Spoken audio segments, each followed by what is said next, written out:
Okay.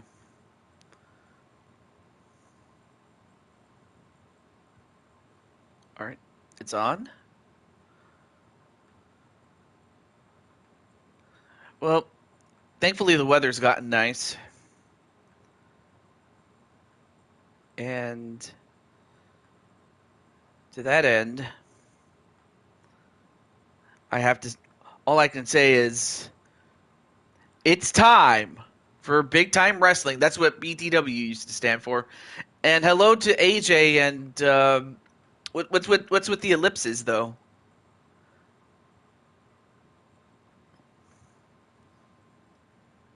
Oh, okay.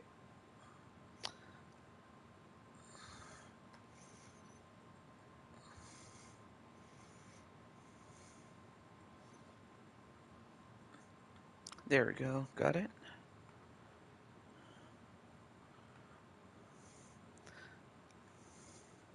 I I hope it's I hope I'm not sure what it is, but I'm hopeful that it's nothing serious though.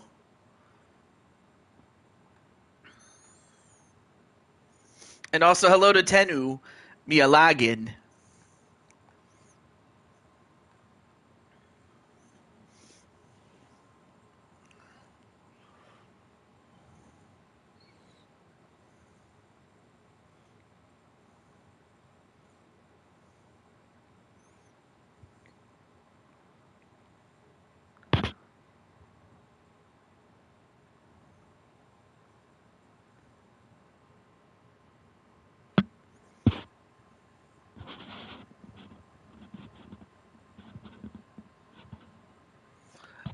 All right. Anyway, I was just adjusting my headset there. So anyway, great to see AJ. But again, I'm hopeful that it's nothing too serious though. And also hello to Tenu, and of course I'll wait for more people to come on in.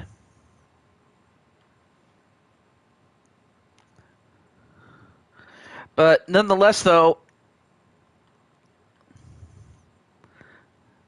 oh hey there, Patty. You're watching on your big TV. Awesome. Well, I got to say to Patty, this will take you back. But yes, we are in 71. Are still working. Oh, at Little Caesars. All right. Well,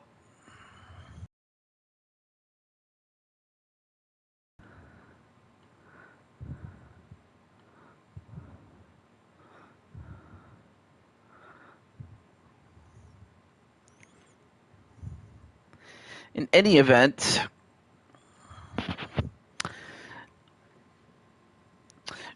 we do have a stack card. So, without wasting any more time, we'll just get right into our first show, or our first match, I should say.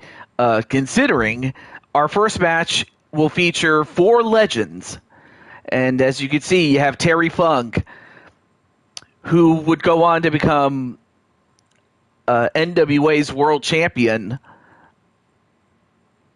later in the decade, and then of course you have superstar Billy Graham, who would go on to become WWWF champion, or the Worldwide Wrestling Federation champion. Then of course you have Andre, who would also become a World Wrestling Federation champion, as well as Dusty as an NWA heavyweight champion. So at the time, all of these guys have had yet to get to that mountain, but nonetheless will be featured. Oh, I see.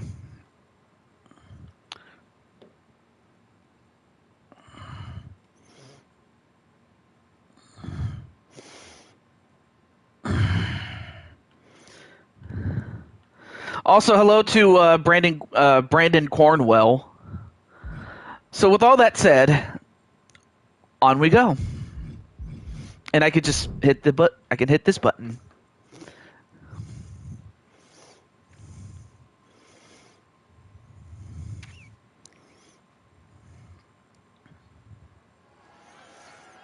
Yeah, that was kind of our opening spiel, but we are live in Sacramento, California.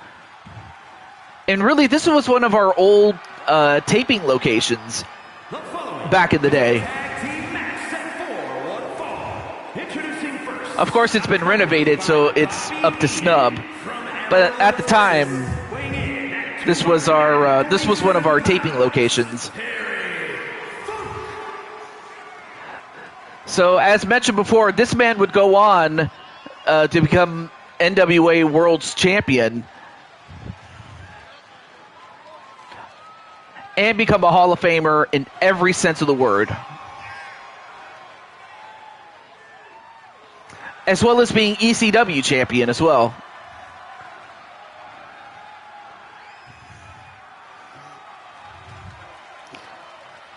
And of course, at the time, it was filmed in black and white.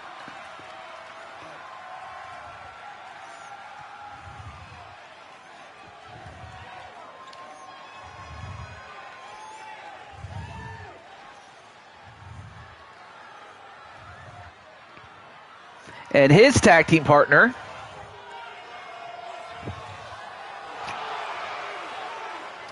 the superstar Billy Graham. And his partner from Paradise Valley, Arizona, weighing in at 275 pounds, superstar Billy Graham.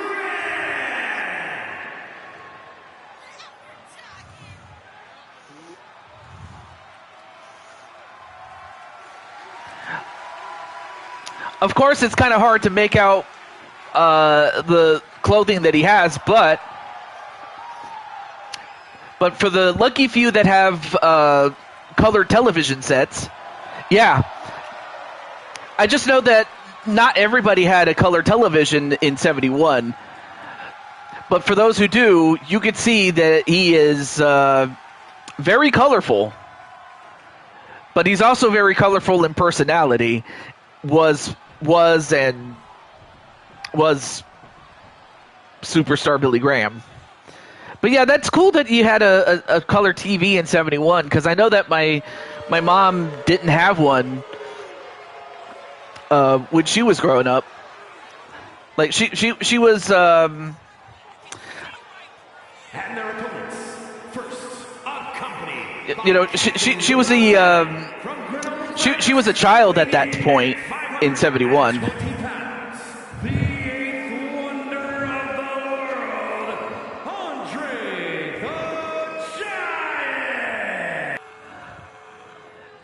The man considered the 8th wonder of the world.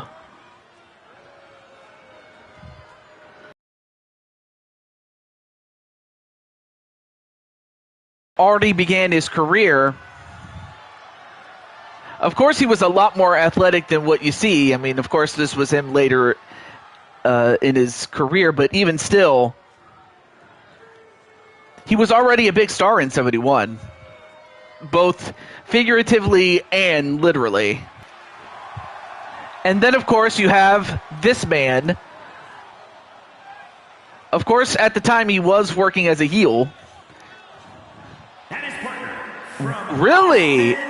Wow. weighing in at 280 Oh, hold that thought. the American Dream, Dusty Rhodes. Well, for those folks who have a color television, you would know how colorful this man is. Literally and figuratively in terms of his attire and his personality. But for those who don't know, to have a color television in the 60s and even into the early 70s, like, color television was a lot like HD television or 4K television today.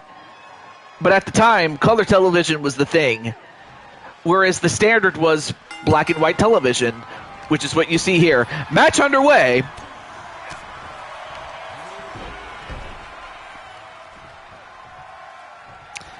And obviously, Terry Funk is going to have a much tougher time taking on the 8th wonder of the world. You have to hope that he makes a mistake and capitalize on it. Well, I mean, of course, you usually get into wrestling when you're like 10, 11 years old. For me, it was when I got to be 12 years old.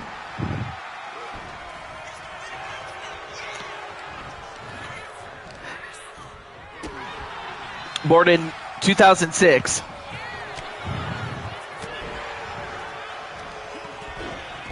But yeah, in 2006, flat screen televisions were the thing. Because the standard at the time was those old box televisions. I'm certain that some of you remember those old box televisions. A neckbreaker onto Andre the Giant, and this could do it. 1. No, kicked out at 1.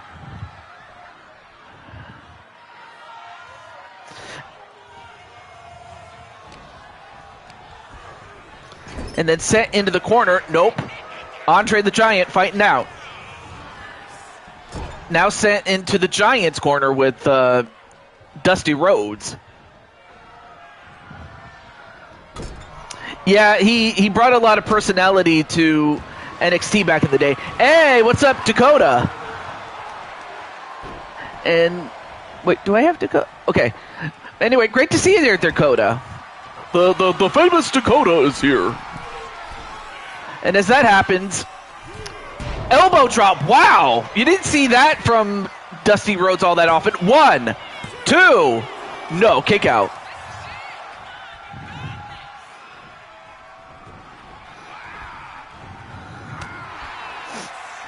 You started watching wrestling when you were 3, watching the American Wrestling Association out of Green Bay, Wisconsin. Yeah, AWA was the thing back in the day. And really, though, it fell off when, Vern Gagne, he didn't put the championship on Hulk Hogan. But that was just the big part. I mean, it wasn't the reason, but it was really the start of the decline of the American Wrestling Association. I'll go into more detail about it. But at the time, in 71, it was awesome. And of course, AWA was one of the places that all these guys worked in AWA at one point or another. And especially in the 70s. Although, wait a minute. A chop block onto the Giant.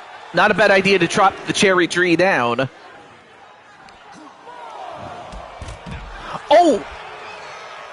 Nice step over toe hold. Drop the Giant headfirst into that apron.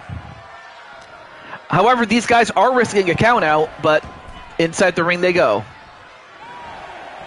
As Andre steps over the top rope. Ooh, punch right to the face. Now try to work on the shoulders of Andre. And not too many men can get Andre on his knees like that. Then attack to Terry Funk, and then one right to Dusty Rhodes.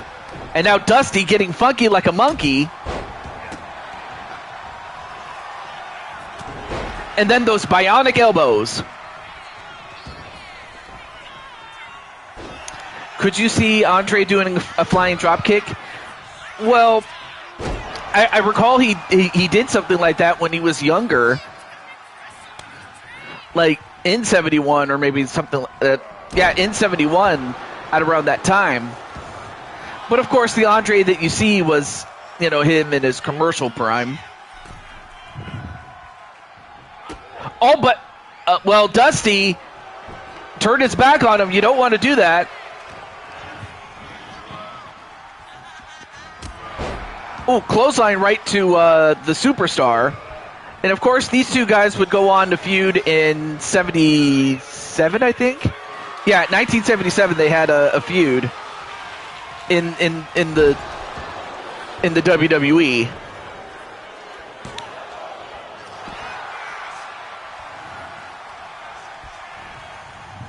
But I could see it, especially when Andre was young. Wow, slam right to Dusty Rhodes.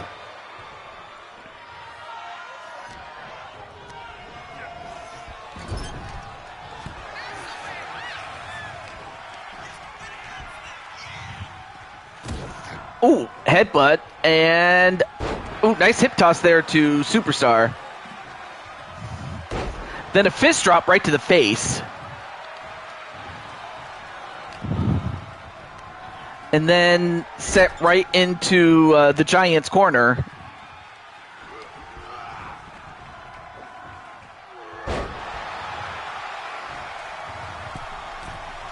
Yeah, he could if he had connected with all the weight behind it.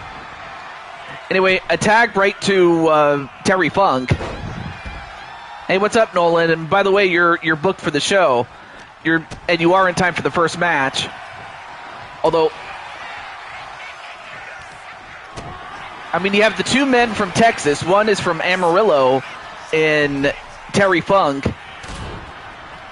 And then the other guy, Dusty Rhodes, is from Austin, Texas. All right, now sent into the corner is Dusty Rhodes. Ooh, popped him right in the face. And then a clothesline, but he's got to get out of that corner. Oh, now sends him over to the Giants' corner. Not where you want to be if you're Terry Funk, though. Wait, what? Discord.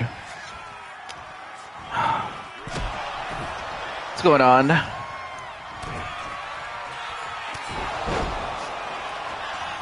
What happened this time?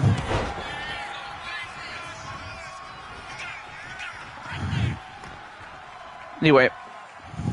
Tag right to Andre the Giant. And Terry Funk in trouble. Then gets, wow, just got paintbrushed. And a spinning neck breaker.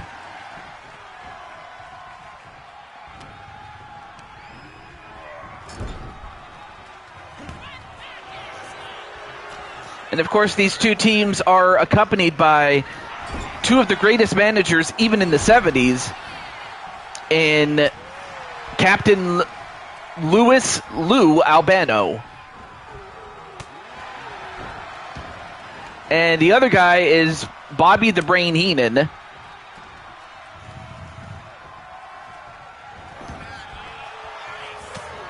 And a shoulder tackle. Not too many people can do that to Andre the Giant. Well, now it looks like they're going to work over the Giant. Although, yeah, not so easily. And then, oh, reversed. Well, so far, you know, these two teams have been evenly matched, but then again, these are legends that we're talking about. And that, uh-oh. Ooh, slammed him right on his face.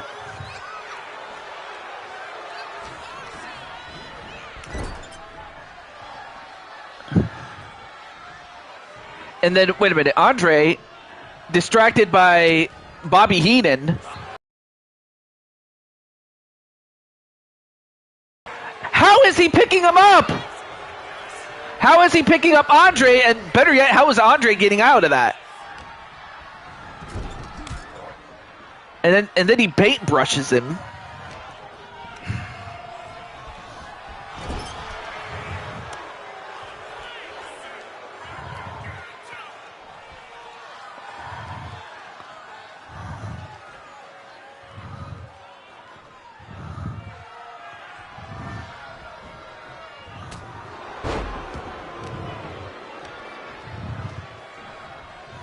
I see. All right. And now back to the match. I was reading the DM. And Superstar gets out of it. And now Andre has been busted open, which is no mean feat, although... Oh, clapped him.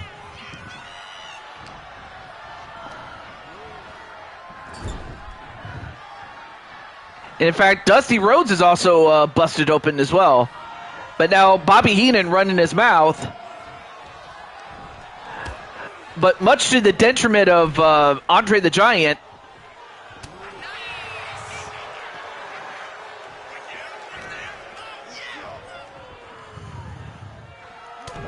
Ooh, I think he might have karate chopped him in the throat or something, but whatever it was, it didn't keep him down for long. Although, wait a minute, a backslide. One? No, kick out. And then a clothesline, although Andre got up.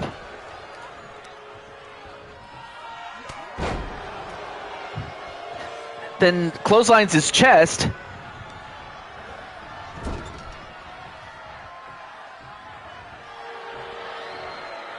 And now Superstar showing off his stuff. And might have taken too long. And now, oh, slammed him.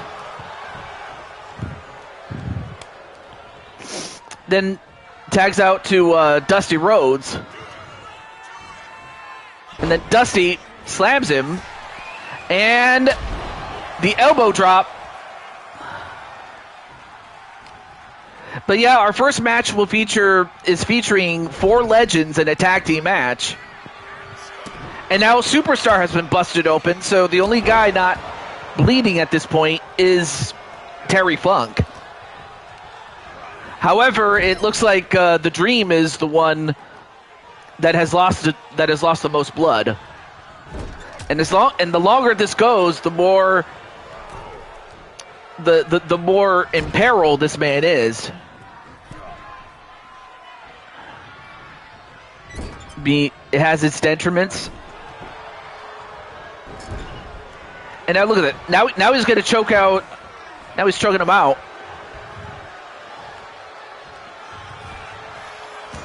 All right, now it goes for the cover. 1, 2, and I don't know how Rhodes kicked out of that. You have to think at this point, you know, all these guys have got to be nearly out of gas, but then a powerbomb onto Dusty. And now Graham just showing off the muscles. And then a quick tag to Andre the Giant. But then he's got him in the torture rack, all but too close to the ropes.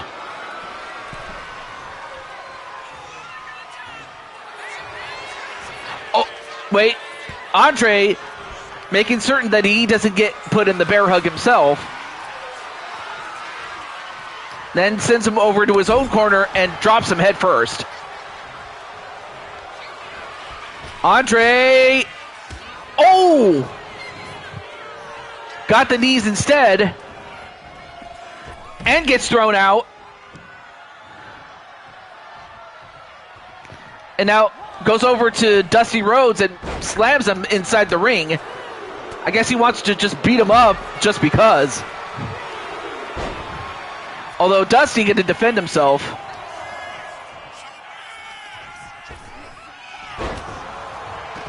Meanwhile, Terry Funk going after the Giant. And now Captain Lou having a talk with Superstar Billy Graham. Not approving of what he's been doing. But he gets past him.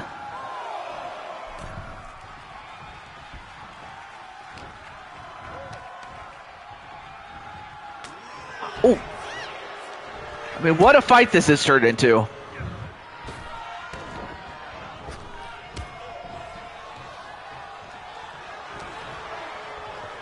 And nice hip toss there by the Giant.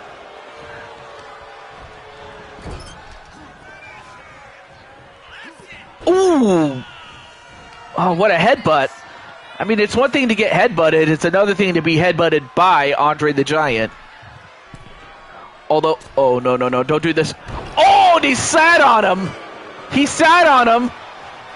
1, 2. No, broken up by Terry Funk. That would have been it, had it not been for Terry Funk. Then a tag to Dusty Rhodes. Yeah, we're going old school. We're back in 71. Hey, what's up, Goku? How's it going, bro? So yeah, we're back in 71. And by the way, your boy Rob Gamer is going to be in action, as is your boy Griffin Gamer, among others. And Tenumi Alagan. Wait, what? Oh, the stream is lagging? Please tell me the stream is not lagging. I would hate to go through all this trouble and then... Please tell me. Okay, still on.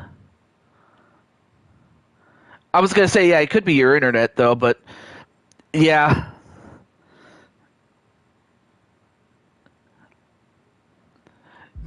But as long as you guys can hear me and see it, I'm fine. But still... But yeah, seriously, Goku, you're gonna have to get a better internet or something, man. Oh, I see. Okay, cool. All right, back to the match. Anyway, off the ropes, and well, I'm not sure what Dusty was doing. And what was Bobby Heenan doing in the ring? I'm surprised he didn't get his team disqualified, and a couple of bionic elbows, and that might do it. 1, 2, no! I don't know how he kicked out of that. And now Dusty getting funky like a monkey and clotheslines him from behind. And now he's biting him. Look at this. He's biting his fingers. That's not exactly finger food, man. And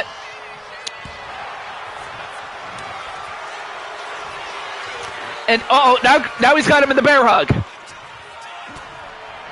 Oh, but Andre assisted him, but ultimately it was Dusty Rhodes who broke free.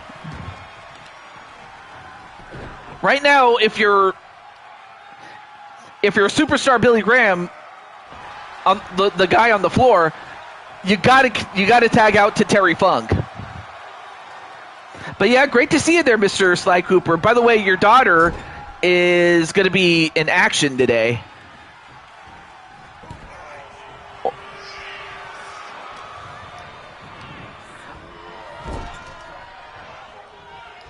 So yeah, Angela Cooper is going to be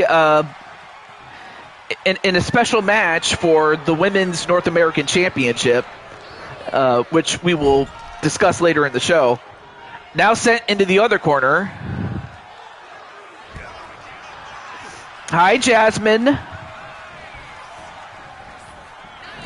Yeah, exactly. But great to see you there, Jasmine. Oh, went for another bionic elbow. But yeah, our first match features 4 actual wrestlers that competed in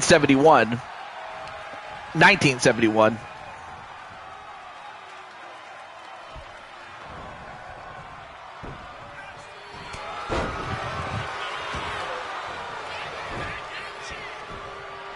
Of course, at the time, my grandfather, or my fictional character's grandfather, was in charge at the time. Oh, I'm doing pretty well, Jasmine. If anything, I'm happy to see you, and I'm very happy to see you.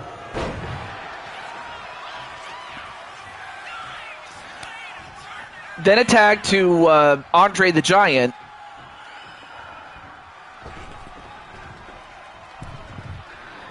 But then Superstar rolls out,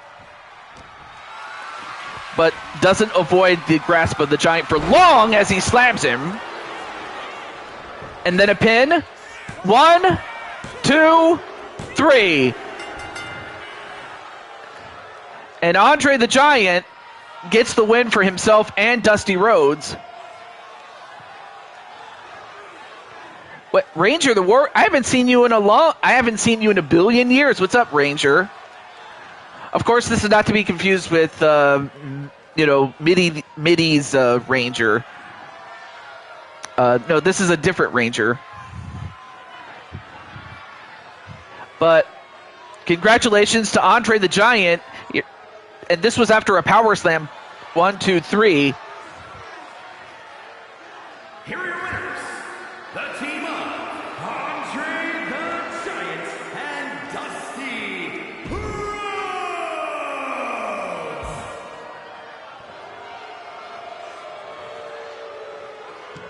Rhodes. Wonderful.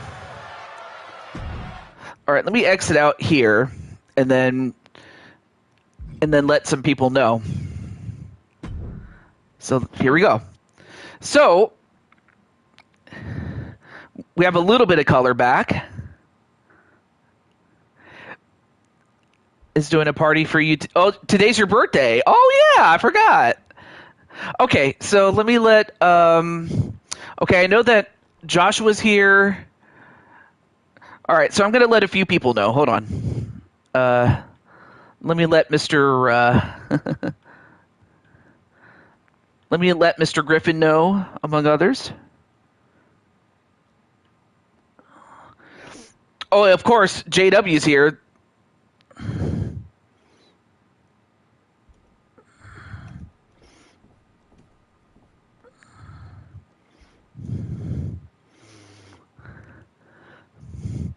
But yeah, there are some people that you'll recognize. I'll go over some of them, including Mr. Griffin.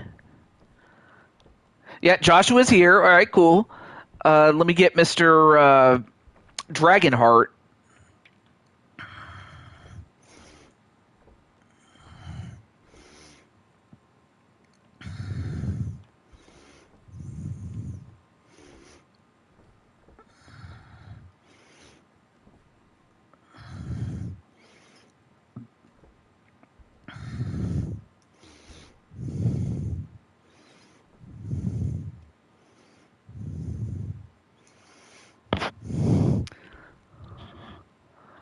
But the link on your channel is a bit broken. Wait, what do you mean by the link on my channel? Well, if time permits, but I'm not going to hold my breath, especially if the matches take a while. But if time does permit, great. If not, we'll save it for another time. But we'll play it by ear, though.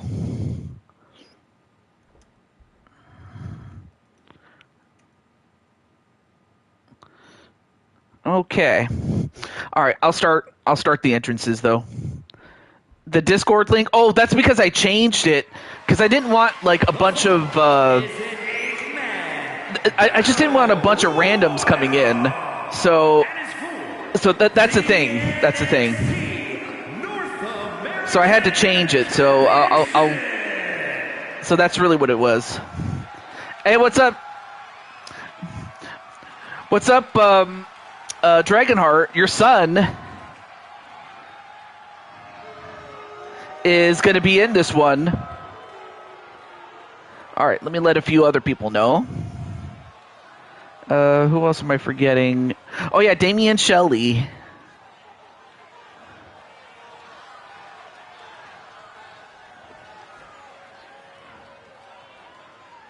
Yeah.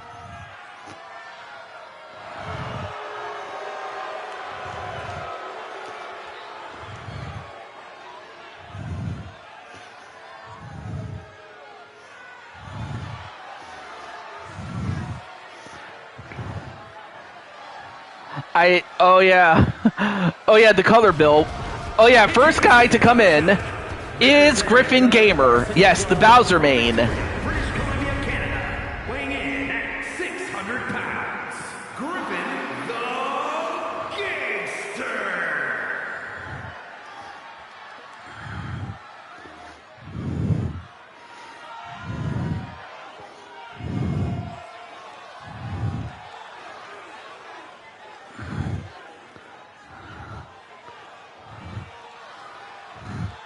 But yeah, it's great to see you, Gregory.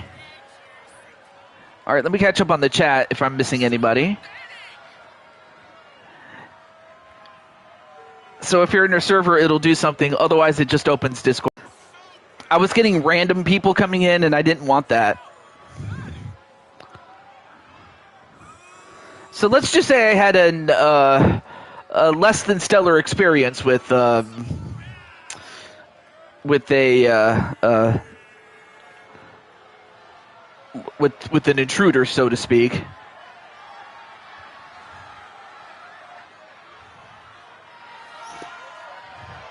But anyway, our first contestant is Griffin Gamer, the Bowser main.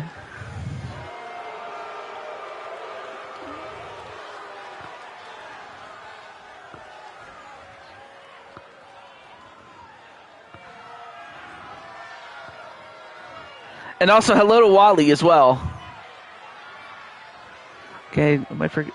Oh yeah, and then I can't forget Kelly Mavericks.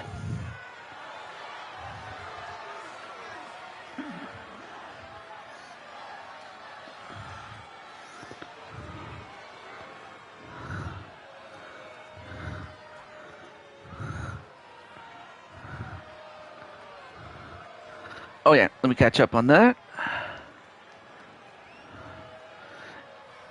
Yeah, exactly. So that's really what it was there. Okay. Unfortunately, I don't have alert command, so I don't have Nightbot. And from Annapolis, Maryland, weighing in at 252 pounds, the WWE Intercontinental Champion, Big Money Joshua James.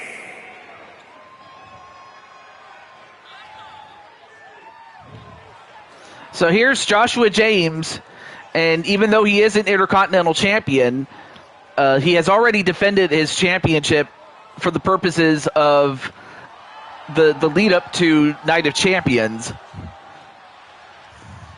However, he does have a score to settle with one man in particular, as does Griffin Gamer, believe it or not. And that man is Tenu Miyalagin.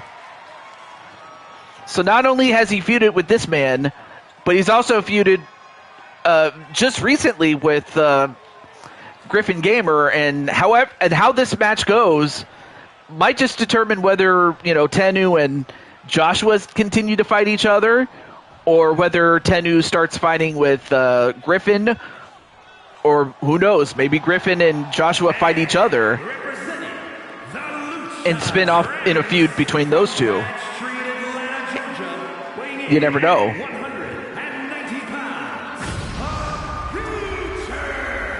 Wow, I'm surprised he was able to summon flames.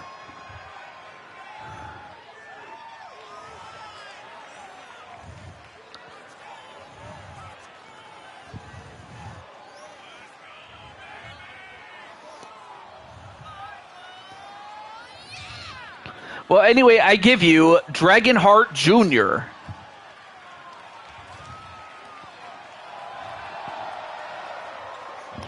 Of course, he's not the first member of the Dragon family to have wrestled in Blue Toad Wrestling. Yeah, I remember your copy abilities video that you did.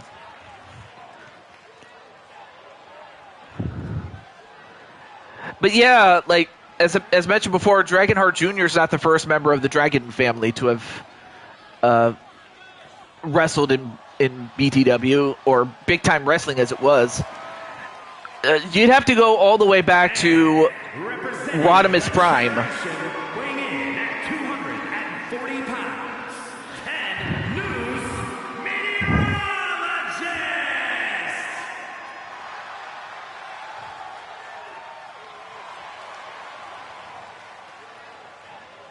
Oh, I appreciate that. So, of course, here's the man that Griffin and Joshua want to get their hands on, and that's, well, for those of you who have a colored television, I give you the Blue Tiger.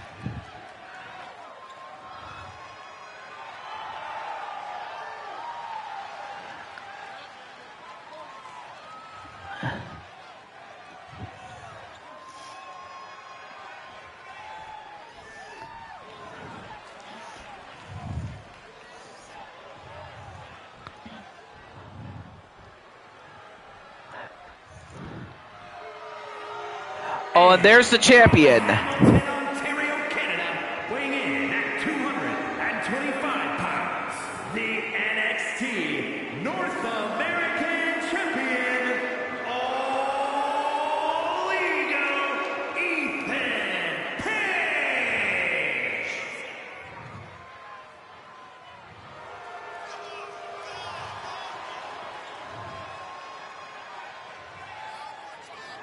Well, there you see him. The man with one of the biggest egos, if not the biggest ego of all time. Anyway, how's it going there, Jen? And anyway, great to see you there, Jen. But yeah, this man is going to be defending his North American Championship. And out of all the championships, you know, even in 71, there were things like North American Championship existing at the time.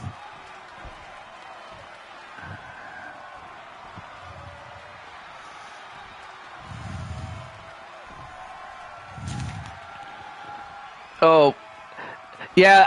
I mean, really, that's not difficult at all, especially for, you know, Dominic.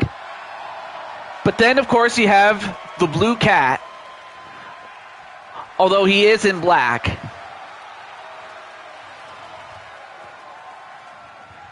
And representing the Syndicate from Tokyo, Japan, weighing in at 240 pounds, one half of the 2v2 Ranked Tag Team Champions, Damien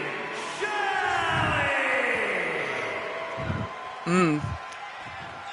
Hardly a surprise there, Nolan. Well, it's been going well.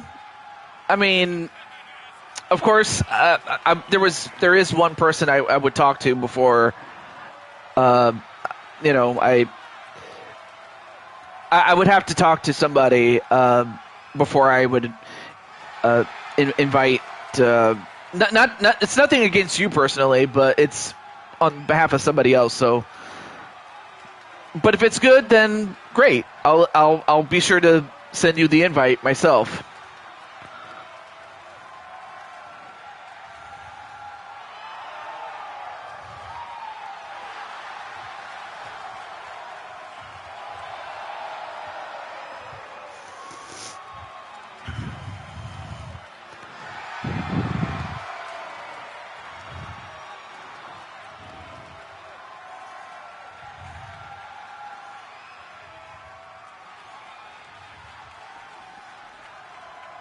So anyway, there you see Damien Shelley, who is a Neko. He's a cat boy. Or a cat dude, as they would say. But then, Land of the Rising Sun, weighing in at 230 pounds, the Great Muta.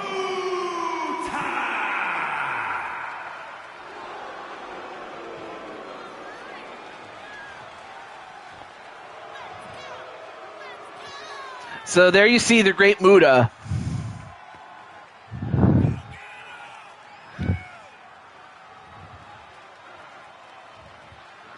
First time on this series that we've gotten a really good look at the Great Muta, and there he is.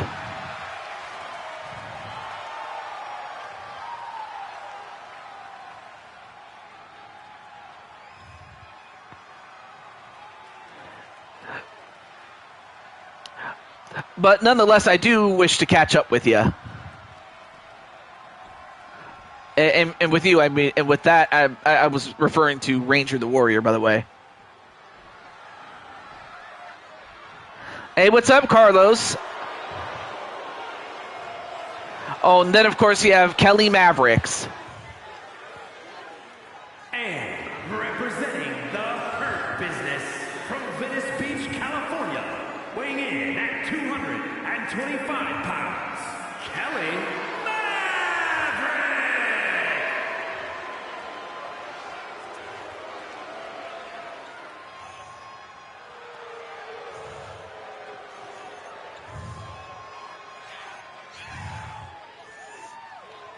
Yeah, join the club. I don't hate him. I just hate his attitude, really. Also, hello, Carlos, if I didn't say hello.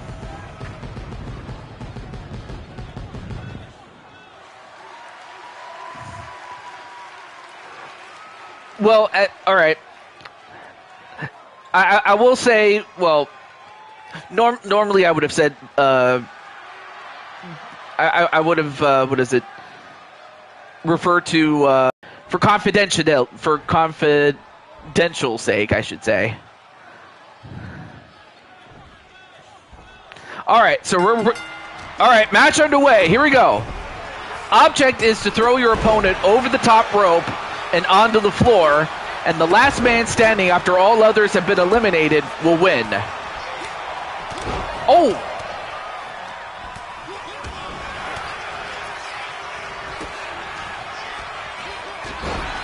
Right now, Tennu going after Kelly Mavericks. And meanwhile, the Great Muta going after Joshua James. All right, so Brandon wants either anybody but Mavericks or Ethan Page to win. Understandable. Oh, nice flip onto the back of Tennu Miyalagan.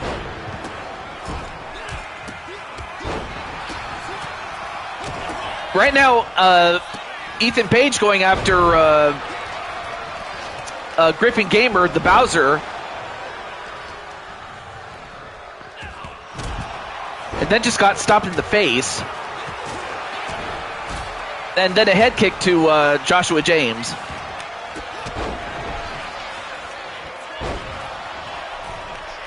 And a suplex onto the Great Muta by Joshua James.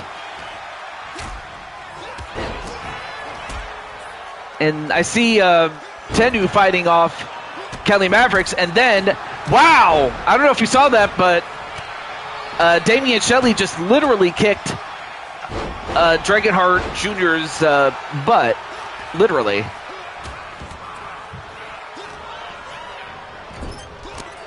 And a Love Light will... Well, yeah, of course. Like, when I was in college, like, I couldn't do things like... I wouldn't be able to have streamed. I would have been able to make videos, like, recorded videos, but nothing like what I'm doing. And as that happens, the Great Muta is the first one eliminated. The Great Muta eliminated. Now we're down to 7. And now, wait a minute. Griffin and Joshua fighting each other for the moment. And then Tennu going to look to eliminate the champion, the North American champion.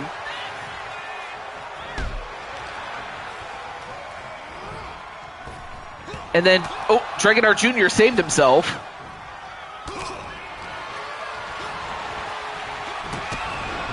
Meanwhile, Joshua thrown over the top, but he did not reach the floor.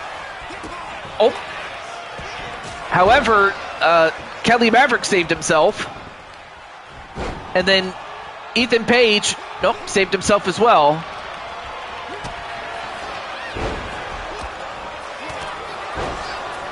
And then Rasagan onto Ethan Page.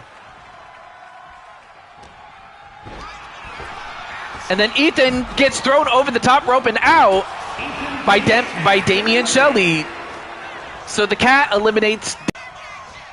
I misspoke. Although, Dragonheart Jr., nope. So now you have a tiger and a dragon fighting each other. And then you have a giant turtle monster going after a cat. And then you have 2 regular guys fighting each other.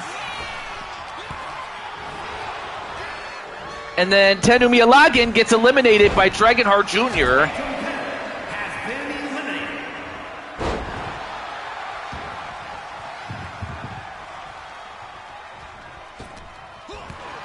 Well, I will say this, though. Dragonheart Jr. is a world champion in other promotions, including NWA, so it's not like Tennu just lost to a rookie or anything like that. Okay.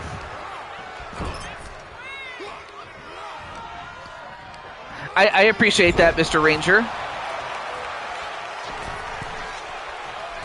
And double axe handle onto Dragonheart Jr. as a super kick eliminates Griffin. So the cat eliminated the turtle monster.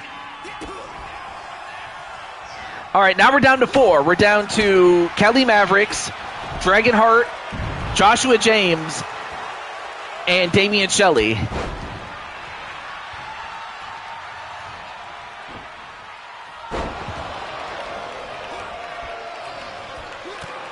All right, now Joshua fighting off Kelly Mavericks.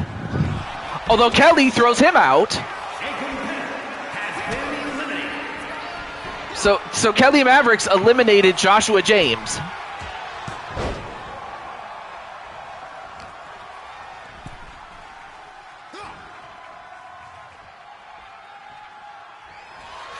And now Kelly Mavericks looking to eliminate Dragonheart, but nope.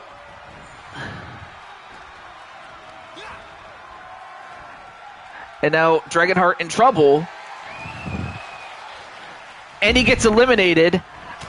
So the dragon gets eliminated by the cat. So now you're down to Kelly Mavericks and Damian.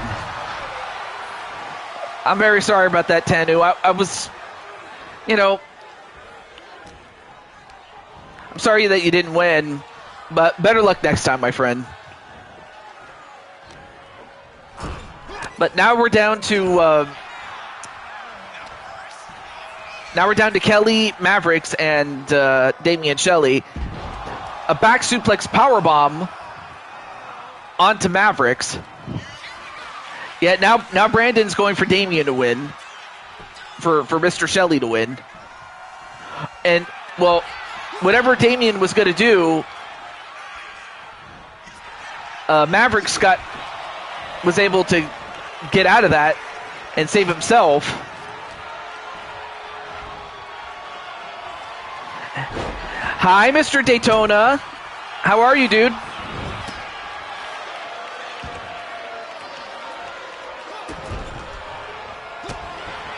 Hey, there.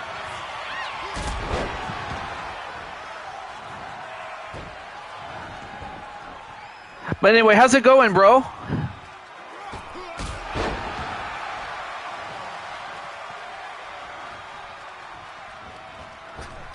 I think I got something. I got a surprise for you, but until then, you're just cool. You're just chilling. Hey, definitely enjoy the show, and of course, some of your good friends are going to be. Your good friend Rob is going to be featured later in the show. Nice uppercut and. Uh-oh. And wow, what a cutter from off the top rope. So yeah, we're back in 1971. And even as far back, even as late as that, there were not everybody had a color television. So there were still some people that had black and white. But also, yeah, welcome to the show, Mr. Daytona. And there you see some of the highlights.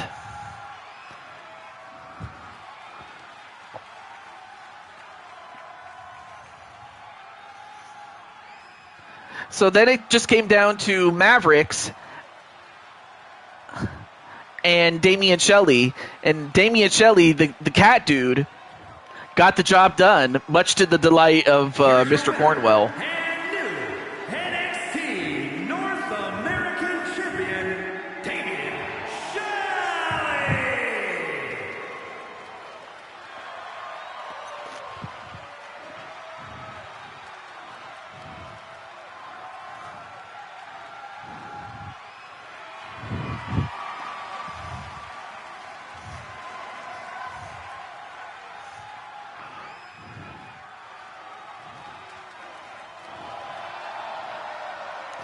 Well, congratulations to Damian Shelley.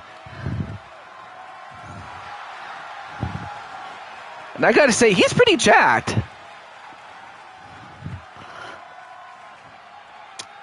Yeah, that was a 4.5-star match. Oh, now we got some color.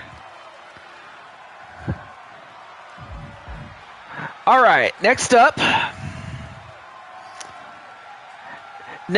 is our 4-on-4 tag team match. And, okay, so most everybody else is here. So the only other person I need to get, yeah, Catboy. Well, you know what? I'll go right into our next match. Let me, I'll just let's see. I know Carlos is here, and I know the Ryan family are here. And I believe AJ's here. So I just need to get Tomara and Paper Tay. All right.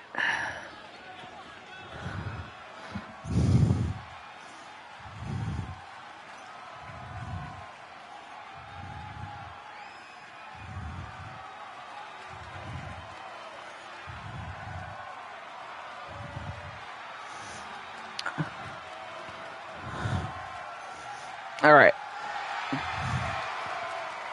Well, up first, we have the couple. Elimination match. And beautiful Isabella Richards and Colt Richards. The Order.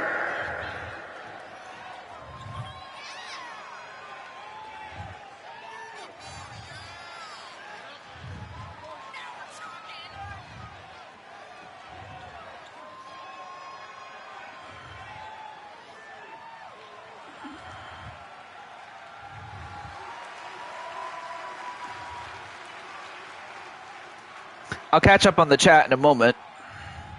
But yeah, so the guy, so the man is Colton Richards, and the lady is Isabella.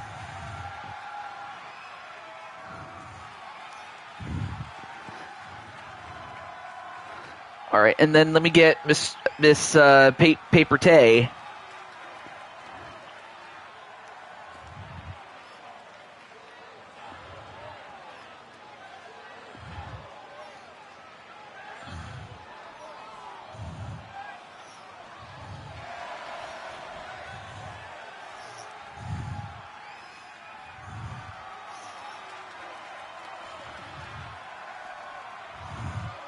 All right, let me catch up on the chat. Yeah, so the Ryan family are looking forward to this. And his partners, representing Demolition from Osaka, Japan, weighing in at 270 pounds, the Omega Wolf. So I give you the Wolf Dragon, Tomara Tagaya. Of course, it's kind of hard to see in black and white, but just know that. But just know that when it, yeah, he's very intimidating. But it's not just brute power. The man has great agility. Like, think of, I'm not sure if you're a big fan of Star Wars, but just think what would happen if you had the power of Darth Vader when he was in his physical prime, and not, in other words, he was closer to man than he was machine. That's pretty much what you would get out of this guy. But it goes beyond that.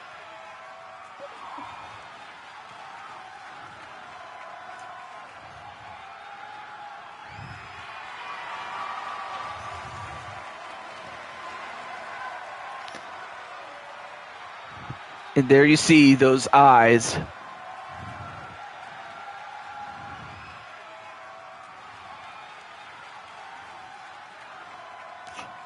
Although I wouldn't, I'd imagine that crowds in 71 wouldn't know how to take this guy. They probably would be scared too. So I wouldn't blame them.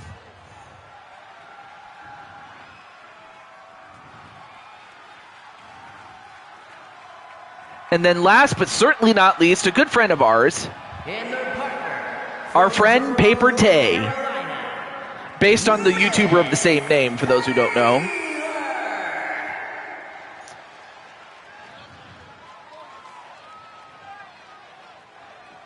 And if anything, she actually doesn't look so out of place in 71.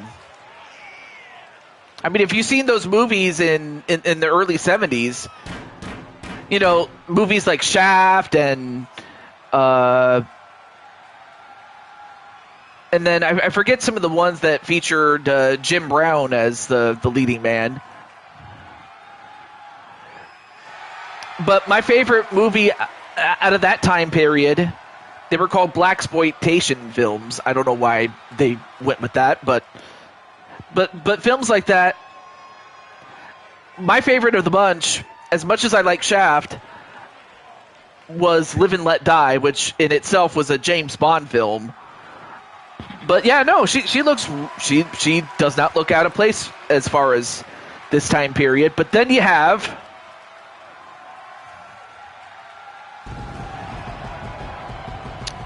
the opponent, starting off with Carlos Larry, one of the Four Toads champions. and their opponents, So there's Carlos. from Birmingham, Alabama, weighing in at 230 pounds, the Super All-Star World Tag Team Champion, the phenomenal one, Carlos Larry. So I give you the phenomenal son, Carlos Larry, because the phenomenal one is AJ Styles. So in other words, let's just say that AJ Styles was a big influence on the life of Carlos Larry. A hooded toad? Yeah.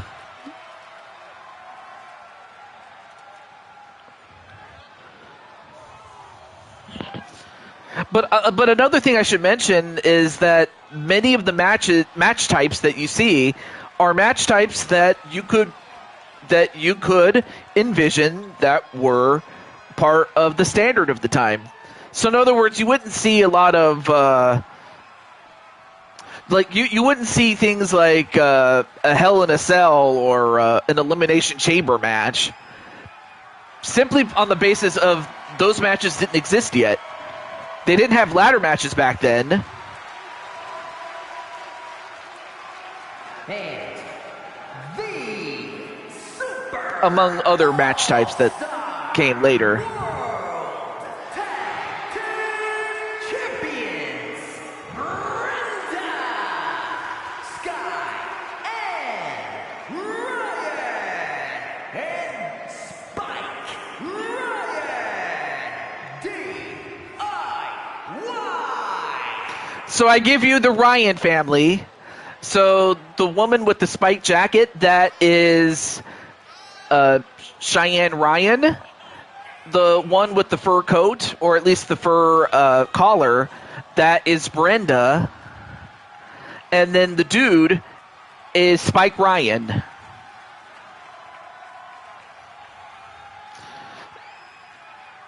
So you have one team comprised of a tag team and two individuals. And then the champions are a trio and an individual. So not a bad dynamic to have on either side.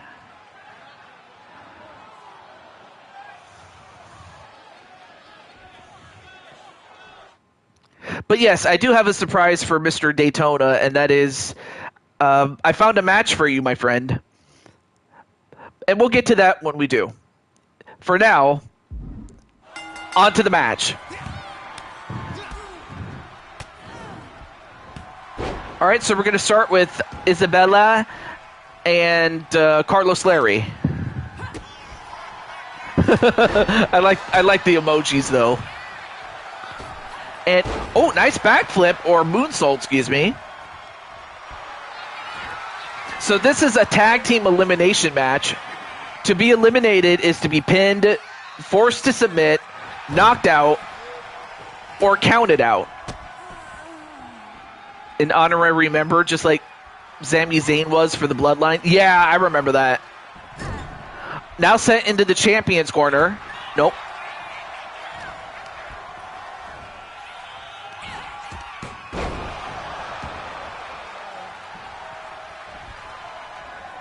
All right, a tag right to Colton, and then one right to Brenda.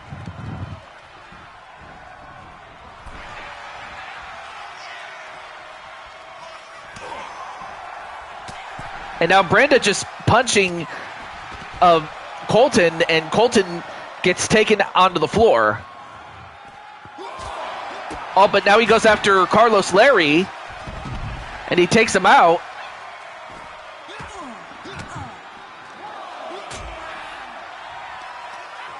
And now look at this. He's just going. Yeah, he's attacking Carlos. Only for him to get smashed with an elbow or a forearm, excuse me. Of course, these two have to be careful not to get counted out. And then a monkey flip.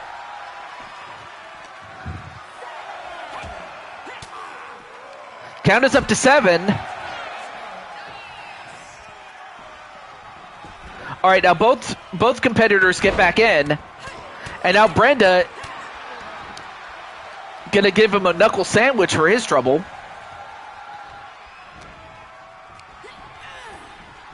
Now sent into the Champions Corner, tagged back in to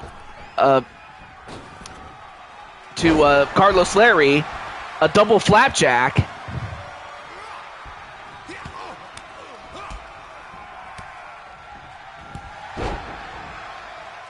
Anyway, nice string of moves there by Carlos Larry. Don't underestimate my sister, Brenda. Brenda can be a spitfire. Yeah, she can be.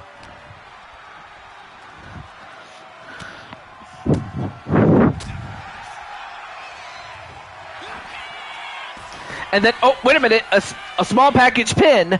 One, no, kick out.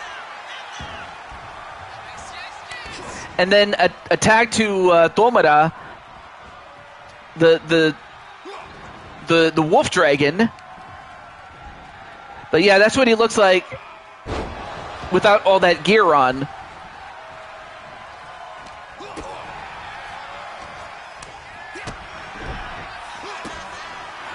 However, Carlos doing a great job fighting back. And, oh, nice attitude adjustment a la John Cena. And then a DDT. Goes on to pick him up.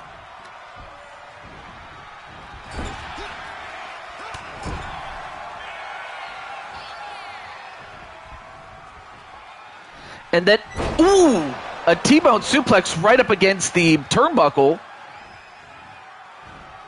And then Kyle Raid. Wait. Hello, Junior.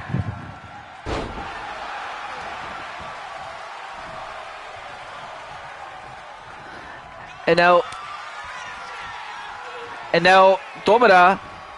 And not sure what Tomura was going to do. Oh, Ash Gaming. Great to see you. All right, then a tag to... Oh, that's Cheyenne. Oh, nice double back elbow. And then a running knee onto Cheyenne.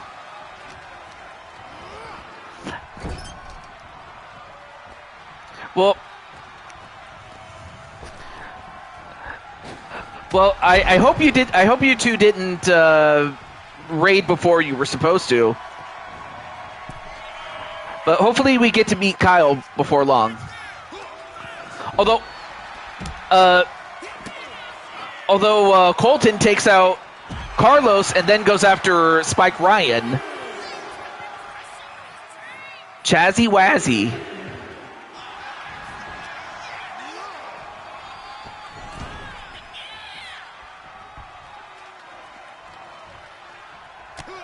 Oh, and a shot right to Spike Ryan, and then a pin. Nope, not even a 1 count.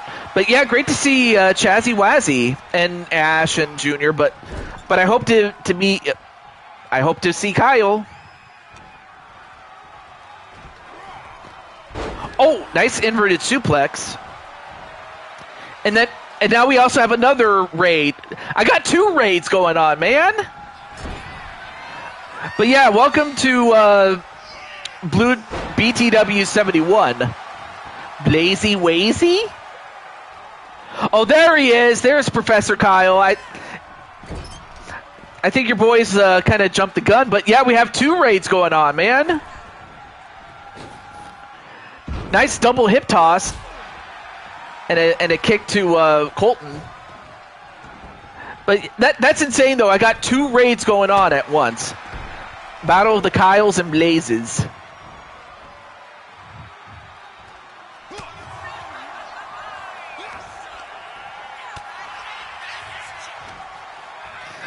Well, so far nobody has been eliminated in this match, but yeah, it's great to see you. Hope everything's going well in Blaze Land, as well as Kyle. So, I mean, of course, Blaze did his show, which is LTD, Leaning Towards Death Wrestling, and then Kyle, what game did you play? Anyway, pinfall attempt broke it up by Paper Tay.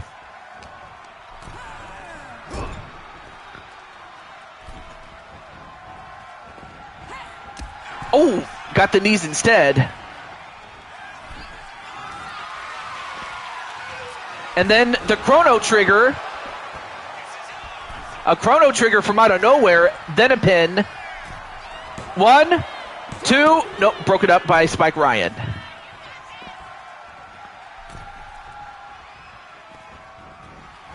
And a Dragon Twist Cutter.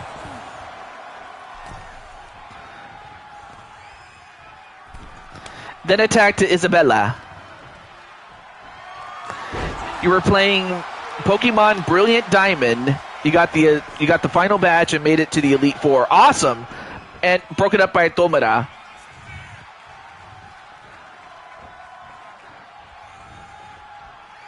And hello to Dark Witcher. And now into the Challenger's Corner, but nope. Oh, yeah, absolutely, Spike.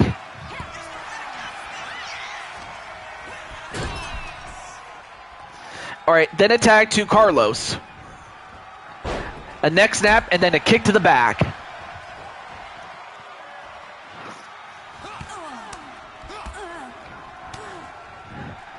But as the match goes on, it's going to come down to attrition.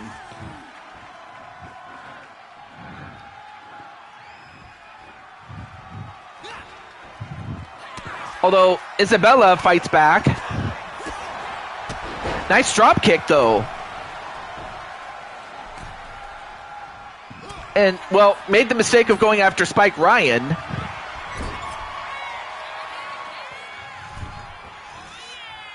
And then, nice body splash, though. Okay, so you guys know who Witcher is. All right. Well, welcome to the show. Off the ropes. A double back body drop onto Isabella.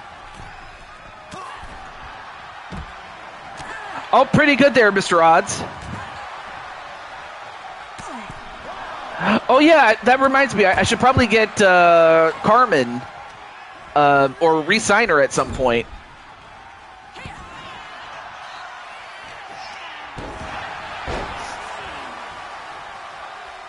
I believe Carmen is up. If correct me if I'm wrong. Anyway, a shoulder tackle onto Cheyenne.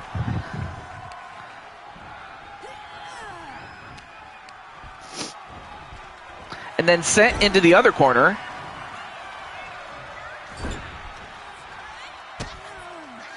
And couldn't quite see because of the camera shot. And then a pin onto Isabella. 1, 2. Ooh, that was close. Carmen is up on CC. Okay. I just didn't want to get her until I had your permission there, sir. And then, went for the double knees, but ended up kneeing the turnbuckle instead. Then a Russian leg sweep, even though Cheyenne is not Russian. Or maybe she is, I don't know. Now Cheyenne at the top rope and delivers the senton on the back. And then, wow, just smashed Tomura. And now it's going after Paper Tay and spin kicks her. But then Isabella comes over to the aid of her friends. And now both competitors are on the floor. Okay, so she isn't. Okay, cool. And then, wow, what a move by Isabella. All right, now Cheyenne thrown back inside.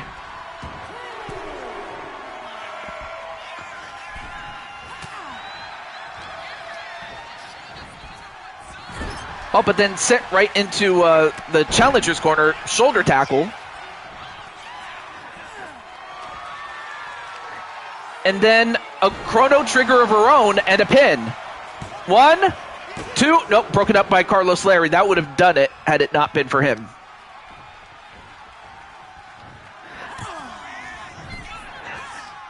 And then the flying face buster, but broken up this time by Brenda. All right, now a tag to Tomura. I believe that's his first time in action. Oh, awesome. Yeah, because Lioness, Lioness was dearly missed.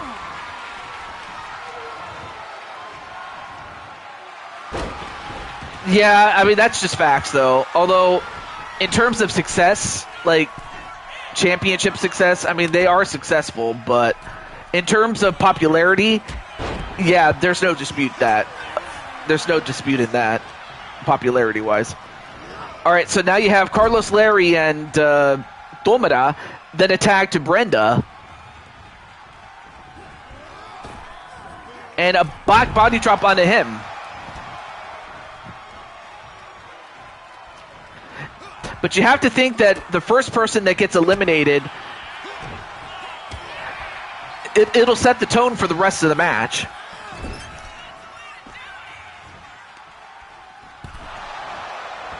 Forearm right to Tomura. Oh, nice running. I'm not sure if that was a drop kick or a knee, but either way, that hurt.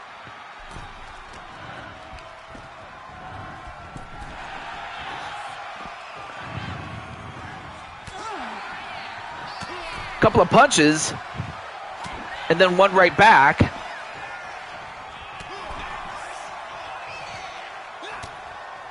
And then a drop kick to Spike Ryan.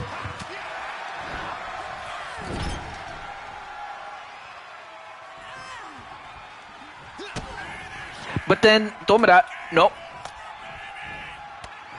And of course, I think you might say Lioness. We had some really good matches when she was here. Yeah, absolutely.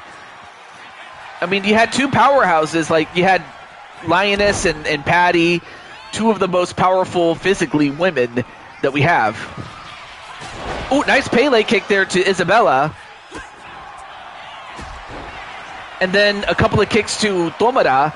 So far, Brenda is literally kicking some butt here.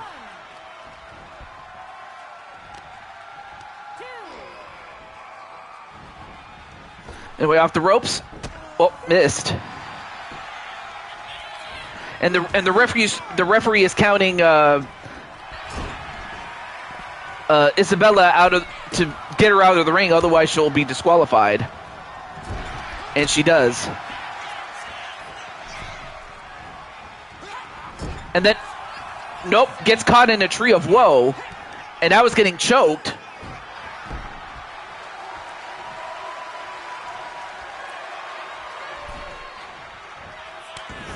But then a quick tag to, Paper Tay. Our first look at her, but then just as she comes in, she tags out to Isabella. Back body drop. Double back body drop onto Brenda. Although I could honestly see the plan for the challengers being, to keep Tay fresh as much as possible, or to save her for the end, so that Paper Tay can go to town and just finish the job. So I could see that. Oh! And now going for the Anaconda Vice, a submission, but Brenda escapes.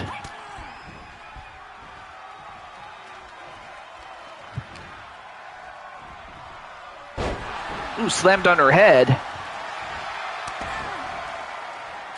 And then a quick tag. But yeah, of course each team has 2 men and 2 women. Then a tag to Carlos Sleri.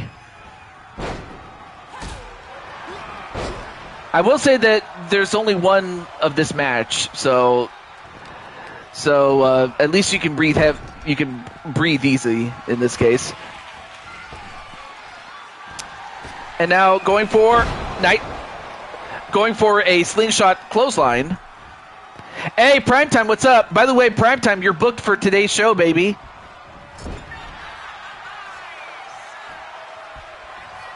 Ooh, punch right to the face of Carlos by Colton Richards. And Colton going for the curtain call. Then tags out to Paper Tay.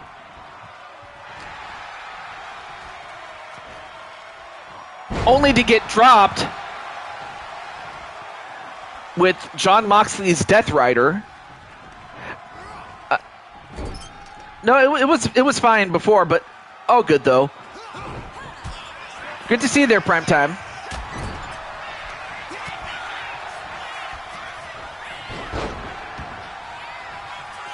So yeah, we're in 1971. And while, yes, color television did exist back then. Wait, what are they doing? Oh, double axe handle right to the back.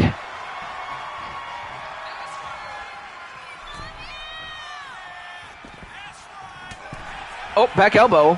And then a phenomenal forearm. And then attack to Spike Ryan. Uh-oh. Going for the Dragon's Bite. He's got the Dragon's Bite.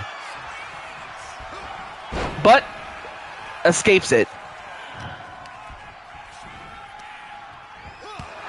Ooh, nice jumping knee.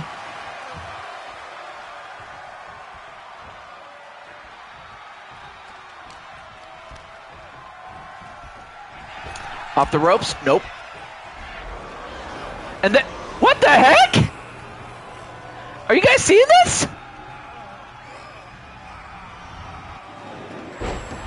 If he wasn't intimidating before, the fact that he could use his dragon powers, a la Sang Shu, I forgot the guy, I forget how to pronounce the guy's name.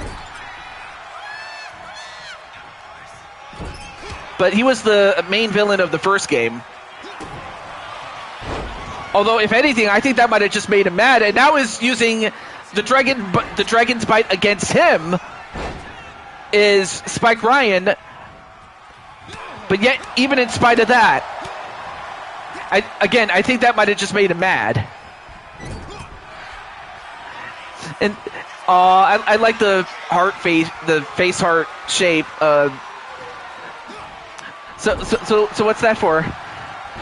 Yeah, I was wondering what that was there, Spike Ryan. Then a tag to Paper Tay. I imagine crowds back then would have been like, what the heck is going on? Although, wait a minute. Going for the pedigree? Nope. Back body drops him.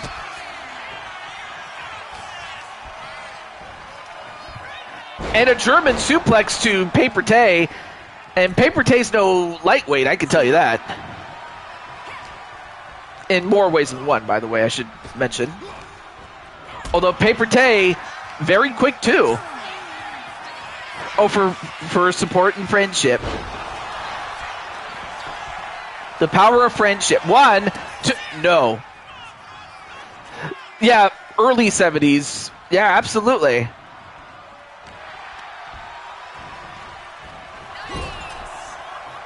Well, so far nobody eliminated, but Paper Tay using her assets, so to speak. Oh, spinning back fist. But then a quick tag to Cheyenne, and Paper Tay didn't realize it. And now going to work on her leg is Cheyenne. And then a spinning forearm. 1. Nope, broken up by Colton Richards. Colton Richards breaking that up.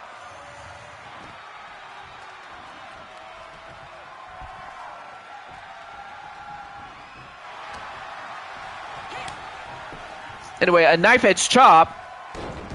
And then a face buster, a tag to Brenda. And now Brenda posing for the camera, but then a quick tag to Isabella. Only for Isabella to get a leg drop face buster. What? Well, broke it up, but the referee got the referee got hit by mistake. Now the referee's down.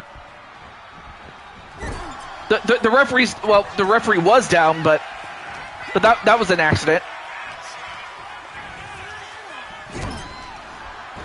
So far, 20 minutes plus, and nobody has been eliminated yet. But I will say that whoever gets eliminated, it's going to come. It'll be there. But it just also goes to show the strength and conditioning of these 8 athletes that you see in front of you. Anyway, a code breaker. And wow, what? I mean, that was a beautiful wrestling move. I mean, she is a fairy. You know, like the fairies from, Winx Club. Like those fairies. Anyway, a scoop and a slam. Oh, ran right into the referee. But another face buster. And a pin. 1, 2, broke it up again.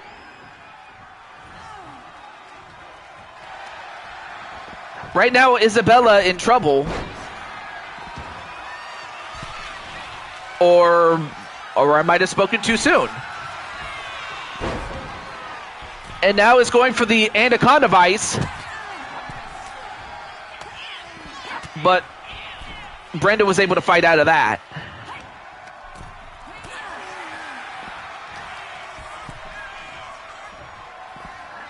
Now has her up for a suplex. Nope. And what is Paper Tay doing? I'm just noticing that. Oh, great agility, but also a kick to the face.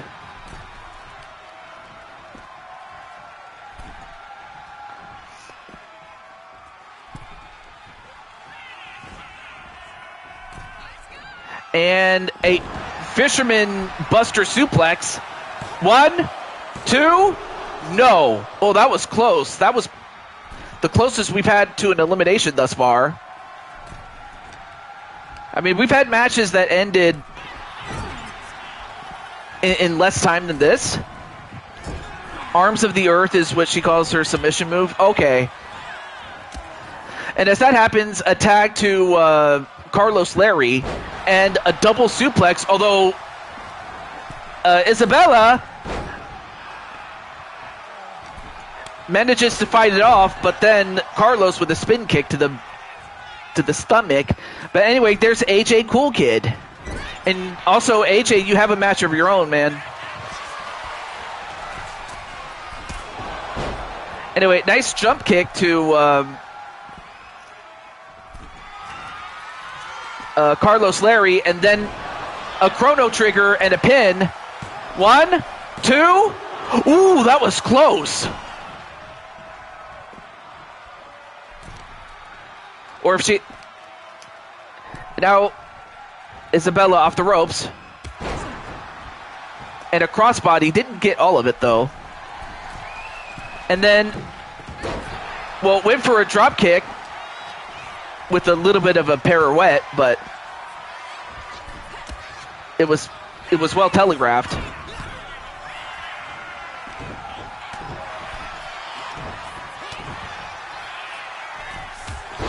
Anyway, nice flying forearm. And, uh-oh, Isabella in trouble. Well, Carlos was going to go for the Carlos Clash, but instead, a high kick and a suplex, or a German suplex, and a tag to Spike Ryan.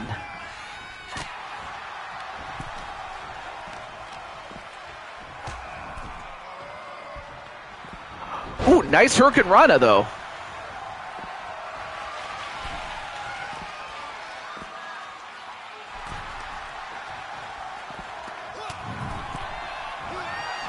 Yep, there. Now everybody's saying hello to AJ. And then, was going to go for the Cosmic Spike a la AJ, but instead,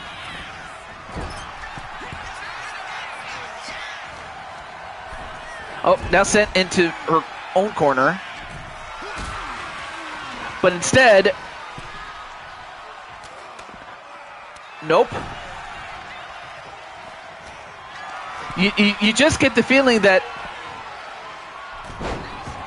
Anyway, nice reverse suplex, though.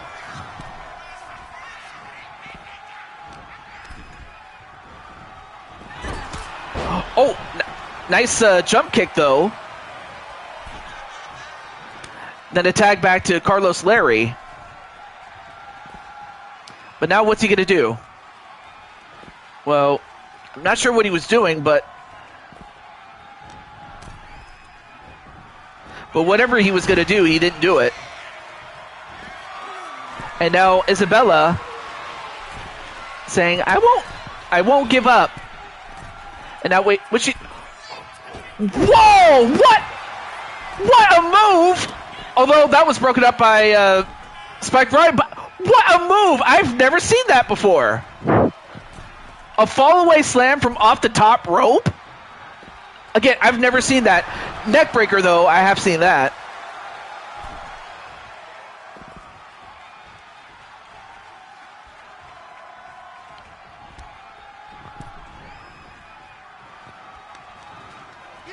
That was an incredible move. I'm sorry. Now sent into the champion's corner. Nope.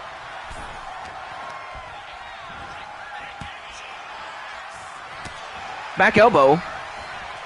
And then, wow, nice Spanish fly. Well, I mean, that's the name of the move. But yeah, wait a minute. Oh, was going to go for the Phoenix Splash, but took too long.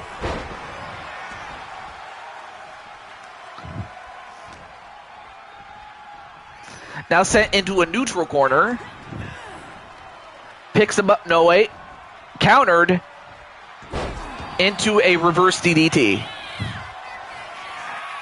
And now Carlos going up to the top. Well, he went for the spiral tap, but got the knees to the back instead. Oh, then a jawbreaker. All right, then a tag to Cheyenne and a double back body drop. I mean, right now, Isabella is in trouble. And Cheyenne going up to the top and delivers the elbow drop. 1, 2, 3, and Isabella gets eliminated. So now it's 4-on-3, and I think that might have just made, that made that made Colton very upset. So now it's 3-on-3. And a spinning face buster.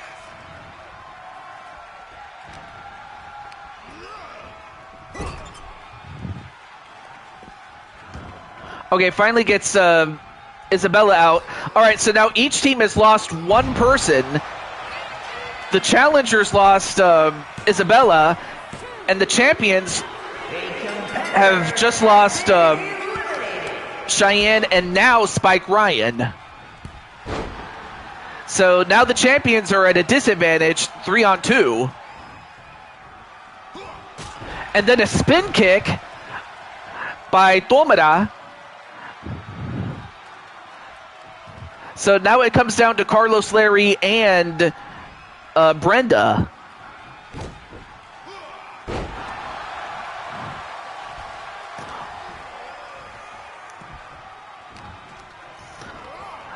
Well, now sends him over to the champions corner. It's not over until it is.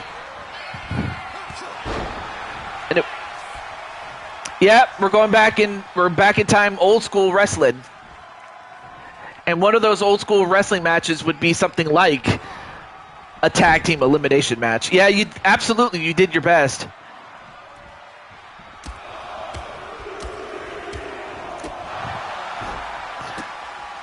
Although, Carlos, nice counter onto Tomura.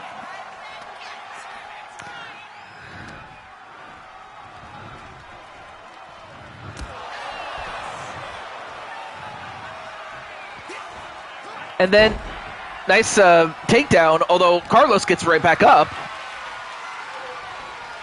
Only to go right back down with a DDT.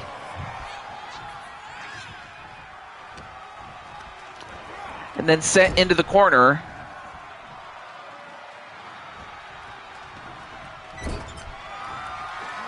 Now sets him up. And now, wait, what's he doing? Oh! Nice move there onto Carlos, and now pins him. 1, 2, 3, and Carlos gets eliminated. And now it all comes down to Brenda. If Brenda can somehow win this, even at a 3-on-1 disadvantage, this would be something. Then a Pele kick. A Pele kick onto Tomura. I mean, of course, Colton is rooting for Tomura. Now a pin onto Tomura. 1, 2. No, kick out by Tomura. So it all comes down to Brenda. Then a neck breaker. Oh, well, now both Brenda and Tomura are on the outside. They got to be careful not to be... They got to be careful not to be counted out, either one of them. But Tomura gets thrown back inside the ring. Off the ropes. Nope. Right now, the challengers are one elimination away from winning this match and the championships.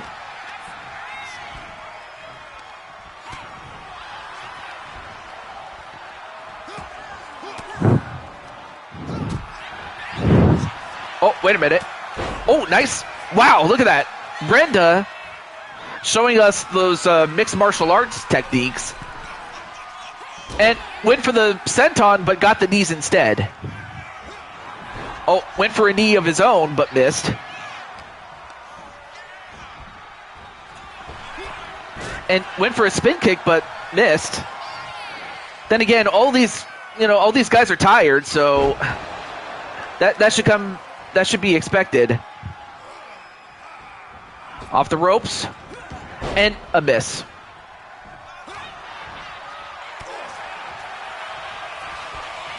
And then another Pele kick. And then drags Tomura away from the ropes. And pins him. Is this it? 1, 2, no. And Brenda has to wonder.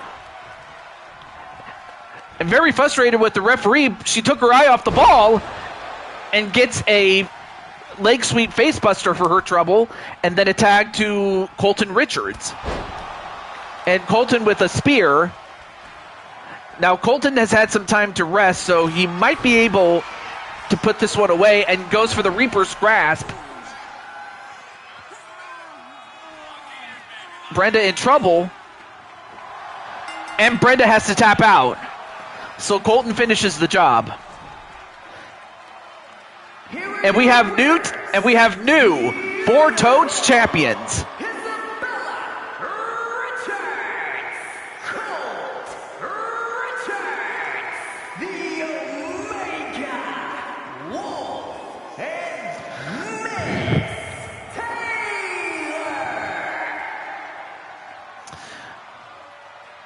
All right. Oh, and Brenda has suffered a minor injury. All right. Well, I got to be careful with her.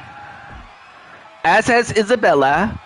All right. So Isabella and Brenda have minor injuries. Okay. I got to be careful with these two moving forward. But for the Ryan family and Carlos, you do have a rematch clause.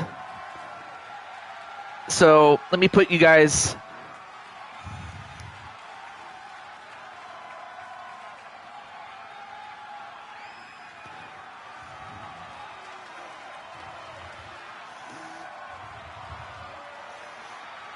So you guys got a rematch clause in the in your back pocket.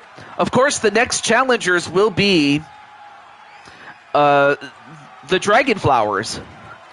So I'll be interested to see how the new champions will take on the perennial champions, the Dragon Flowers, whenever that match comes. Well, when that match happens. But for now, we move on to our next match, and that match is for the Intercontinental Championship. Oh, I may as well say this to Mr. Daytona. Daytona, I found a spot for you in the show. I got a match for you, my dude. But for the moment, let's get right to it. All right, so let me get one of the contestants. I'll reach out to him right now as we go to our next match.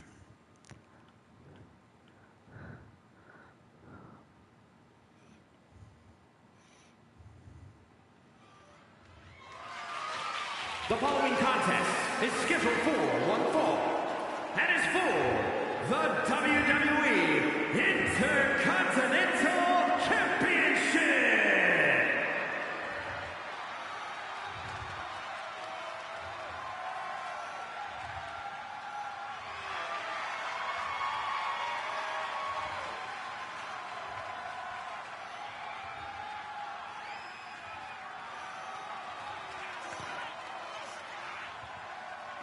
Yeah, great job there by, yep.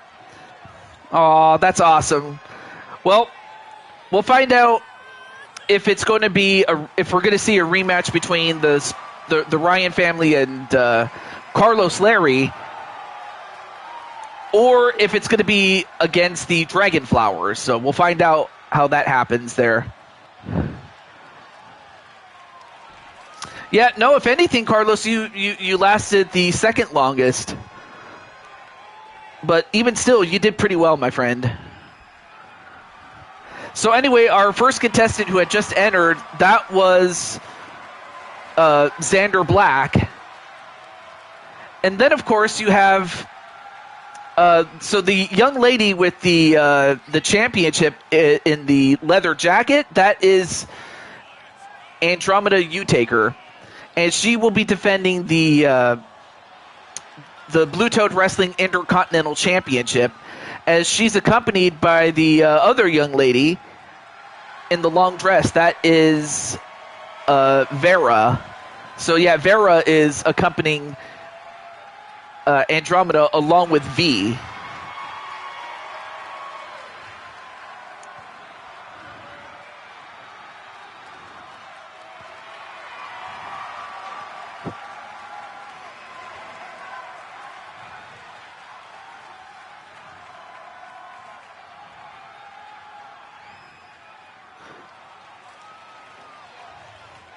Of course, at that time, you didn't see too many women that had tattoos on them, but and same thing for the men, although it was more common with the men, really.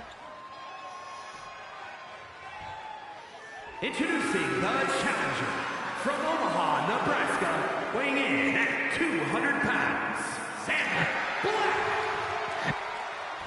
Black. Yes, they are. It's just I have Vera with them. I just had Vera accompany her, to give her some showtime. From New Orleans, Louisiana. But no, it's just that, but this is a singles match, though, so that's the only reason I have Vera out there.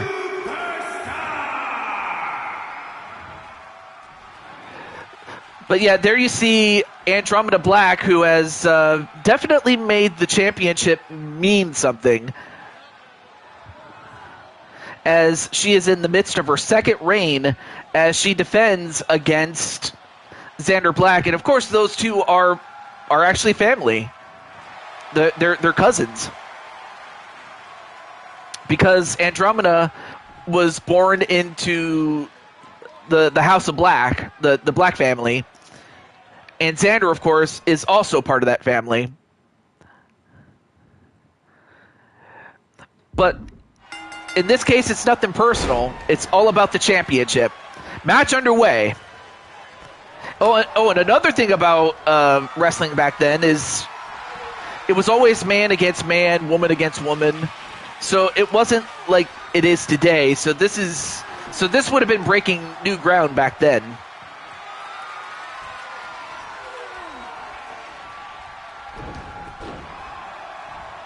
Oh, clothesline.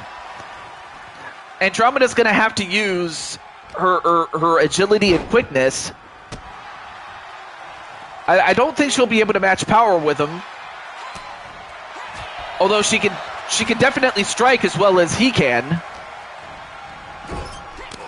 And then she slaps him. Oh. Just like I said, she has to use that speed, but then gets kicked in the face. And a fisherman suplex, one. No.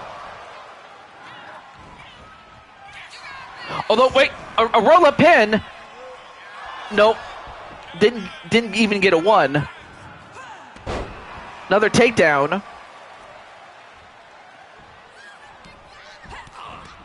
And now a couple of kicks right to the face, and then slams the face into the floor.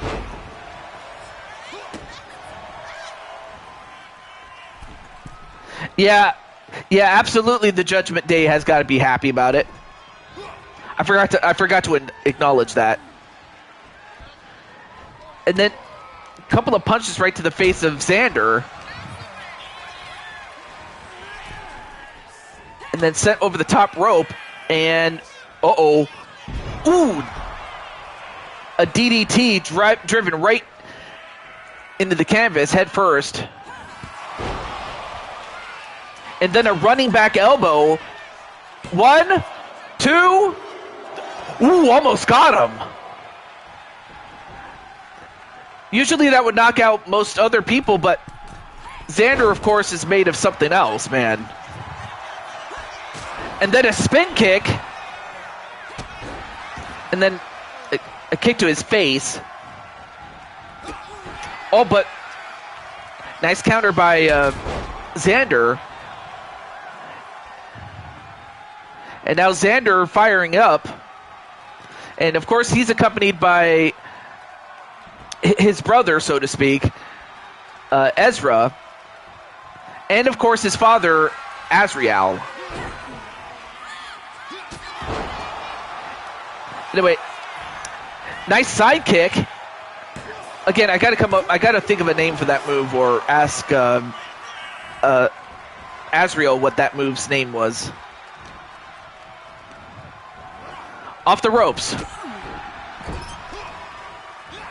And I gotta say, Xander, one of the reasons that Xander got this opportunity was his performance in that Mushroom Kingdom Warfare match that we had not that long ago. And although Xander sadly took his eye off the ball and was too busy arguing with Vera. I'm not sure what happened there, Vera. What did he say to you? Or did you say anything to him? Oh! I don't know if you saw that, but he jumped off the ring and landed on his brother, Ezra.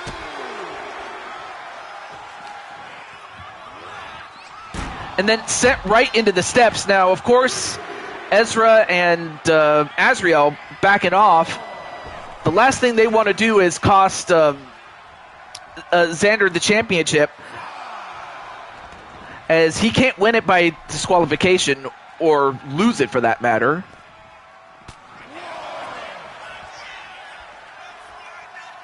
All right, now both contestants back inside.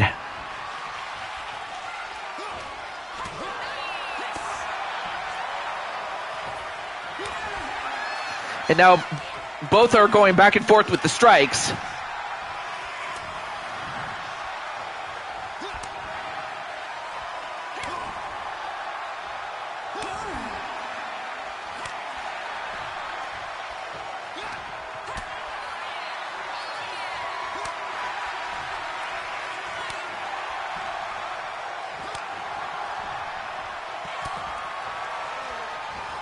Oh, now they're gonna throw hands.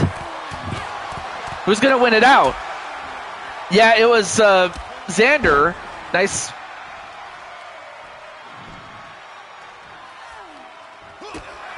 Went for a kick, but blocked. But instead, a neck breaker. Oh, now going for a front chancery. Well, that's the name of the move.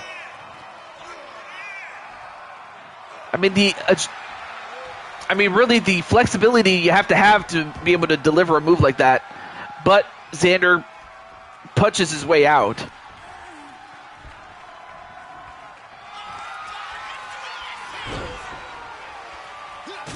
The head. Oh, I got it. The headshot. That's what I'll call it. The headshot.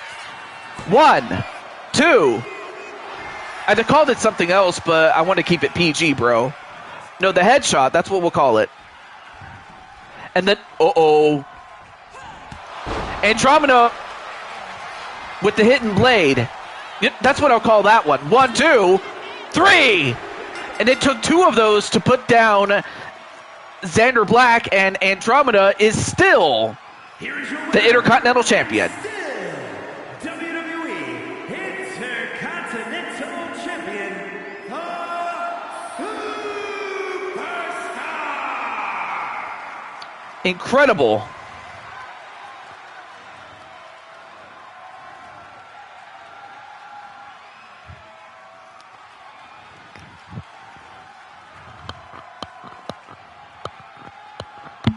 Okay. And you know what? I'm just going to get right into our next match. In fact, I believe most everybody's here, or anybody I wanted to reach is here. So let's get right to it. Yep, GG's indeed.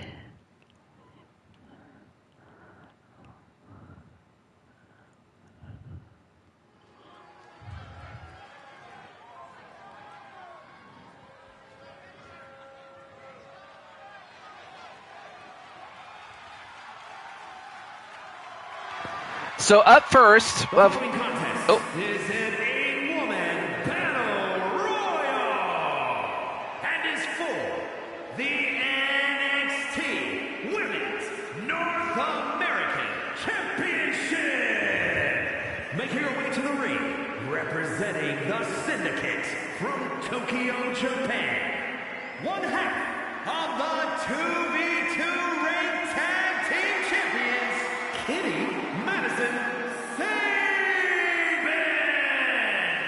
So if you remember the cat boy or the cat dude, well, this is his sister, the pink cat, Maddie Sabin. So yes, we have a cat girl now.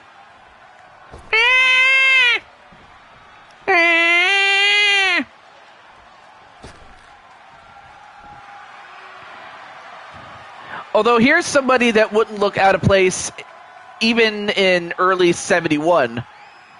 Or in the early 70s, excuse me. and that's Blake Monroe. In fact, she actually reminds me of a throwback, if you can believe that.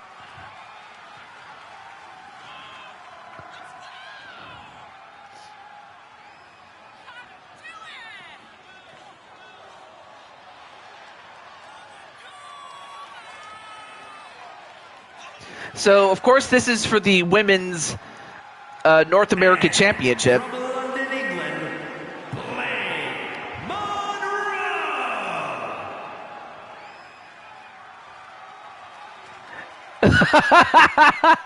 Oh, okay. So this is IRL your girl, huh?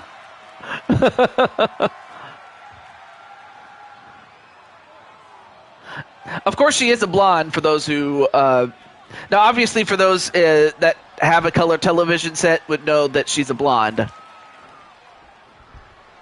and that Maddie has, pink hair, pink attire.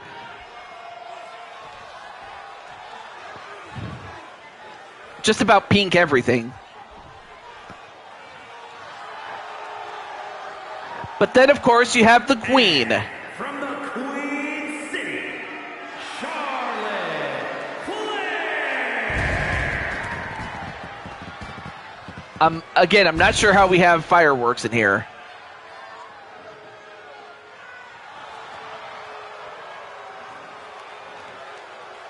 Of course, it was at around the time that... Yeah, that is true. Yeah, I remember her as Mariah May, of course. But, it was at around this time in 71. In fact, I think this was the last year before Ric Flair, began his career. Because I remember in a documentary, he started in 72. And he started in AWA. In fact, Patty was talking about the American Wrestling Association, but that's where Ric Flair began. And as he was training, he had a couple of matches for AWA, and at the time he was going to be going on excursion. And he would end up going into the Mid-Atlantic. And the original plan was for him to get some seasoning and then come back and be a star. But then, of course, he ended up staying there longer than he thought he would. And as a result, the Ric Flair that we know and love was born in the Mid-Atlantic. And, well, the rest is history. But that was the story of her dad. But then, of course, we have from American Gladiators, Diamond. Of course, this was long before Diamond or American Gladiators was even a thing.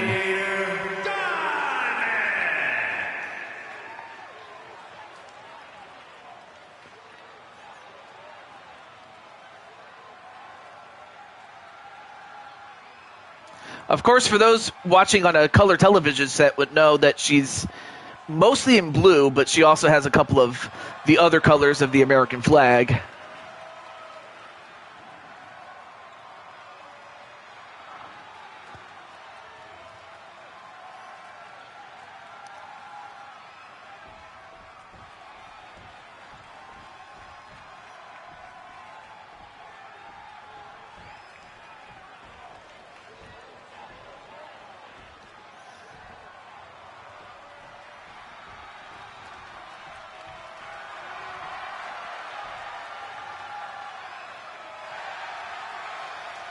And then, of course, you have... From Tampa, Florida, Tiffany Black.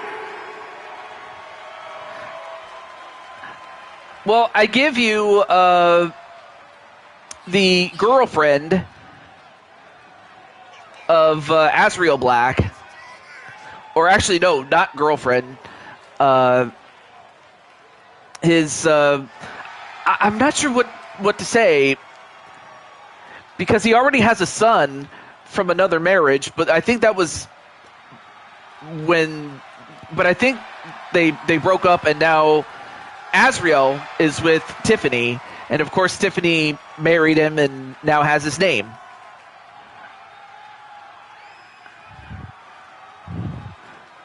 But here's Tiffany Black. And of course she's mostly in black, the color black.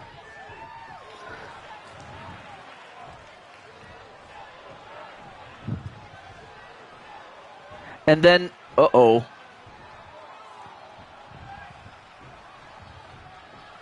Of course, audiences at the time would have been like, what is this?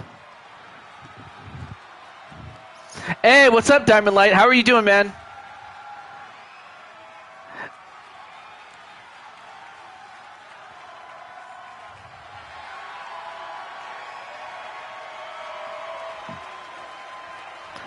Oh, of course, it's Daisy Spider.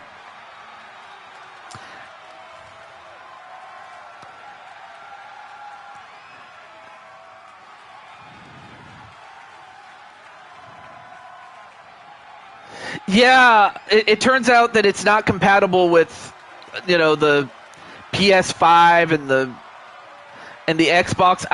And as well as the PC. It's just, yeah, I'm very sorry about that. But on the other hand, I don't blame you for being upset. I'd be upset too if I couldn't, I'd be upset too if I was in your position, honestly. And I tried. I tried to.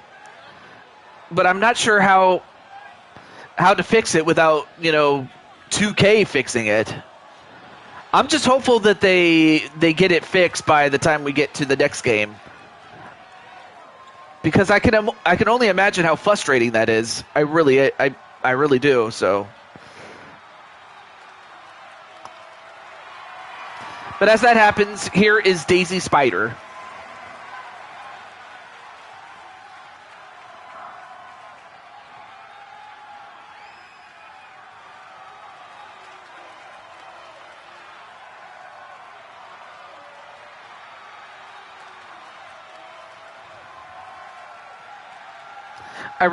I recently have access to Atticus and Kelly's creations.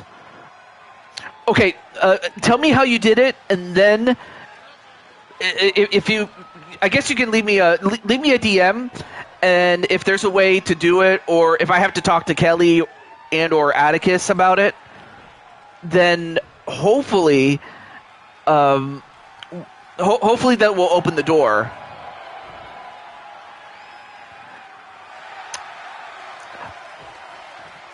And as that happens, here is from Paris, France, Super Smooth Angela Cooper. So I give you the daughter of Carmelita and Sly Cooper. I give you their daughter, Angela. Welcome back, Nolan. Oh, absolutely. Absolutely. If you could do that, if there's anything I need to do on my end, then I'll do it for you. Yep, there's Sly and Carmelita rooting for their beautiful angel. But yeah, get ready there, Mr. Nolan. You'll be up soon. In 3 matches time, my friend.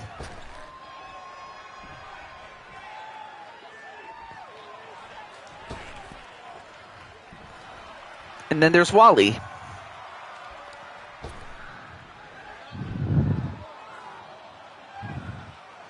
And then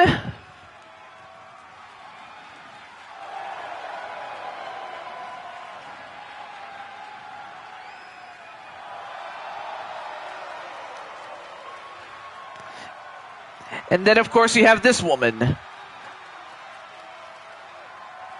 Lissa Utaker.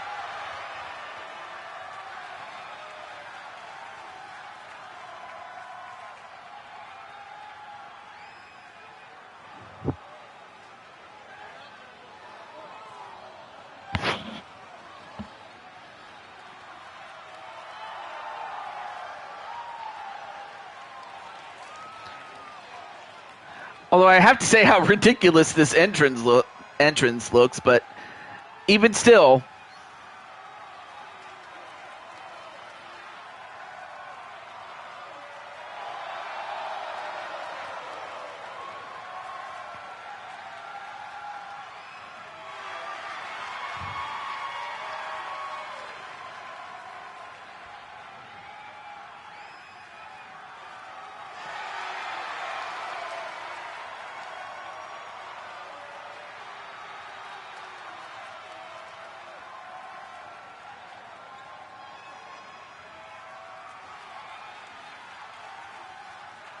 And their opponent, representing Chaos from Transylvania, Romania, the Dragon Goddess. So here's the Dragon Goddess. And of course, for those lucky enough to have color television would know that she is mostly in green.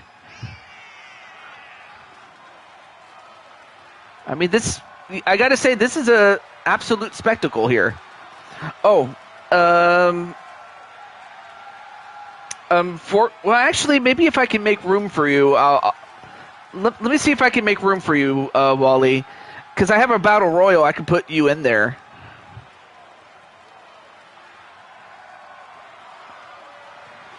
But as that happens, there you see Lissa.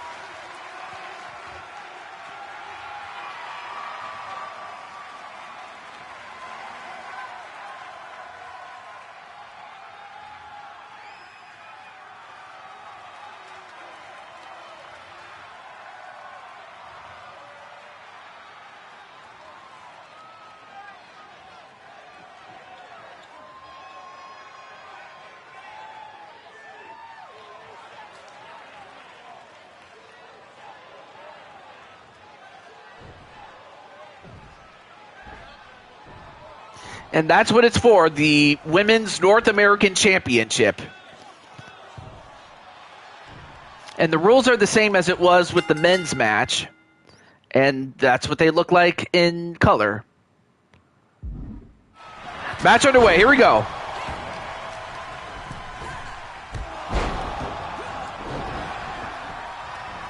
So unlike the last match where we had a defending champion, this time around, we don't.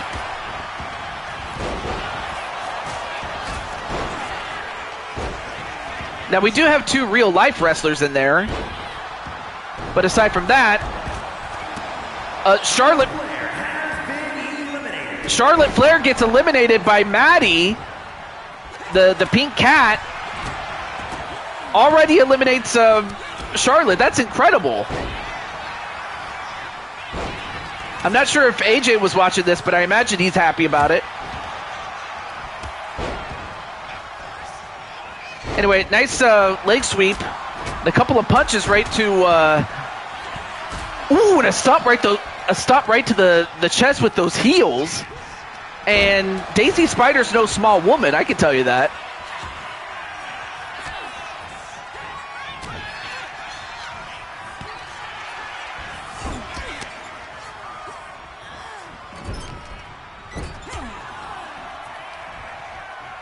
And, wait a minute. And Tiffany Black holding on.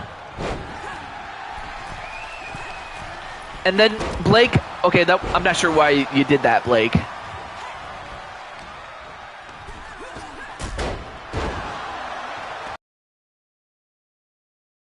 So you take her, tried to take out Maddie, but Maddie pulled the rope down, and Liz is out. So Liz's entrance lasted longer than she was in the match.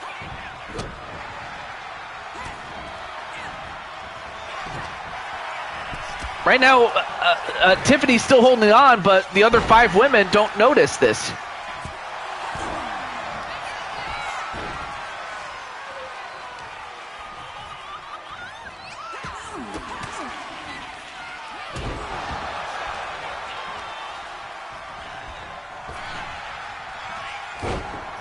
Anyway, and then a whip over the top rope, and out goes Maddie thanks to Blake Monroe. Now we're down to 5.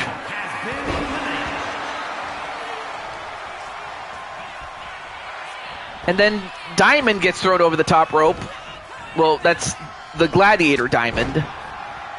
Because we have Diamond Light and we have Diamond Sky.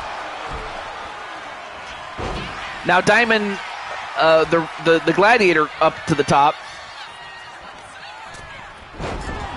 And then Waldy's saying, Tiffany, hang on. I can imagine the Cooper family are saying the same thing to Angela. Angela holds on.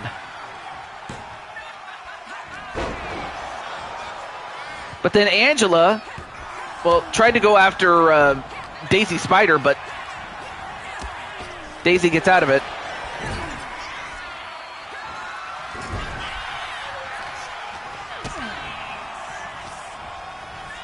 And Daisy Spider sent over the top, but nope, she gets right back in. I mean, she's a giant for all intents and purposes. Out goes Angela, thanks to Daisy Spider. I gotta say, for a giant, she's very athletic.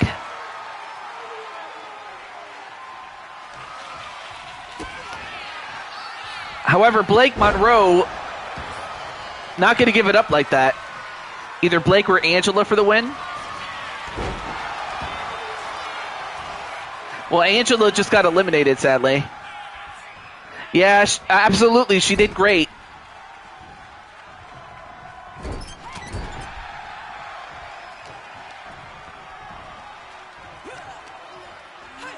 Ooh, reverse DDT.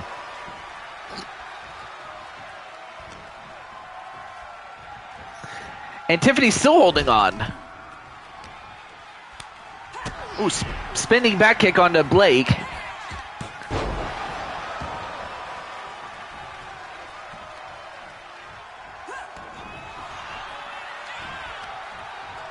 I mean, if any one woman can stand up, like, physically against Daisy Spider, it's got to be Diamond. And a wheelbarrow facebuster from off the top rope. And Blake, nope,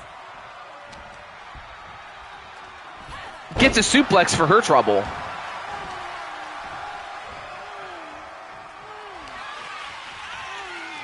And then gets a head driver as well.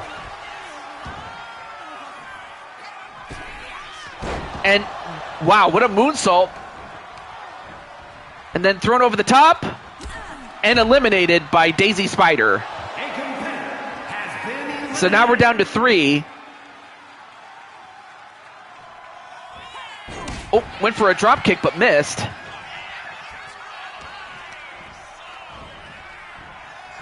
And then sent into the corner.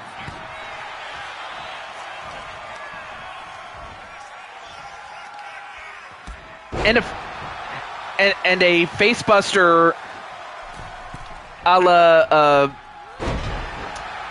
I forgot what it was called. The skull crushing finale.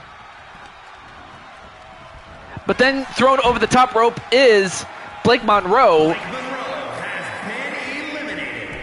And then Daisy, come on, man. I come on, woman. I know you can get her. Okay, there we go. And finally, Tiffany is back inside the ring.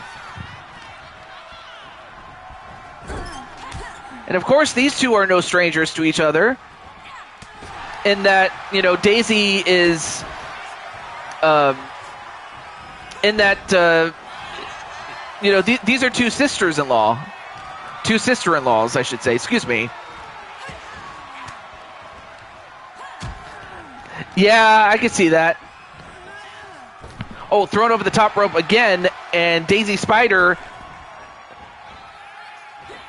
overconfident, but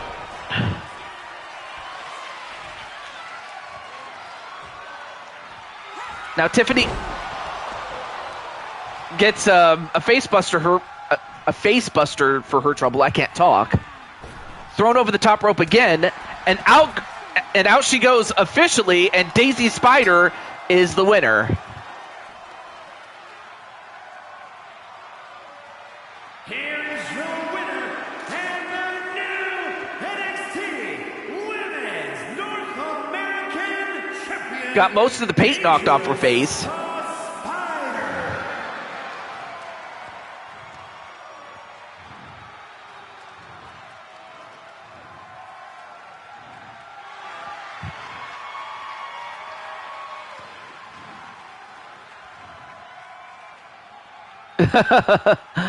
Yeah, I'm sorry that your favorites didn't win.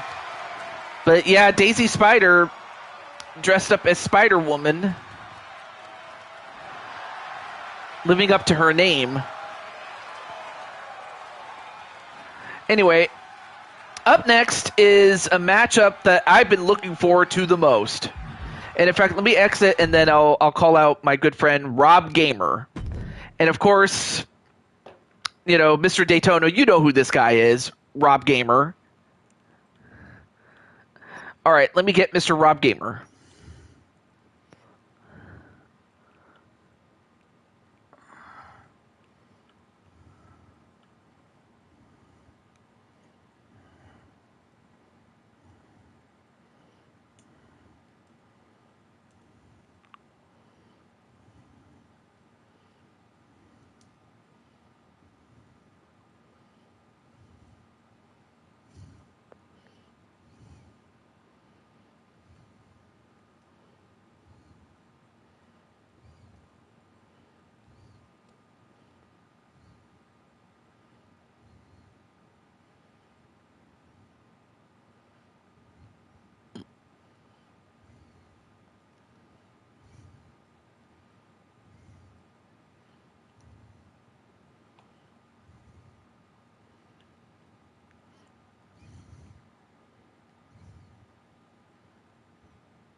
All right, there we go.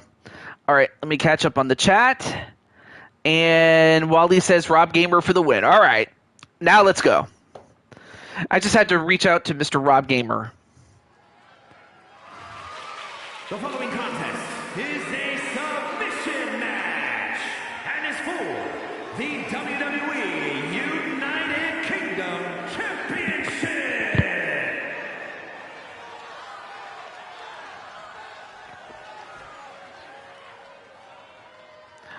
Well, introducing the challenger just so happens to be this man. A man who more or less started at around the time that 71 rolled around, and that man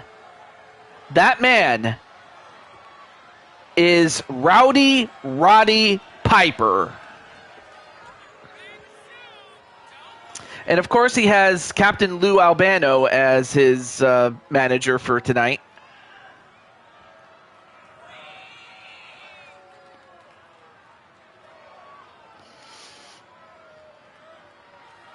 I mean, this man has accomplished a lot in his career. I mean, he's a multiple-time United States champion.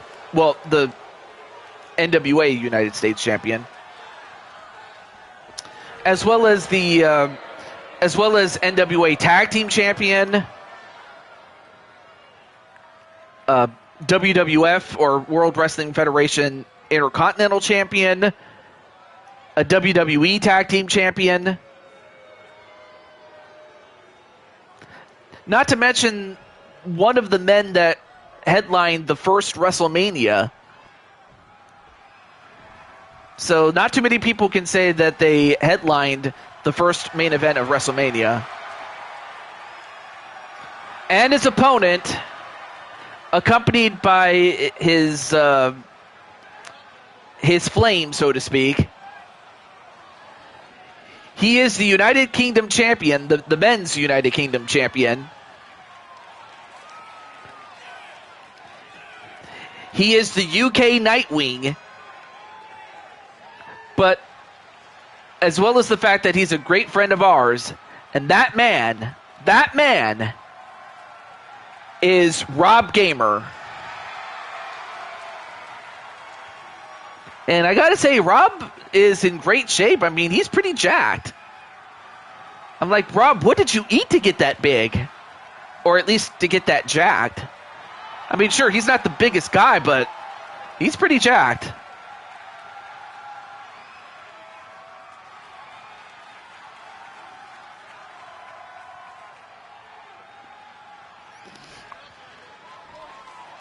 But there it is. The United Kingdom Championship.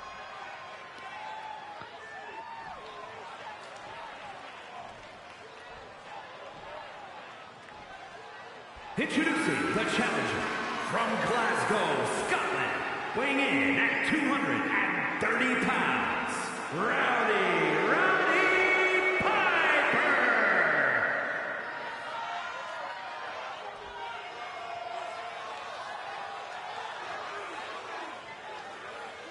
And his opponent from Blackpool, England, weighing in at 203 pounds, the WWE United Kingdom Champion, Rob the Gangster.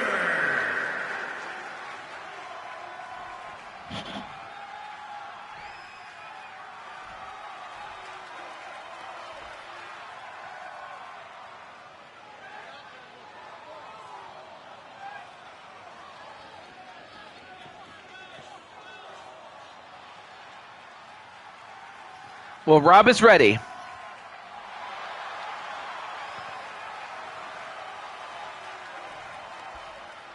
As he takes on a legend, a man who's also from the UK, albeit in Scotland. There we go.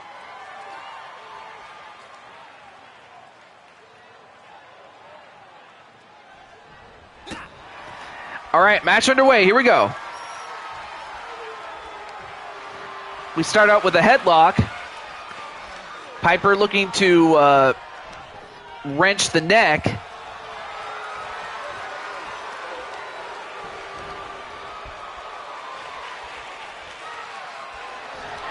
Now we have a hammerlock.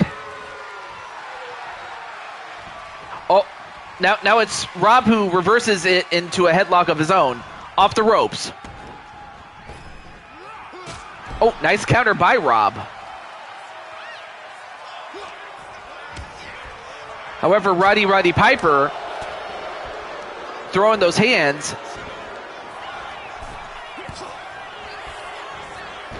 Ooh, went for a drop kick, but Rob with the speed and a scoop in the slam. And wait, I don't know if you saw that, but what's Captain Lou Albano doing, or what was he doing up there, up on the ring? Well, whatever he was doing, I certainly got a little tongue-tied. Thrown over the top rope. But in this case, it's a normal match, so you got to oh, by the way, this is a submission match. I forgot to mention that. You can still get counted out, but to win the match, you got to get a submission. And a running bulldog on the floor. Now for Piper, while he could win the match by countout, he can't win the title by that way. Now the count is up to 8. Well, he gets right back in, but so does Rob. Although he gets caught, he's got the sleeper. Although Captain Lou, what's he doing? Takes off the protective cover. And now the referee's going to look to fix that. And then a spin kick, though, by Rob Gamer. A reversal? Nope. And again, Rob with the agility and then a spinning back fist. Series of strikes and then a drop kick. And then, ooh, Rob got caught and kicked in the face for his trouble. And then an elbow. And Piper up to the top. Went for the elbow drop, but missed.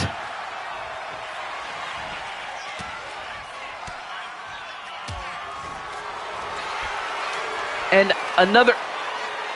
And now, I'm not sure why Captain Lou is throwing in some objects here now.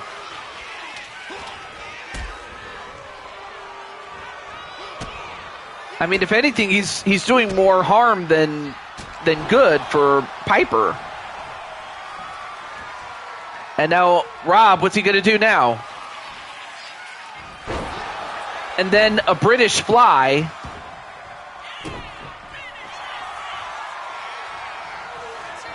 No worries, though, Wally. And now, wait a minute. Now he's going for a crossface. He's got it on Roddy Piper, and he got him to tap out. Rob Gamer wins.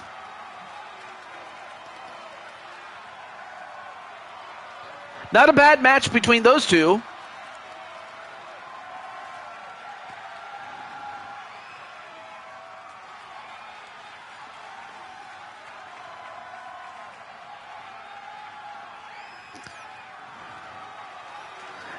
Anyway, nice spin kick there by Rob, and then once he got that modified crossface on Roddy Piper, he was able to get him to tap out.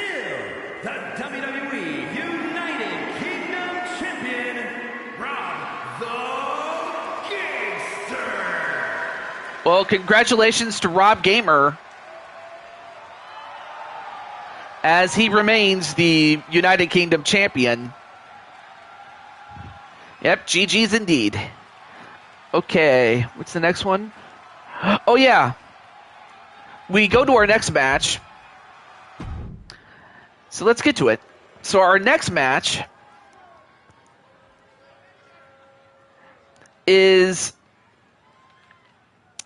a cage match. It's a classic, staple of NWA, National Wrestling Alliance fare, in that this is a no-escape cage match. And introducing first is a Fox. This woman is a Fox, and this is Revy Black, or a Katsune. So yeah, we have a lot of Nequos here. Representing the Syndicate from Tokyo, Japan, the unpredictable, unbreakable Wolf Princess. Oh, I'm sorry, she's a wolf. My bad. So this is a wolf girl. And by the way, she's also in league with the two cats that we saw early in the show as part of the Midnight Syndicate. So I give you Revy Black. That's her name.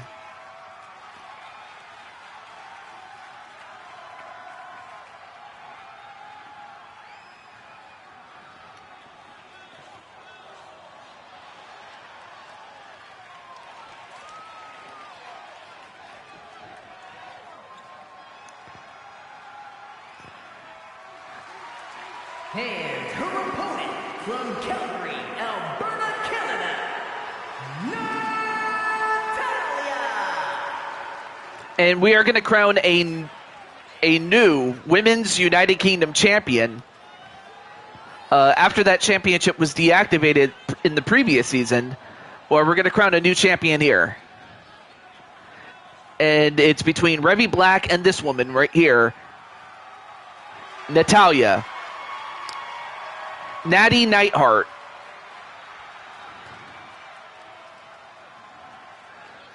Of course, she's the daughter of Jim the Anvil Neidhart, the late, great Jim the Anvil Neidhart. Rest in peace.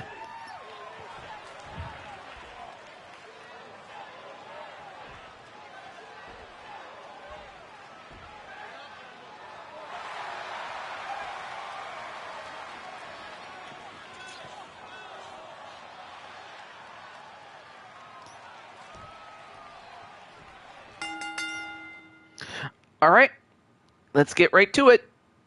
All right, let me catch up there. Oh, she was? Again, I forgot about that. I'm very sorry about that, AJ, but hey.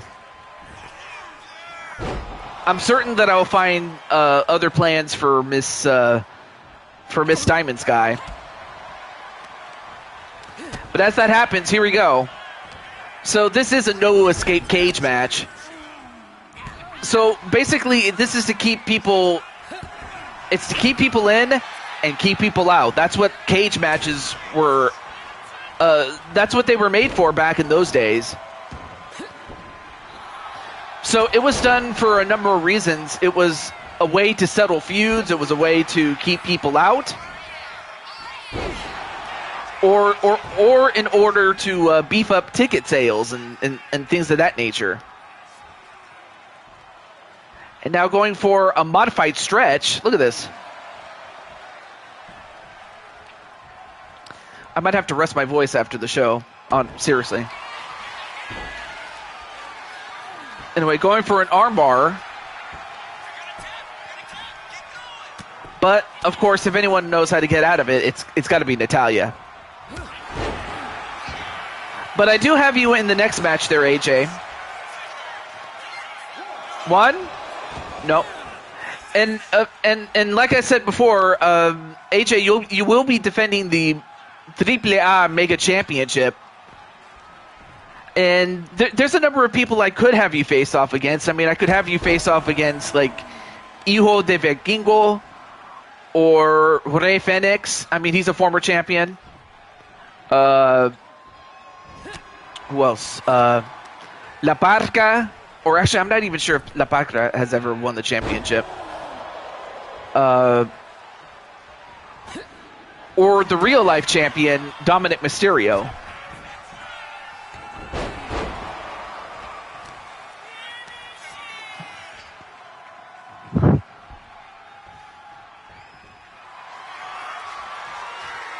And as that happens, a submission attempt onto Natalya. There are no rope breaks, so she's got to break it up herself.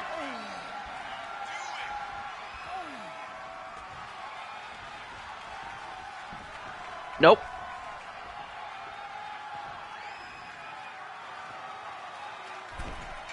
And now going up. Although she can't escape the cage, the combatants could still use it as a springboard, though. Then set into the corner. Nope.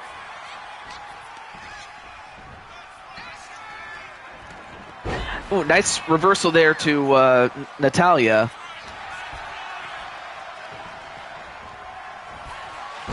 Oh, not sure what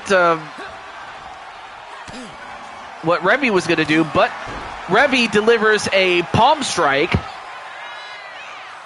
1, 2, 3. Reby is still the champion. I mean, that palm strike, when she delivers it, it can pack a punch. Here is your winner, and the new NXT UK Women's Champion, the unpredictable, unbreakable War Princess.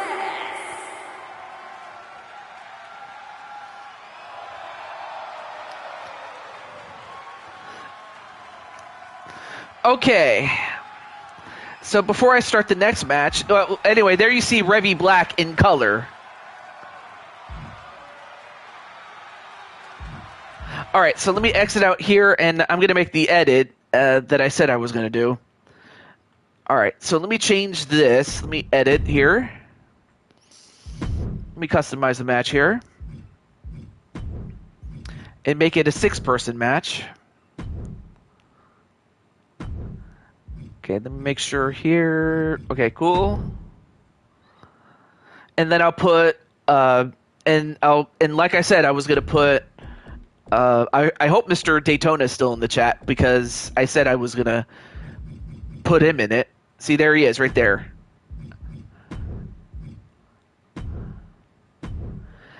As well as Wally.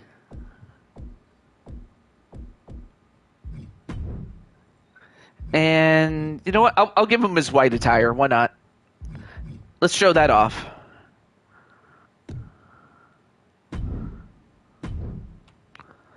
And this one is for, let me see if I can get it. The Men's United States Championship. So that's what that's for.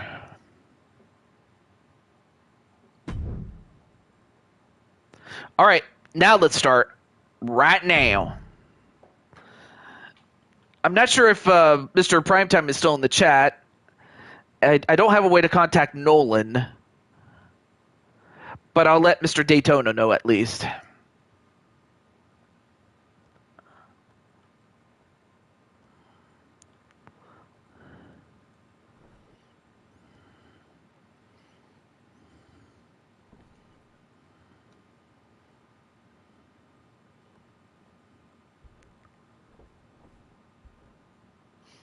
Okay. Well, hey, that's not a bad idea. He is the real life champion, so why not have him fight the champion here? I like that. Oh, okay.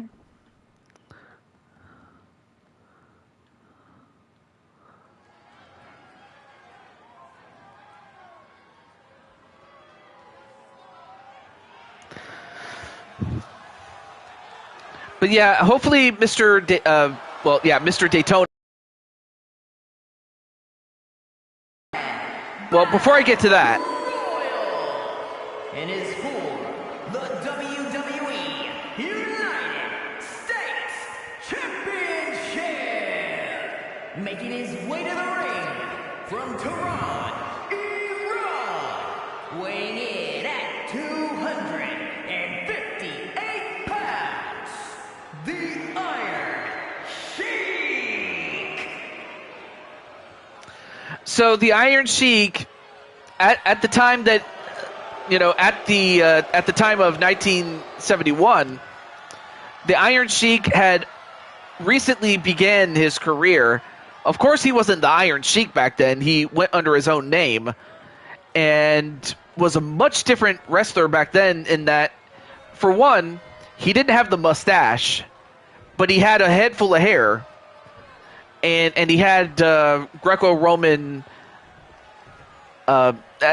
he had Greco-Roman wrestling as his base. But then, of course, he developed the character that became the Iron Sheik, and, well, that's pretty much what he became from then on out.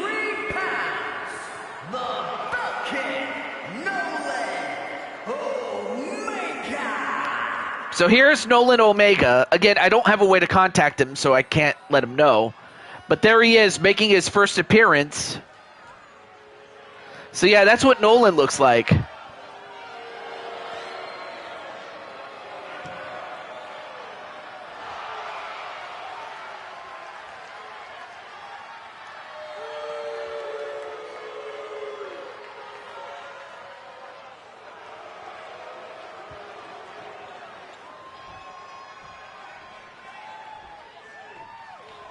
Well, there he is.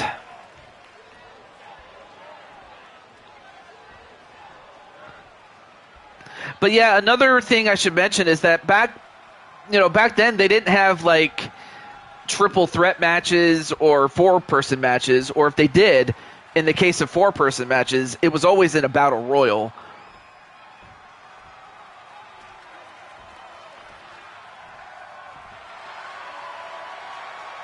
But then, of course, you have AJ. Hey, Mr. Daytona, you're just in time for your match. I decided to put you in this one. But right now I give you AJ, the reigning AAA, the AAA Mega Champion. Yeah, it's time to go Speed Racer, baby. I mean, of course, Speed Racer was huge already, and especially in Japan. And representing Diamond Mine from Dallas, Texas, weighing in at 219 pounds, the Triple A Mega Champion, AJ.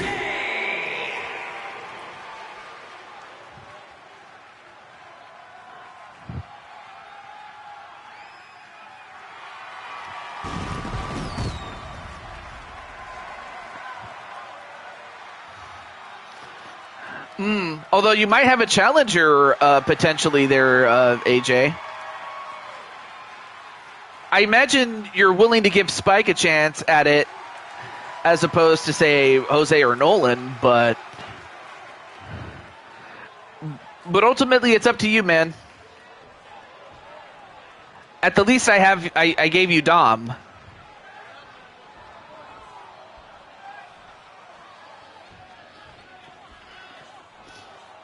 Okay. That's a potential challenge, though. But then, of course, you have primetime Shawn Sanders. Okay, so that's what the that's the deal. Representing Heavy Machinery from Queens, New York, weighing in at 259 pounds, Prime Time, Shawn Sanders. I mean, if I could truly, stylize Primetime, I'd have given him an afro or some other hairstyle that men of Primetime's caliber would have had. Like an afro or some other haircut, maybe even a mustache, like to give him the Booker T look. Like we're talking 2000 Booker T, because there's a big difference between Booker T when he was in the WWE as opposed to Booker T even in 2000. Like when he was WCW champion, he had a look to him. But then there's this man.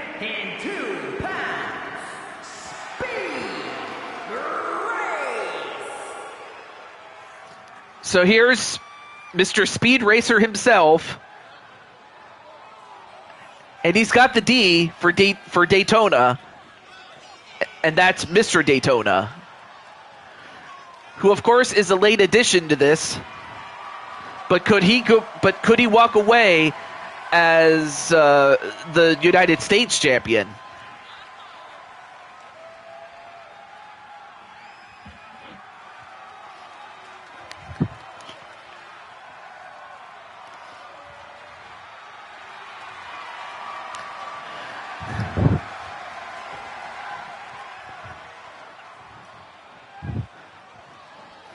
I mean, of course, we got one more competitor. Well, now we get to see his awesome hair, but there's one awesome athlete left.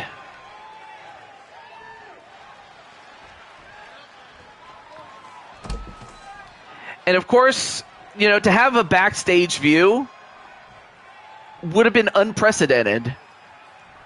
Or if it was there, it wasn't common back in 71.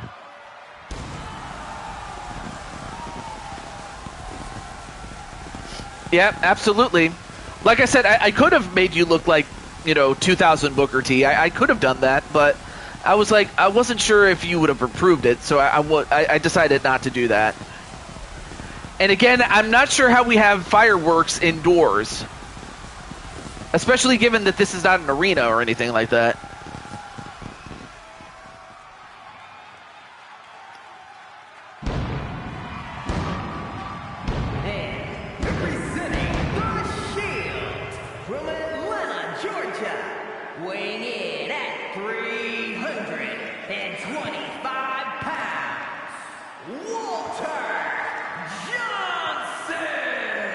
So I give you Walter Wally Johnson. They also call him the Hulk. I mean, of course, the Hulk existed back then. So a lot of people would have been like, oh my gosh, this guy's a superhero.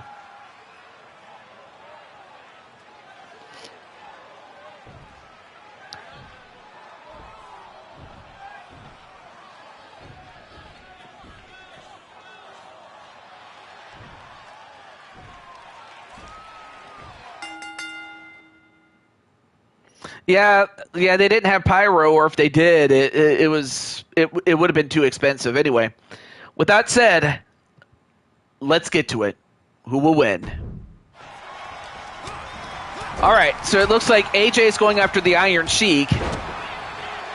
Shawn and Wally are going to fight each other, and that just leaves Nolan and Daytona to fight each other. I mean, really, you have only one actual wrestler in there, and that's Iron Sheik.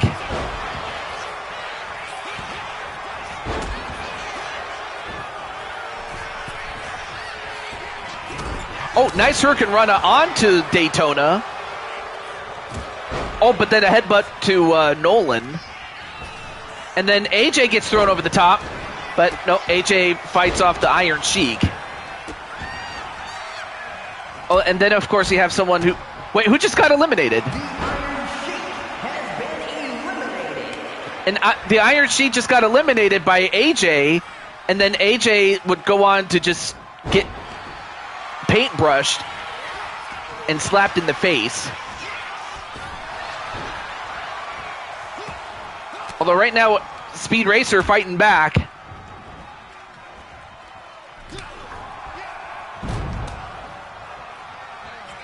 I mean, you're in there with a bunch of heavyweights, man.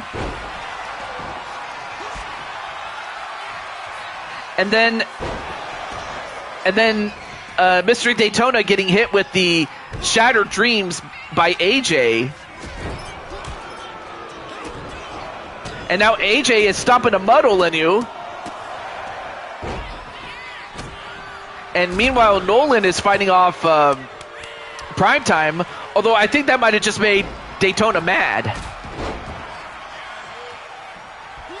A gut wrench powerbomb onto Primetime.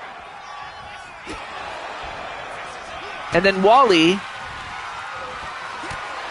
Oh, what? Oh, Mr. Daytona almost got eliminated, but he stayed in. But then Wally. Oh.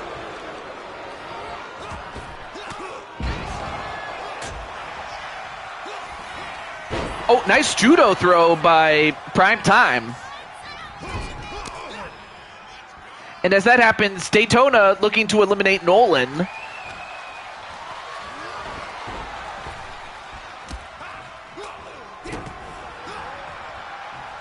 Ooh, a face plant onto AJ.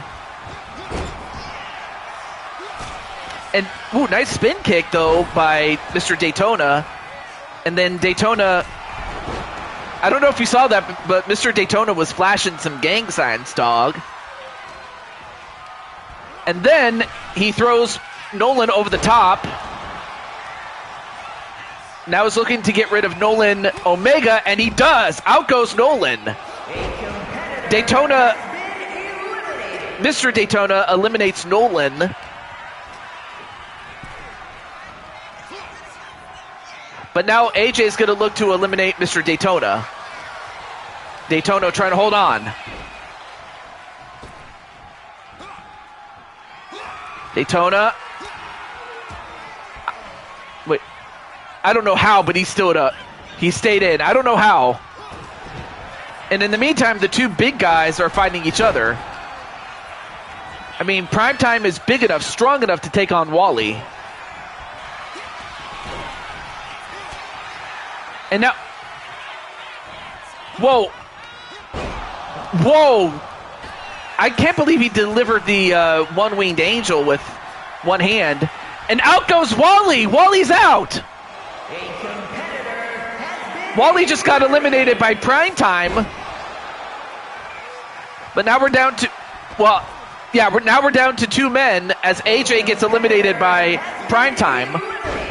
So it all comes down to Daytona and Primetime Sean Sanders, and Sean Sanders wins.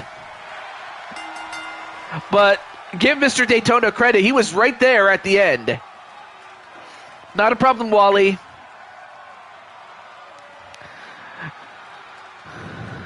Well, anyway, Mr. Daytona did manage to eliminate Mr. Nolan Omega.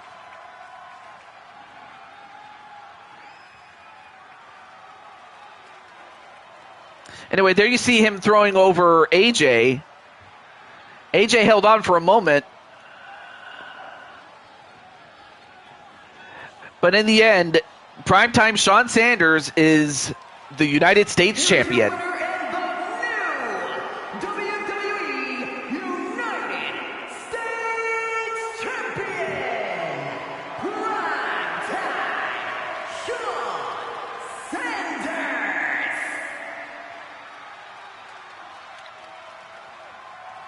Yep. GG's, though.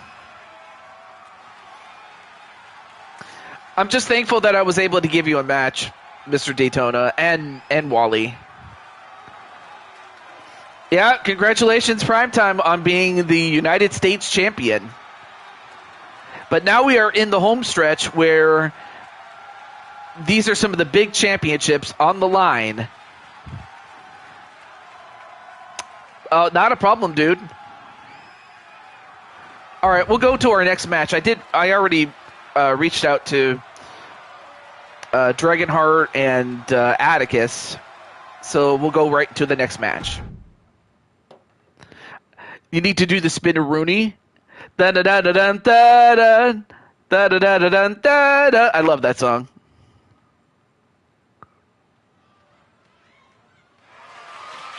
The following contest is a tag team match scheduled for one fall and is for the All-Star Men's World Tag Team and the NXT Mutiny Tag Championships.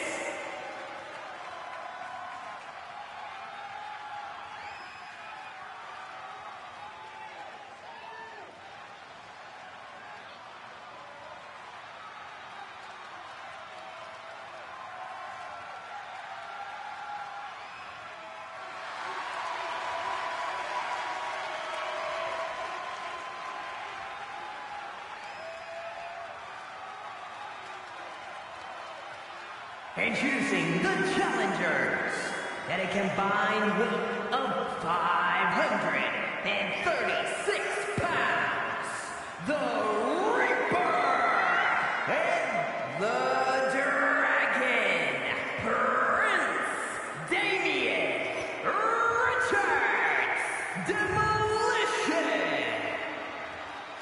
All right, so I give you Dissolution.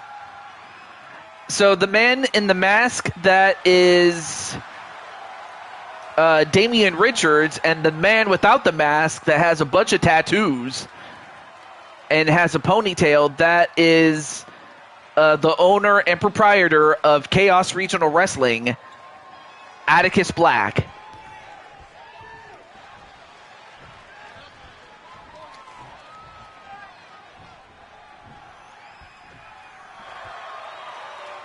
And then, of course, the other team. Combined weight of 405 pounds, the NXT Mutiny Tag Team Champions and the All-Star Men's World Tag Team Champions, the X-Factor and the Gladiator, Prince KJ, the Loot. Okay, I didn't want to talk over the announcer, but what I will say is that the champions are the Dragon family. So you have hopefully we'll get a look at the champions. All right, so the man in black, the taller of the two, that is Kaiser Hart. And then the other guy that's on the apron, that is his son, Kaiser Hart Jr. And of course, as you can see, they are dragons. Like, if you've seen... If you're familiar with Fire Emblem and the Lagoo, that's pretty much what their gimmick is. Is that, yes, they can turn into dragons, but they also have a human form. But it's also akin to that, like, in anime. So that's pretty much what their gimmick is. Although I should also mention that Damian Richards is also a dragon himself. The only person that's not a dragon is that man, Atticus Black. Although, I mean, just look how jacked he is. Look at this. And by no means is Kaiser Hart, you know, and by no means is Kaiser Hart's physique chopped liver, but neither is his son.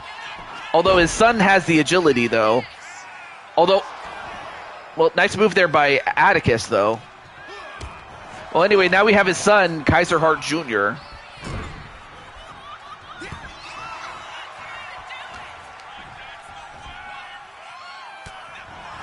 And Kaiser Hart Jr. trying to test the strength. But, of course, he's going to need some more development in order to have the strength that his dad has.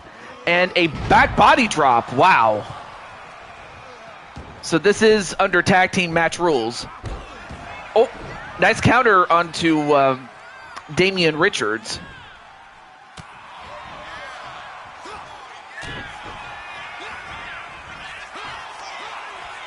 Oh, and a rake in the eyes, and then a spin kick. Although he gets right back up, though. Then a tag to Atticus. And then trying to pull on the hamstrings. And nice running knee onto Kaiser Hart Jr. I mean, I imagine that fans at the time would have been like, who are these guys?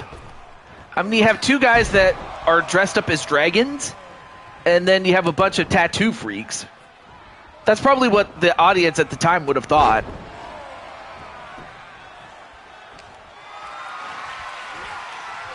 But it should not take anything away from the fact that these guys are tremendous athletes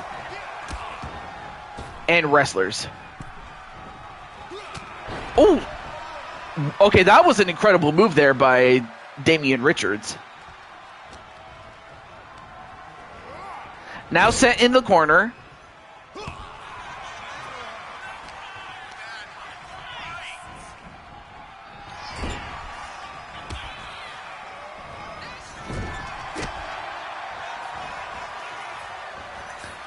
And, oh, nice body splash.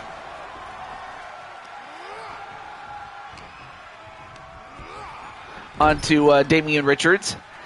Now attack to his son, so now you have two Kaiser Harts in there.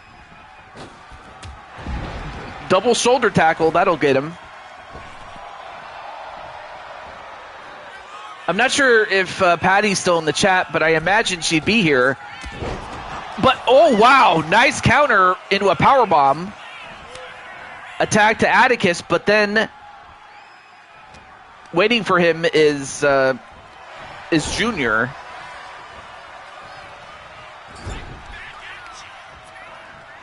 And then Junior gets set. Oh, wow, right into the turnbuckle. Oh, escapes the corner, though.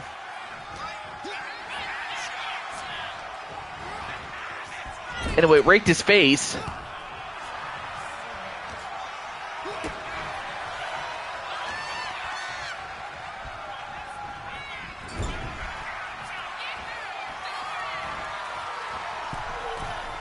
And then Atticus gets Hurricane Rana for his trouble, and then a pin. One, only gets a one. You're going to have to do a lot more than that to beat Atticus, that's for sure. Nice Hurricane Rana. All right, then attack to his dad, Kaiser Hart Sr.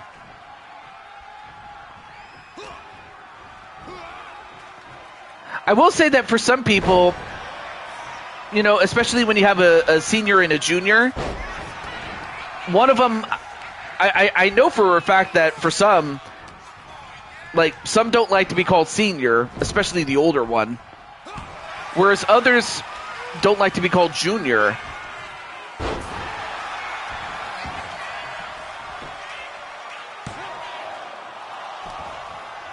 Of course, this goes both ways. Like, for the older, it's like, if you're called senior, it just makes it seem like you're older than you actually are.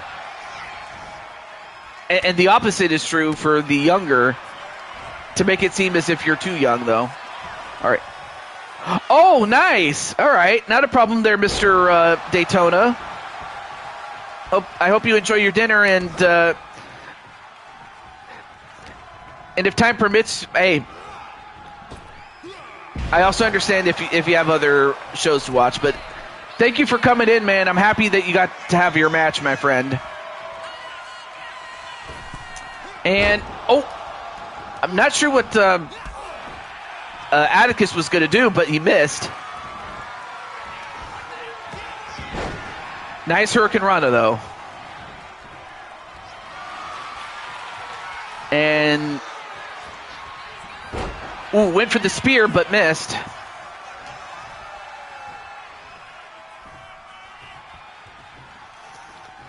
And, manages to escape and goes for the chop block.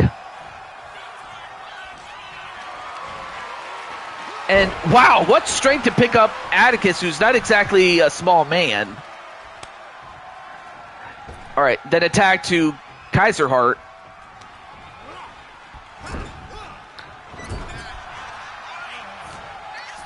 Anyway, it misses the, ends up hitting the corner, and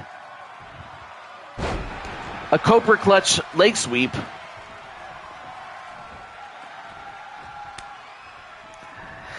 And then attack to Damian Richards.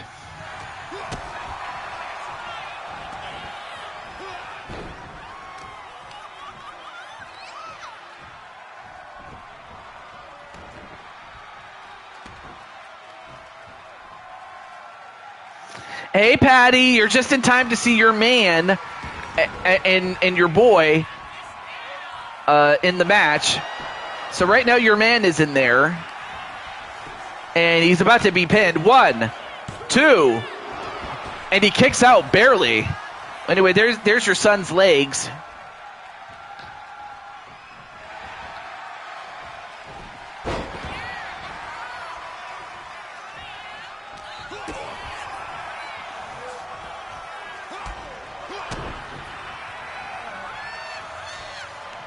Anyway, and a Northern Light suplex onto Kaiser Hart. I mean, of course, the Dragon family had Kaiser Hart and Dragon Hart Jr., well, both juniors, win the championship. However, Dragon Hart Jr. has expressed interest in joining the world title picture, and so gave his half to Kaiser Hart Sr., and as a result, both Kaiser Harts are defending the titles on behalf of the Dragon family. A quick tag to Atticus, although Atticus gets a hold of Kaiser Hart Jr.,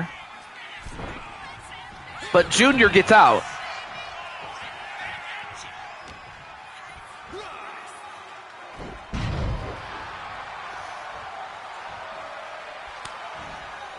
And then attack back to Kaiser Hart Sr., your man. And of course, he still has some of that quickness that he always had. Uh-oh. Atticus in trouble. And gets hit with the spear. Oh, but he's not done with him yet. Back elbow. And now going for the octopus stretch. But, no. Escaped. And then a spine buster. Tag to Junior.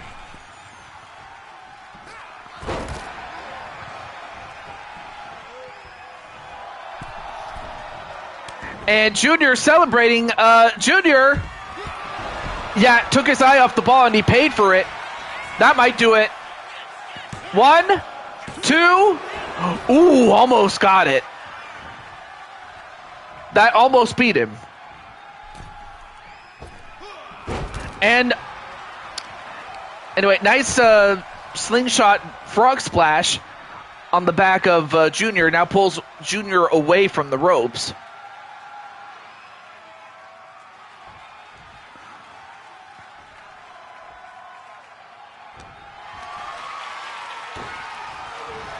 And then Patty says, KJ, stop showing off. Oh, Nice Dragon Rana there. Oh, now what's KJ going to do? And, well, he tried to go for a spear just like his dad, and it was reversed. Now Atticus comes in. And, wow, Atticus showing us the agility he had in his youth, and yet that was enough to actually beat him. Oh, KJ made a mistake. I mean, he was showing off, and he paid for it. And NXT Mutiny Tag Team Champions, the Reaper and the Dragon, Prince Damien Richards. So Desolation are now two-time tag team champions. This time it's the combination of Damian Richards and Atticus Black. Last time it was Damian Richards and Tomara, but of course Tomara was in the 4-on-4 match. But instead, Desolation are now the new champions.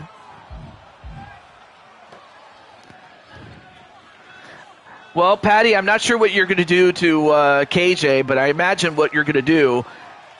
I imagine KJ is going to get it. I'm not sure what it is. All right, so up next, I'm going to let Miss Tammy Martinez know because she's up next.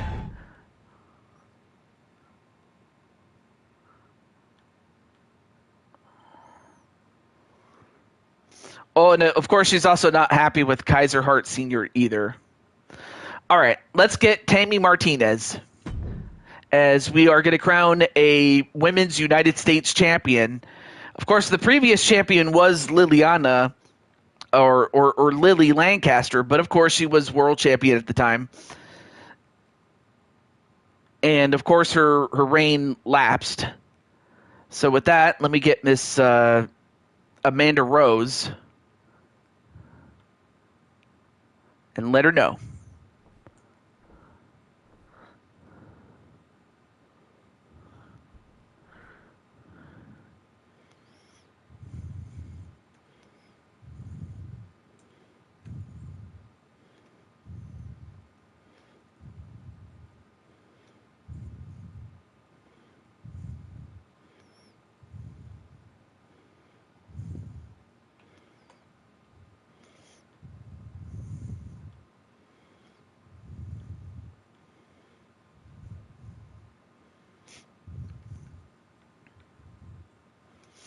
All right, so we're going to have Tammy against Julia head-to-head. Here we go.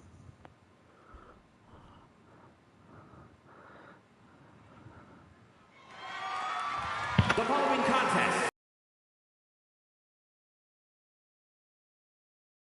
Women's United States Championship. Oh, that's awesome.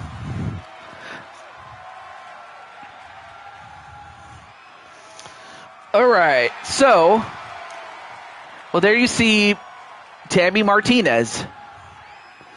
And for this match, she is accompanied by Armando Alejandro Estrada.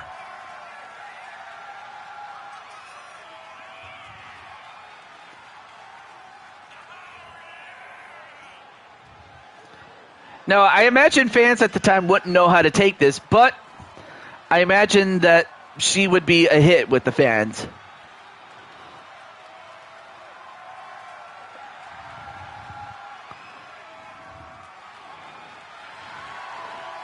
Again, I'm not sure what you're going to do to KJ and Kaiser Hart when they get back home.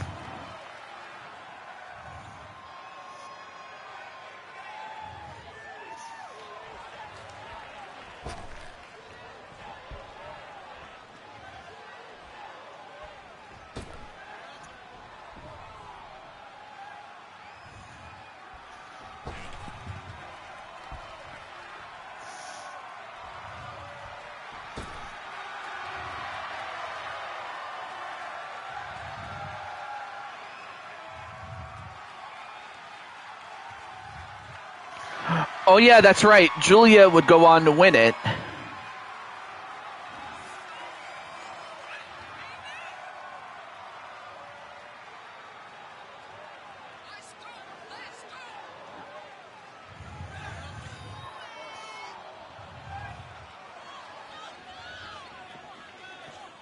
So there it is. There's the Women's United States Championship.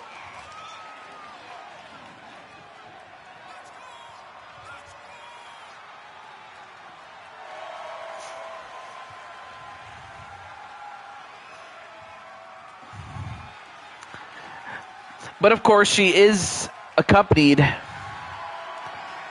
by. I'll hold that thought.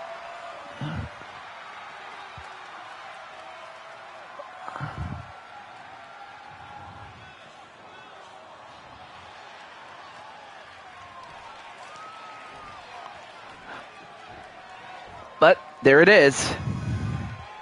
I mean, of course, we had United States Championships even back then. Bobby the Brain Heenan is the manager. Introducing the challenger from San Diego, California, Tammy Martinez.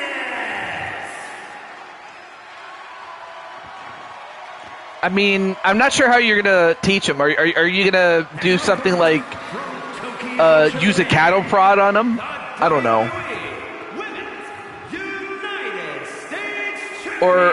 Or maybe the old-fashioned way, you just stretch him, kind of like how they used to do it in the dungeon in Stu Hart's home. I don't know if it's going to be like that though.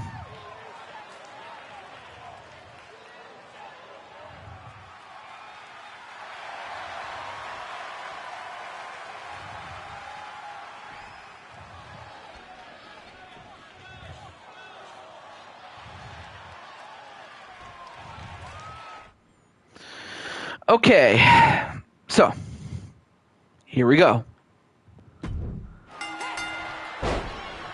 I imagine, Brandon and most everybody else in the chat that's still here is going to go for Tammy Martinez.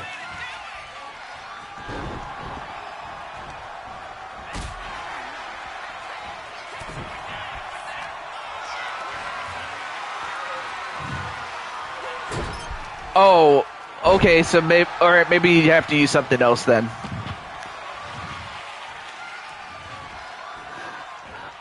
But anyway, I digress. Back to this match, and look at the strength of Tammy Martinez.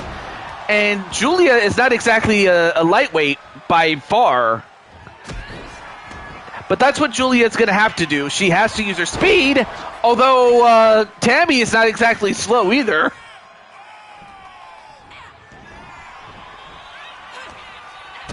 No, if anything, she has to weather the storm. Anyway, nice double arm suplex there to Tammy Martinez by Julia.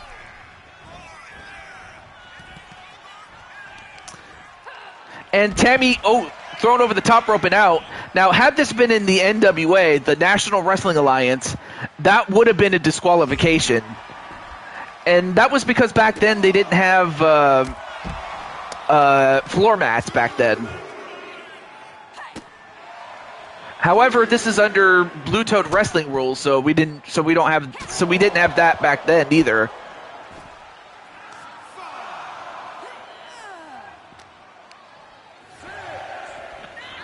Although both these women have got to be careful. Now Julia is back in.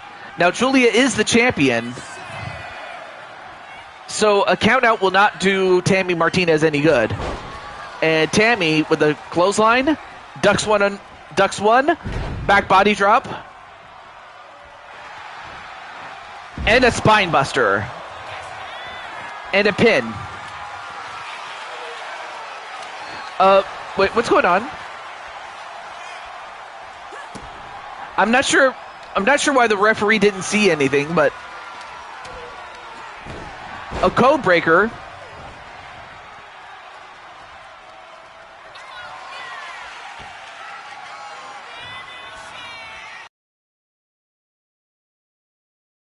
With a spear, that might do it. 1, 2, no. I give credit to Julia. She ain't giving up. Oh, she's going to go for it again. And she hits it again.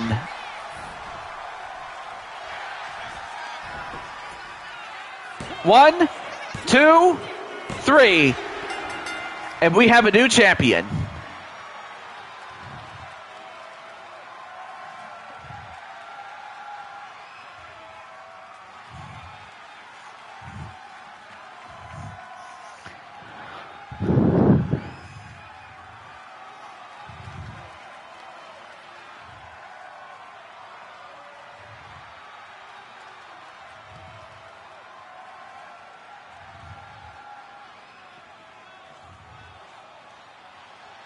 Oh, yeah.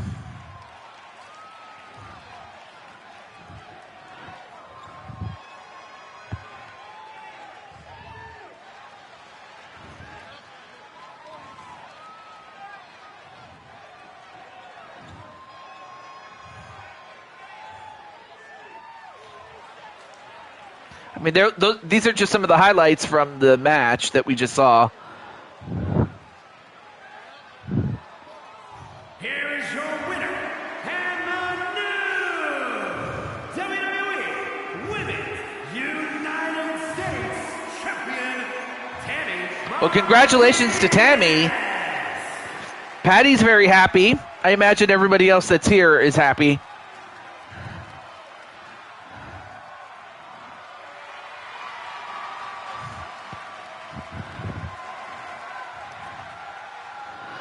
Well, there you see Tammy in color. Uh-oh. Well, it looks like Tammy is... well,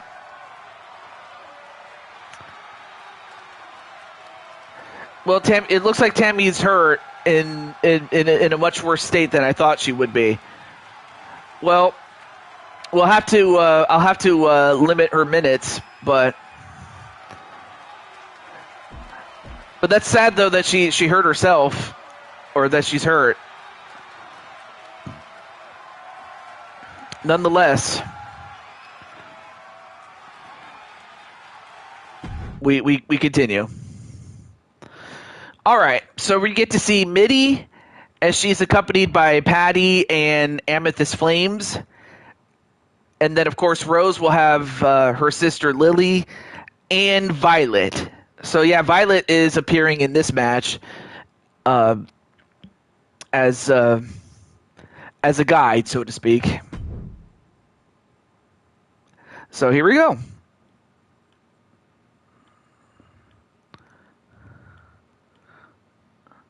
All right, I'll let Minnie know.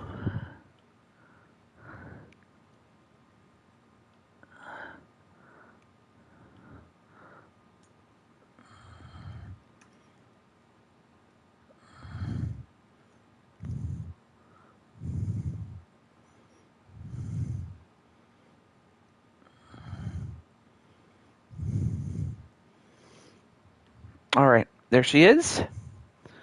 Here we go.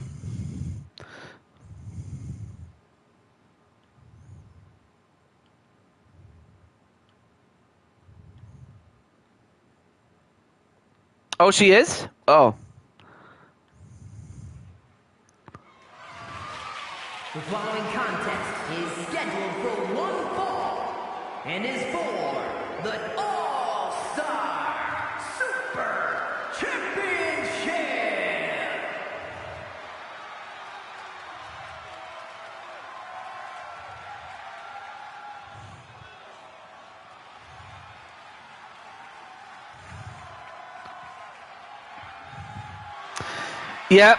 Yep, you're in the next match, the triple main event. Well, anyway, there you see the DWO Nova.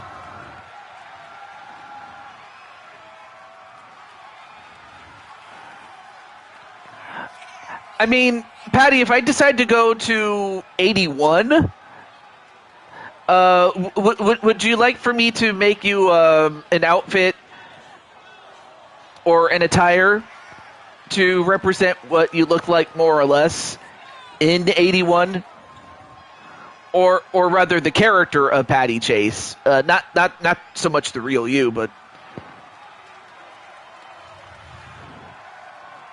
that, with your permission, of course. Anyway, there you see Patty in the middle, and then of course Mitty is the one with hair in her eye, and then of course the one with the tail, that is Amethyst Flames.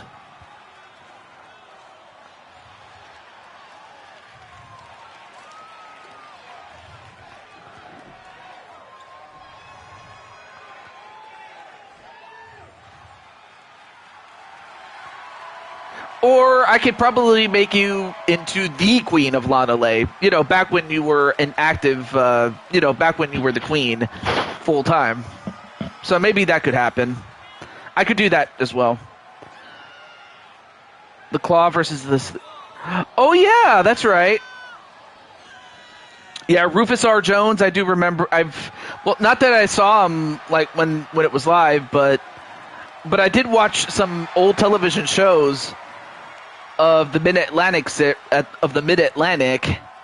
and yes, you had a young Ric Flair and a young Greg the Hammer Valentine, and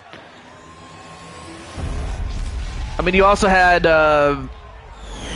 Wahoo McDaniel. Who else you had? Introducing the challenger from parts unknown, the Queen M. Well, there you see Mitty. There's her opponent from Tokyo, Japan, the All-Star Super. As long as it's blue and it has that L logo. Okay. Oh, hold that thought. Okay. Also, I imagine you had longer hair, because I remember. I imagine you had longer hair back then, like. So, yeah. That happened years down the line when he was training to be a wrestler. Was a Texas rattlesnake. All right, here we go.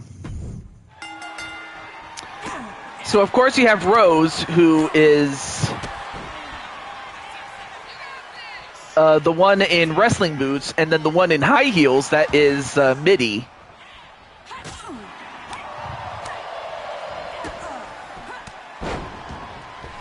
I imagine that the audience would take well to Rose.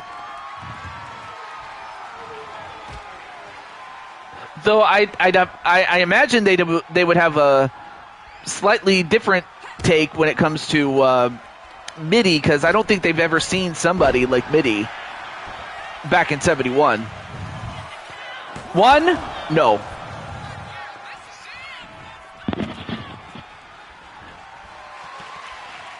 Back in the 80s? Yeah, they did. Okay. I'm certain I'll find something for you. I'm not sure if it was braided or if you had a ponytail back then, or if you just let it out. But either way. Oh, nice. Oh, nice ankle lock pick. And now, drop the knee. Now trying to take out the legs of Mitty. I mean, of course, what you have is with Mitty is that you have a former Intercontinental Champion and the record-setting 10-time Blue Toad Wrestling Women's Champion. Now looking to add another accolade. I mean, she's already been a Four Queens Champion, a Intercontinental Champion. Oh! I don't know if you saw that, but Mitty got knocked off the apron, and in turn ended up knocking off Patty by accident. Oh, nice counter, though, by Mitty.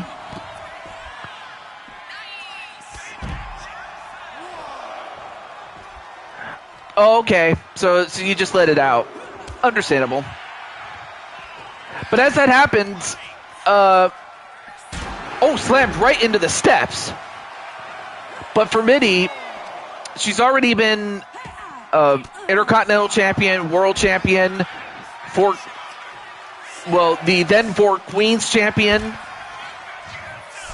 So the only titles that she hasn't won to get the 5-star treatment would be the Tag Team titles and the Mushroom Kingdom Champion. So if she wins here, she'll be 4/5 of the way there. Yeah, that's right. A young Roddy Piper was there, as was Steamboat and Iron Sheik.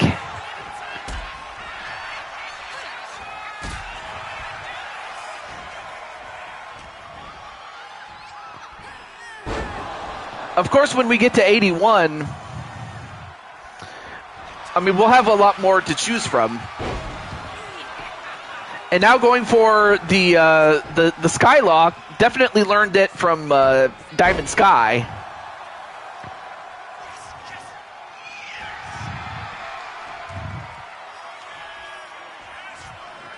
And now Rose, nice slingshot clothesline. But then Mitty with a sunset flip takedown.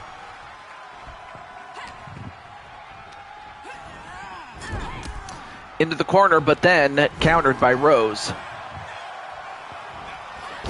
And Rose went for a move but missed, and then gets kicked in the face with those heels.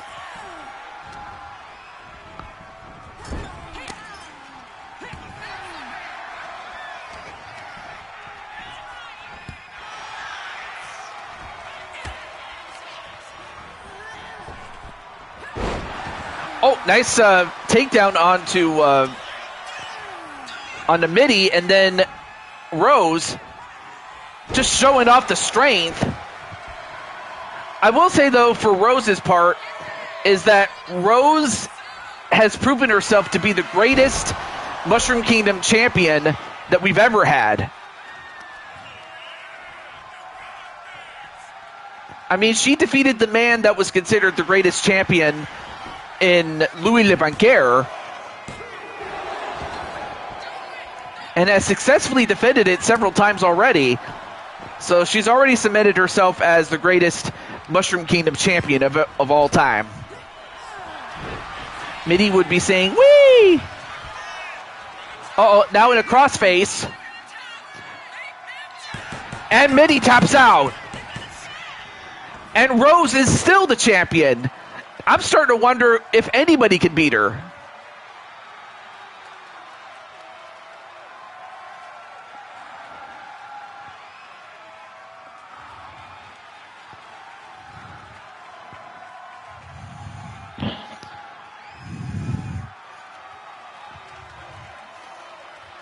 Just look at the strength of Rose. And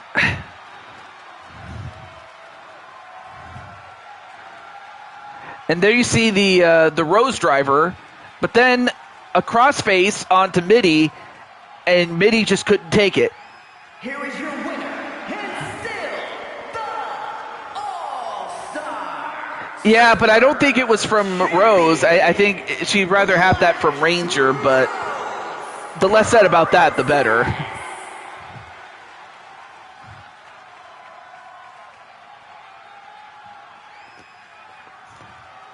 A 4-star match. But up next is the start of our triple main event, and it will be a Texas death match coming up next. Now, why a Texas death match? Well, back in the days when they had no disqualification matches, they were referred to as a Texas death match because matches such as that originated in Texas, and, well, hence the reason why it was called that.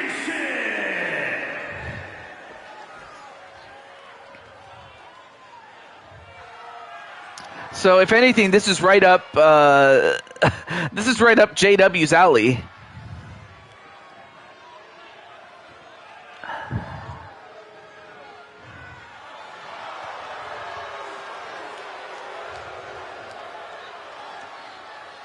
Of course, one thing they didn't have back then was lasers.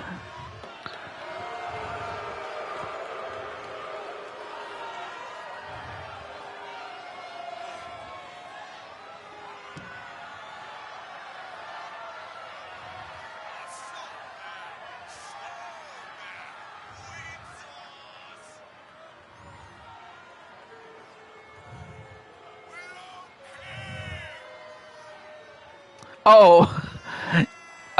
Oh, okay. All right, that makes sense then.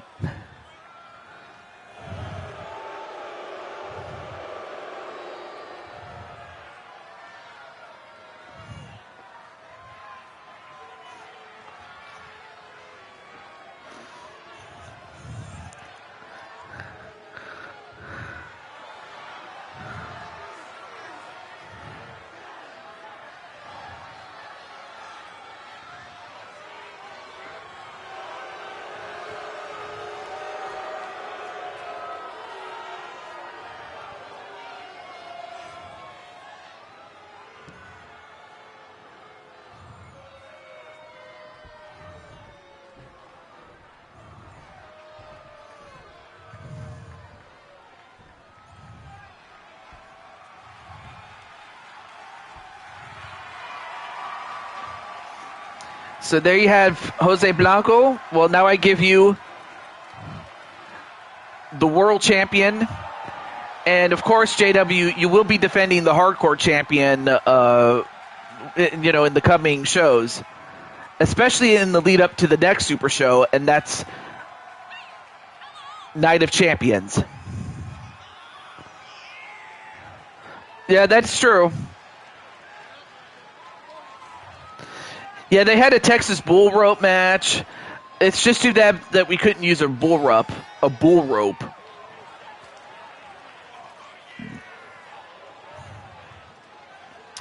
And I imagine they had a strap match, but again,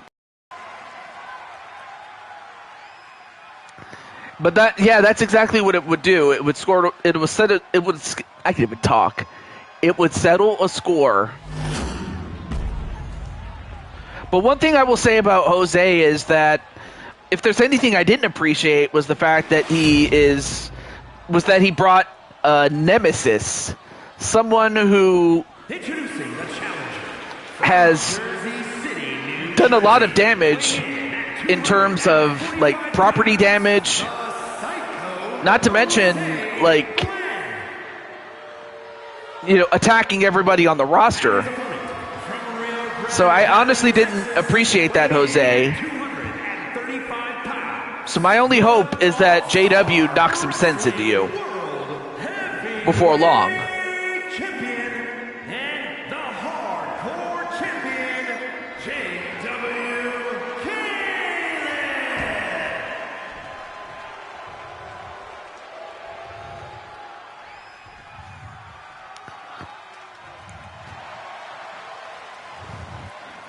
Well, you're certainly going to be tested tonight.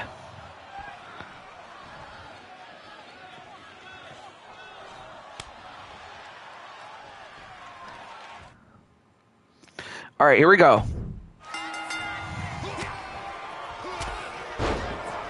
Although I will say, in the past, in the past, Jose would have had the speed, but he has since grown muscle to where now it's JW who's going to have to use his speed to take out Jose. But obviously, if there's one thing he always had, it was his ability to barroom brawl. Well, Jose's definitely up to the challenge. All right, now both guys are outside. There are no disqualifications and no countouts, so these guys can fight outside all they want. But to win the match, they got to get in the ring.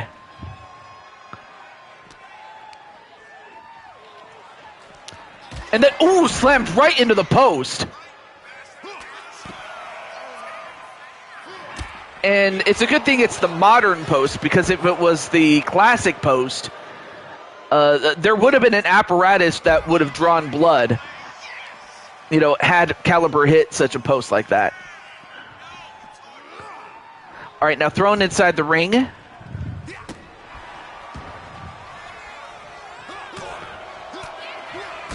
And so far, JW throwing hands.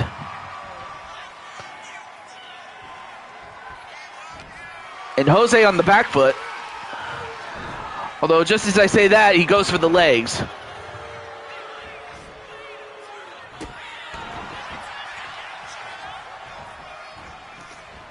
And a float over neck breaker. And nice tope automatico. I imagine he must have learned that from someone like Eddie Guerrero. Or maybe it was from El Santo, who was wrestling at that time, was El Santo.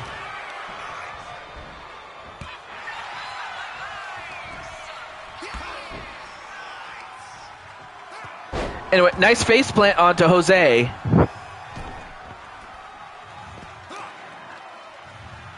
Both guys outside of the ring again.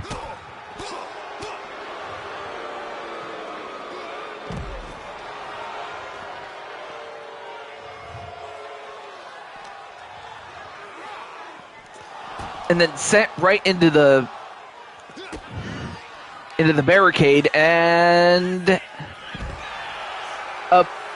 then a brain buster. And it's a good thing we have those mats, because they didn't have mats back then. In fact, even back in '71, they didn't have. They never had too many matches like this, because it would always spill outside. And in the old days, they didn't spill outside all that often.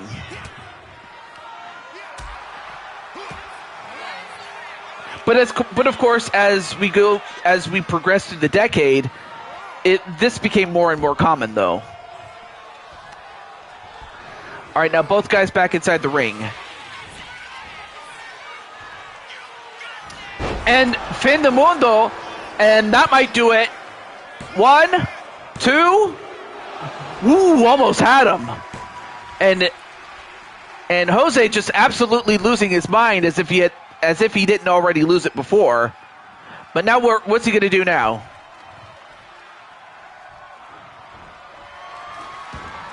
Jose, well, he has a bag of some sorts.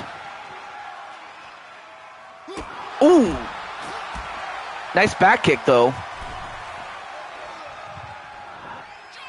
Well, you're going to have to earn it, that's for sure. Although, elbow drop from off the top rope. Although Jose delivers a face buster knee.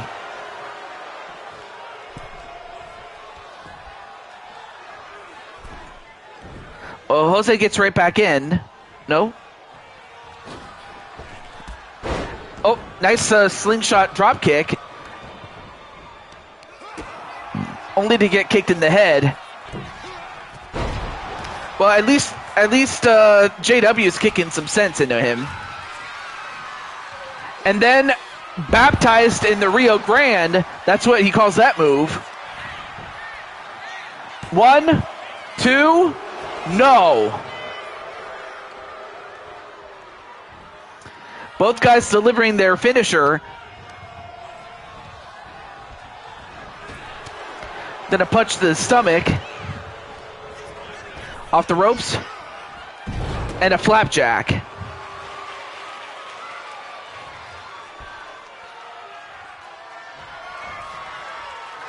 And then, I'm not sure what you call this move, though, Jose. 1, 2, 3, and Jose is the new champion.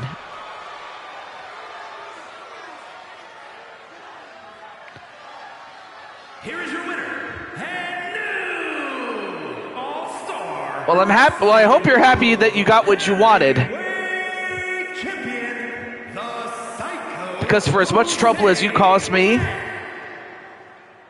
I'm prepared to give it right back. So for now, enjoy it. And for JW, I do have a rematch clause for you, my friend.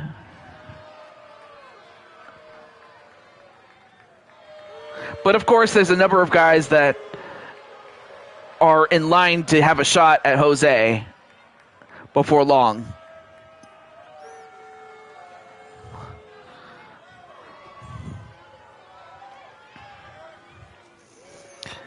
Yeah, and who knows? Maybe by the time you get your shot, Jose might not even be the champion.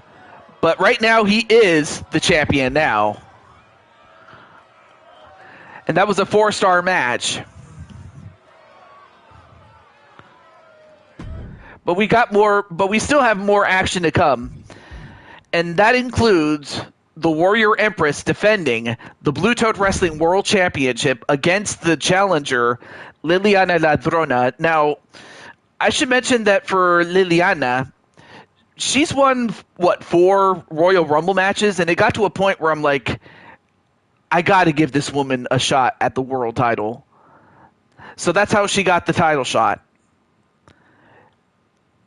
Of course, Carmelita Fox is also in line for that, and in fact, she has the next shot, and she'll either face off against Warrior Empress for another time, or she might have to face off against her fellow Latina, Liliana Ladrona.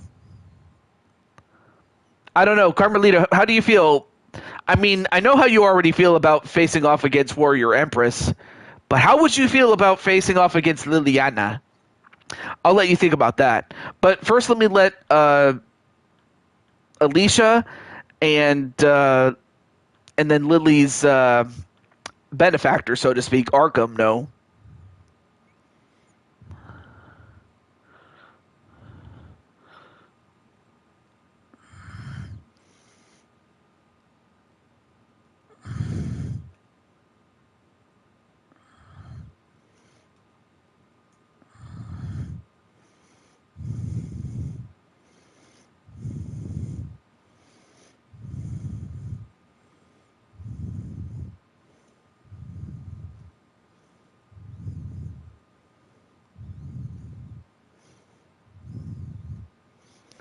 All right, let me get Arkham.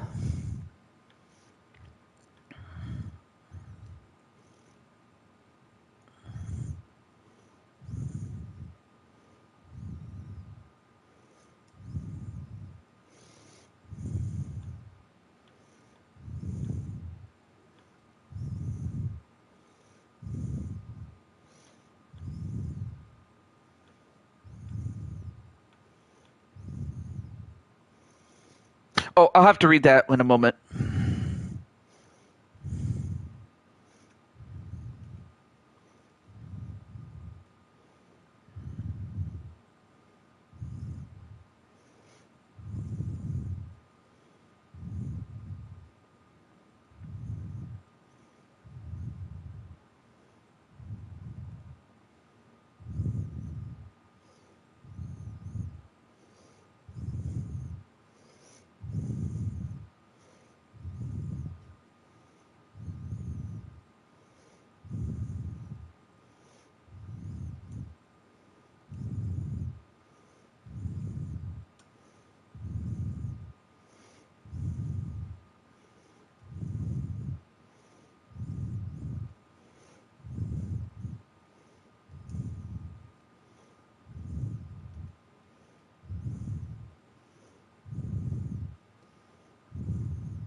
All right, so I got that.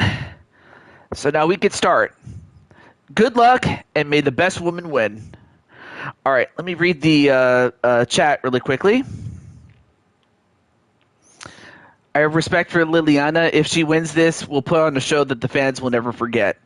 The following contest. That would be something. Hi, Riley. What's up? You're just in time for the second to last match of the show. In the WWE Women's Championships. But yeah, what's up, Riley? Yes, the famous Riley is here. All right.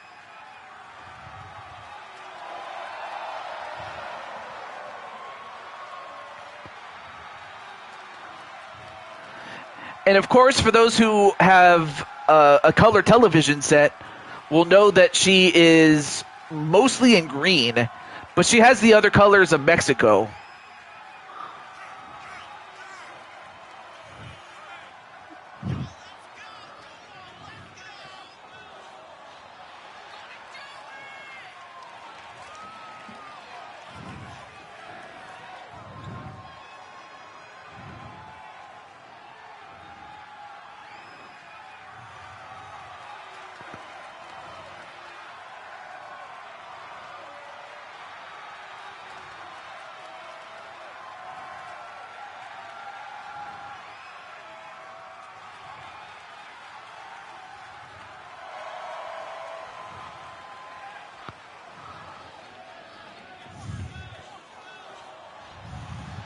But yeah, great to see you there, Mr. Riley.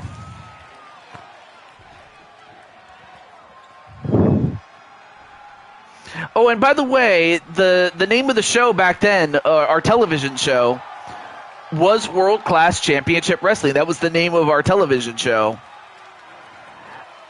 But now I give you the Warrior Empress herself. And of course, she is the Blue Toad Wrestling Women's World Champion.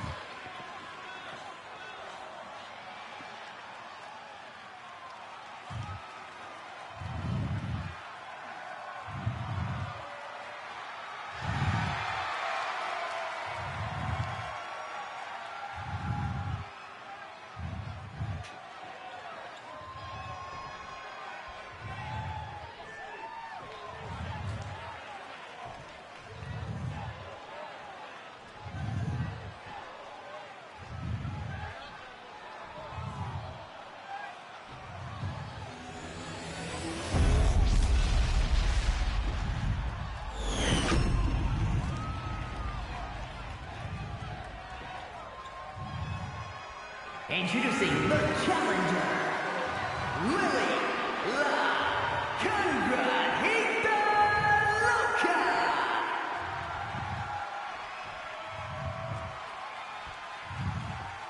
And her opponent from Delaware, the WWE Women's Champion. Hey there, Atticus. How you doing, man?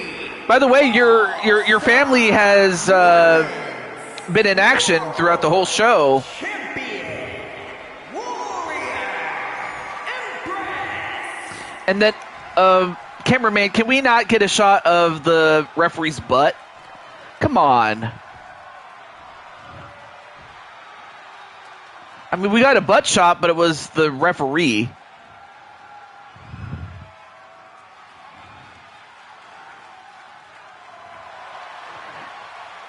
And I'm not sure how the title is floating up in the air. Come on, game.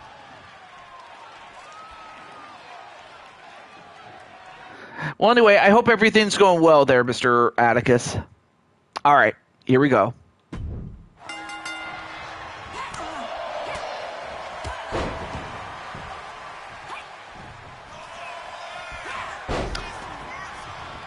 Yeah, exactly, right, Patty?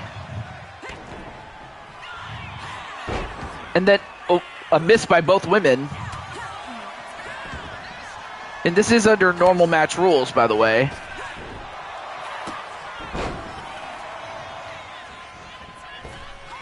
And a moonsault, but missed. Went for a drop kick. And a shove.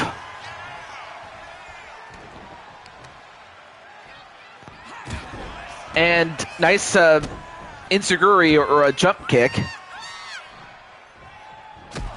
And then a knee right to the face.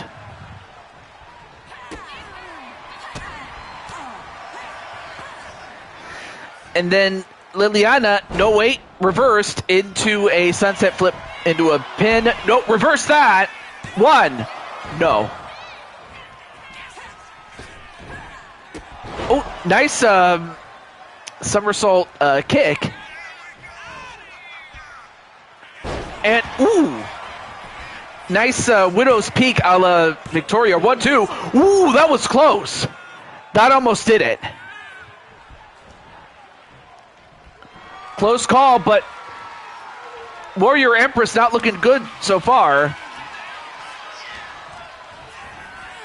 Off the ropes. Power slam.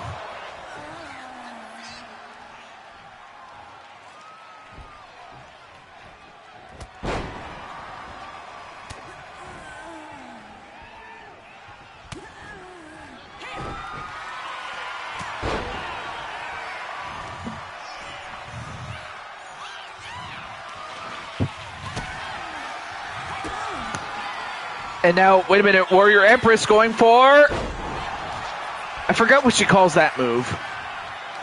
I think she calls it the Royal Spin. Maybe 1, 2, no. No, Endo Destroyer, that's what it is. But either way, kicked out by Liliana. But now settling in is Warrior Empress. Trying to work over the arm and the back of Liliana.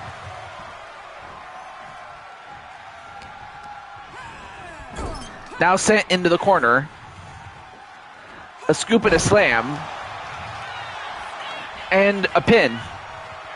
1, 2, no.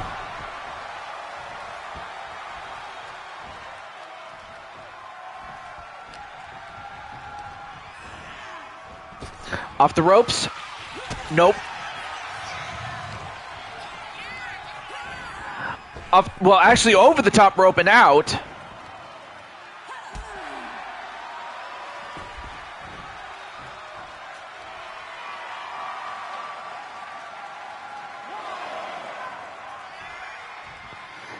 And nice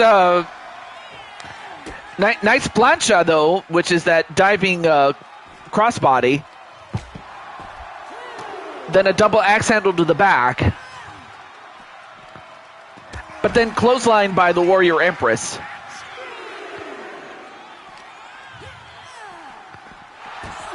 And then sent into the barricade.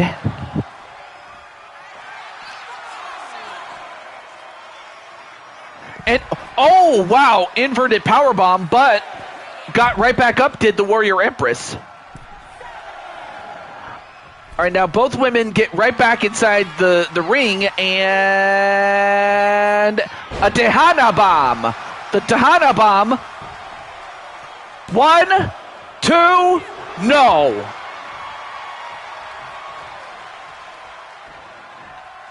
Warrior Empress trying to hold back. Nice back elbow, but then knee to the face.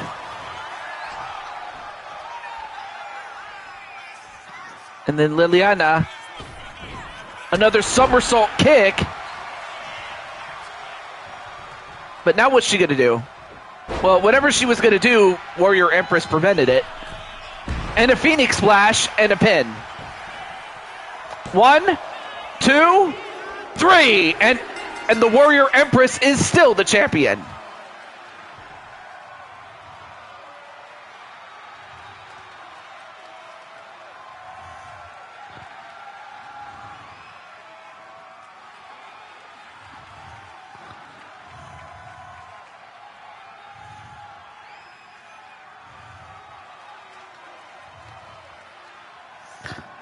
I mean, at one point I thought Liliana was going to win it, but in the end, the experience of Warrior Empress in battle was more than enough, especially after that Phoenix Splash. It just took Liliana's breath away. Ladies and gentlemen, here is your WWE Women's Champion, Warrior Empress. So Carmelita saying to Warrior Empress, "We will see you soon," or that she'll see the Warrior Empress soon, buddy. A 4-star match. Well, coming up next, we have a tag team championship match that truly deserves to be in the main event. And in fact, I'll share it with you right now. So you may be wondering, well, why is the tag team championship match the main event, or in the triple main event? Well, I'll explain. So, of course, we have the current champions in the Asian Alliance. That would be Chun Li and Mai. And of course, they're both going to be accompanied by Arkham 500. But then, of course, you have the Young Clan, which includes the 3 young children. Well, not just in age, but their name is Young. So, at the time, at the start of the season, the Young Clan were the reigning champions. However, because we had so much trouble coming to a deal or striking a deal, that by the time they were set to defend the championships, well, of course, because they didn't have a contract, and because we also needed to keep the division moving, it was only fitting that the NXT Women's Champions, or Tag Team Champions, were promoted to becoming the World Champions. Of course, this didn't sit well with the Young family, but it was also understandable on their part that when they got back, they would be owed a tag team title opportunity. And this is going to once and for all prove whether the Asian Alliance are truly worthy of being the champions, or if the titles belong right where they always had been, with the Young family, with the Young Clan. So who do you guys think is going to win? The Asian Alliance or the Young Clan? Alex and Jade Young. So with that, let me just remind Arkham.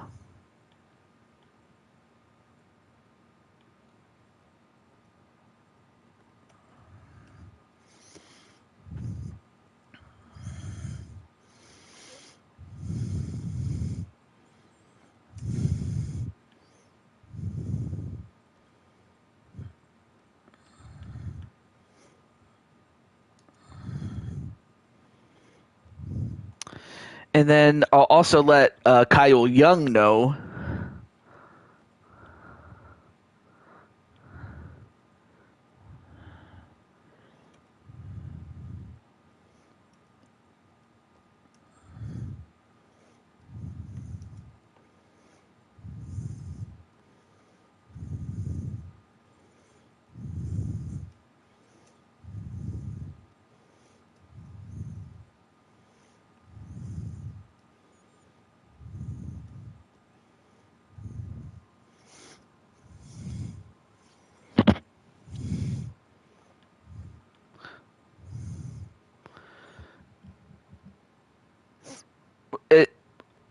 I should also ask AJ: is this like the real you, or is this AJ the character saying this? I'm just curious.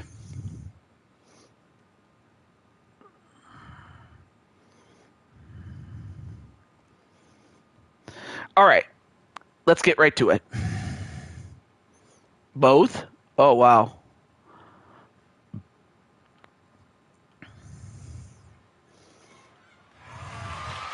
The following is a tag team match set for one fall and is for the All-Star Women's World Tag Team and the NXT Mutiny Women's Tag Championships.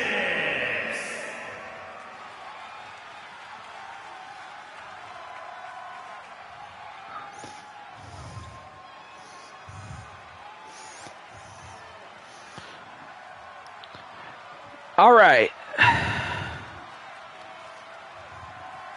But yeah, I'm kind of split on this too, because on the one hand, I would let him go, but until he does something that I can, what is that, hang my, what's the word? I have to have a plausible reason to do it. I mean, because if he did what he did the last time he got thrown out, I would. It's kind of complicated though, but But I mean, I will take this I will take this into consideration, though, out of character and whatnot. Well, anyway, there you see the Young Clan.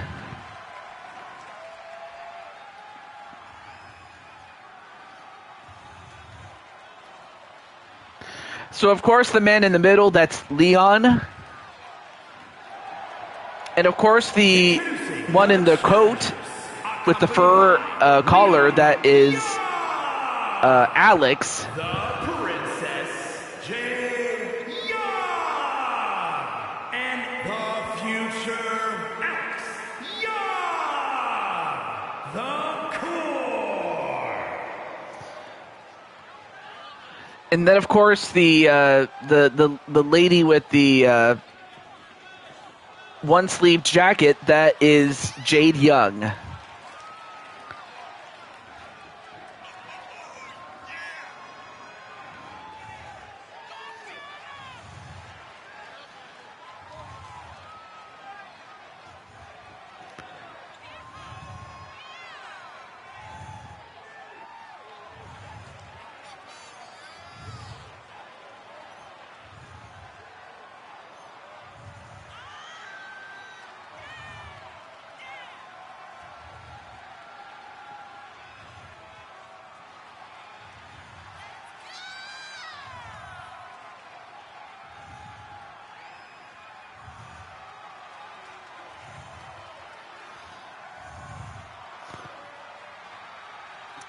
Well, I'm not sure what else to say. I'm not sure what to do other than if I let him go. I mean, it was. How do I put this?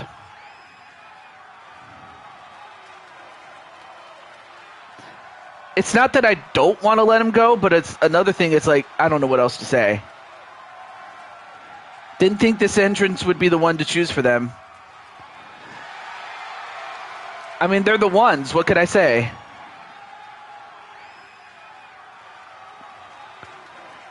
Of course. But anyway, great to see you there, Kyle. Kyle Young.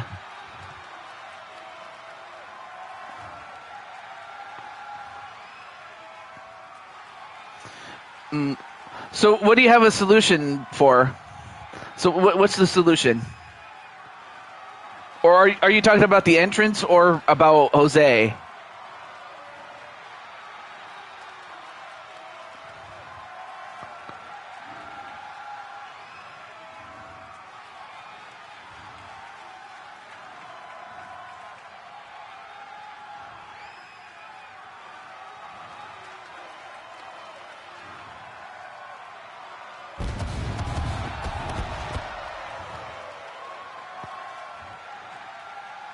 But yeah, when I put this together, I was thinking like there were a legit bloodline because there's.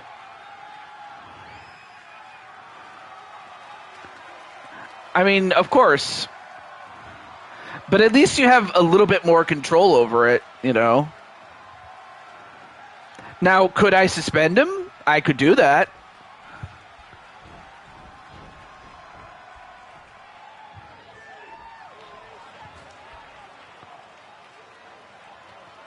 Or could I spread out, like, when AJ is booked and when Jose's booked? Sure, I could do that.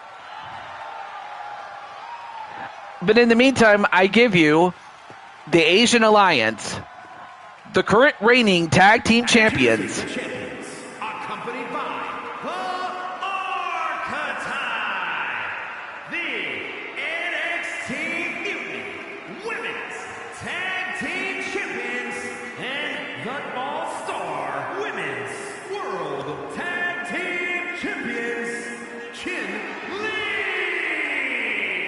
and my Shaquille, the Alliance.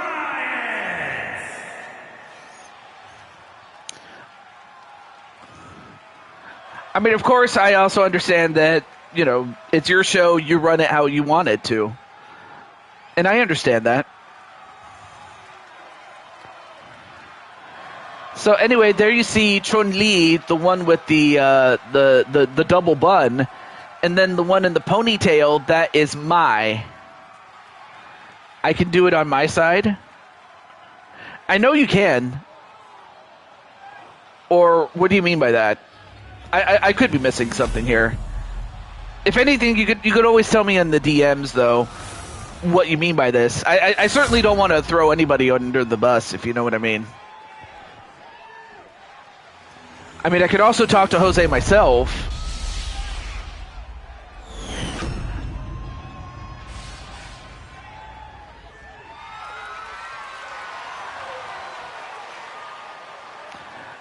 Well, we'll see, but just know that I will be either I'll be getting ready for church or I'll be at church at the time. Though if time permits, I might consider it. So, all right. So with that said, I give you the main event, and for Kyle Young, the Second City Soldier, it's the current champions, the Asian Alliance, against the champions that never truly lost their championship, excuse me. Well, this match is going to hopefully settle the score. Who are the true tag team champions?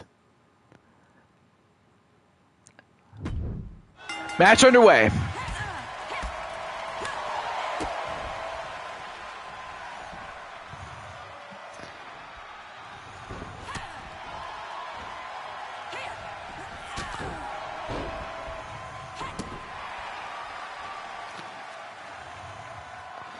All right, so you have Alex now a tag to Jade Young. Okay,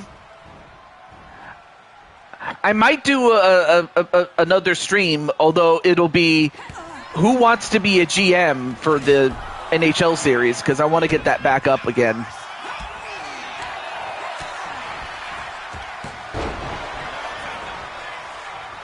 But I'll play it by ear, though. One, nope.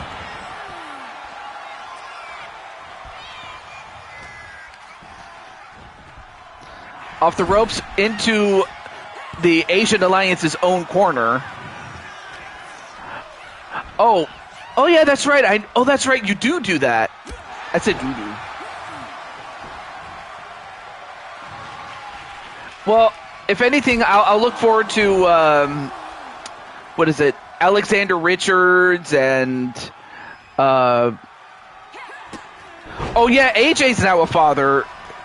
You know what, AJ, to take your mind off of Jose, can you see by the dawn's early light? But I also understand that you became a father, AJ.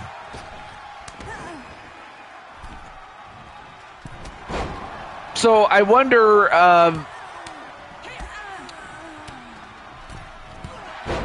what plans you have for AJ. You don't have to tell me everything, but I am kind of now I'm genuinely curious, sir.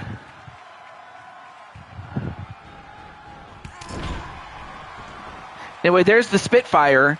I will say though, Dragonheart, I'm happy to tell you that your son Dragonheart Jr. and Dragonheart RX are actually in line to finally get the opportunity that each of them have waited for. A shot at the men's and women's Blue Toad Wrestling World Championships, respectively. The men's and the women's. And of course, I'd be remiss if I didn't mention the time that Diamond Sky feuded with Alex Young, with Alex Young being part of New Game. And I'm just thinking, and I still remember the time that Diamond Sky dressed up as Alex Young.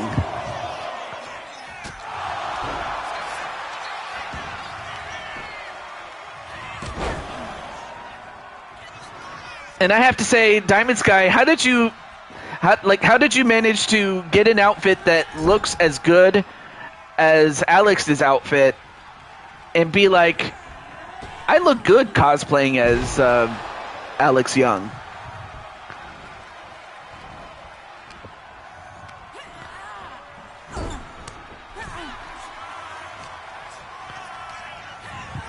Anyway, sent right into the corner, into the Young Clan's corner, that is. Oh, punch right to the stomach. Although, Mai with a knee right to the gut.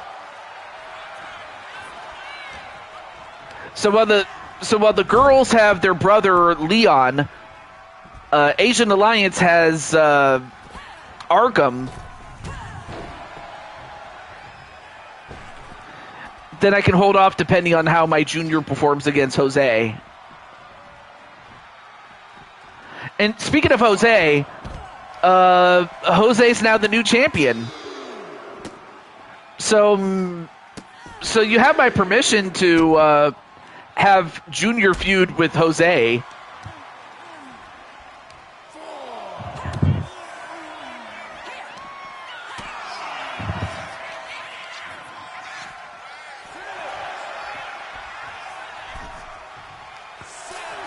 Oh, and a big, pardon my French, big bitch slap. Although I think that might have just made Jade mad. And I imagine that the fans in 71 would be surprised at first, but I think they would come around to the fact that you have 4 talented women, all of Asian descent, in one way or another, either from Asia or either from either of the countries in Asia. Well, 3 of them are from Japan, and then 1 is from China. But like I said, the fans ultimately will see these 4 as 4 wonderful athletes.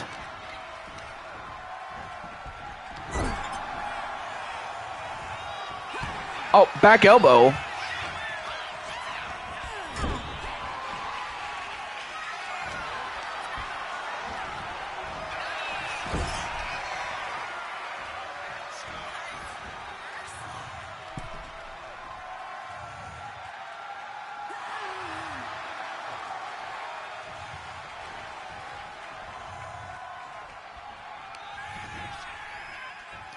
And then, wait a minute. Ooh! Okay, dropped her on her head. 1, nope, broken up by Alex.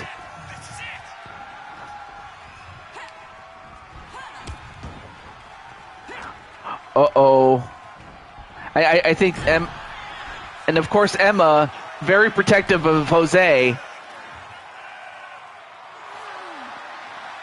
But out of character, I think AJ is. I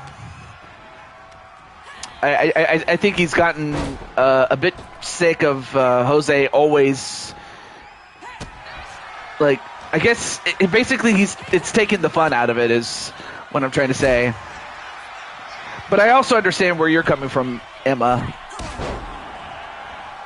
Both in character as well as out of character for the person behind the character of Emma.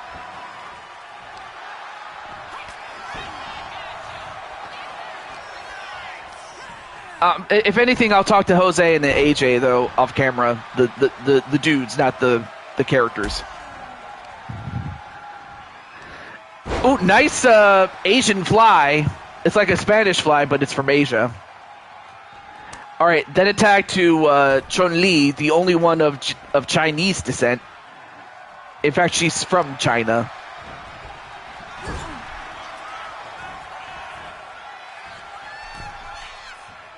And now trying to take the woman's arm off.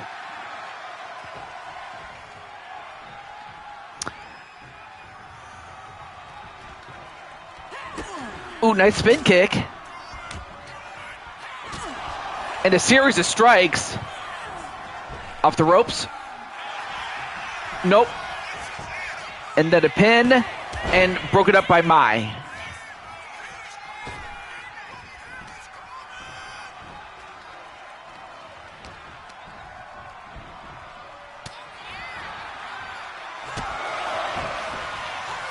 Uh-oh, going for a series of kicks, though.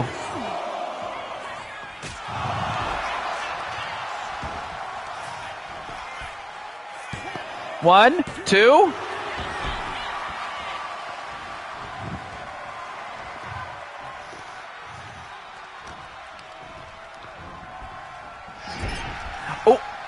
well, going for a series of spin kicks, but always missing.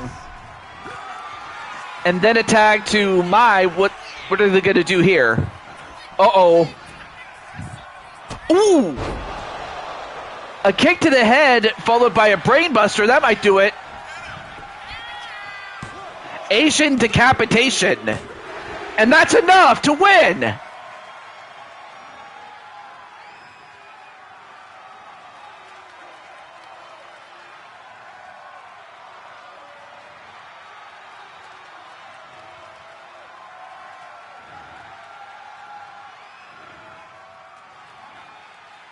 I mean, it was back and forth.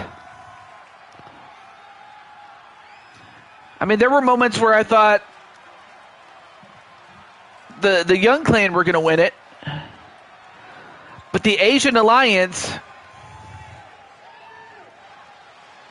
I mean, they stepped up their game and won. Well, that was after the move that I just came up with, the name of it. The Asian Decapitation.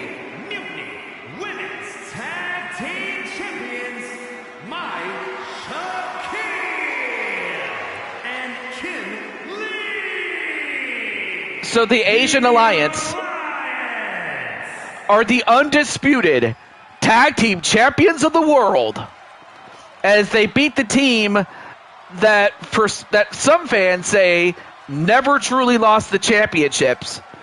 So the titles were on the line, and when it was all said and done, the champions coming in beat the champions that never left, but when they came back, and when it all was said and done, the Asian Alliance are still the tag team champions.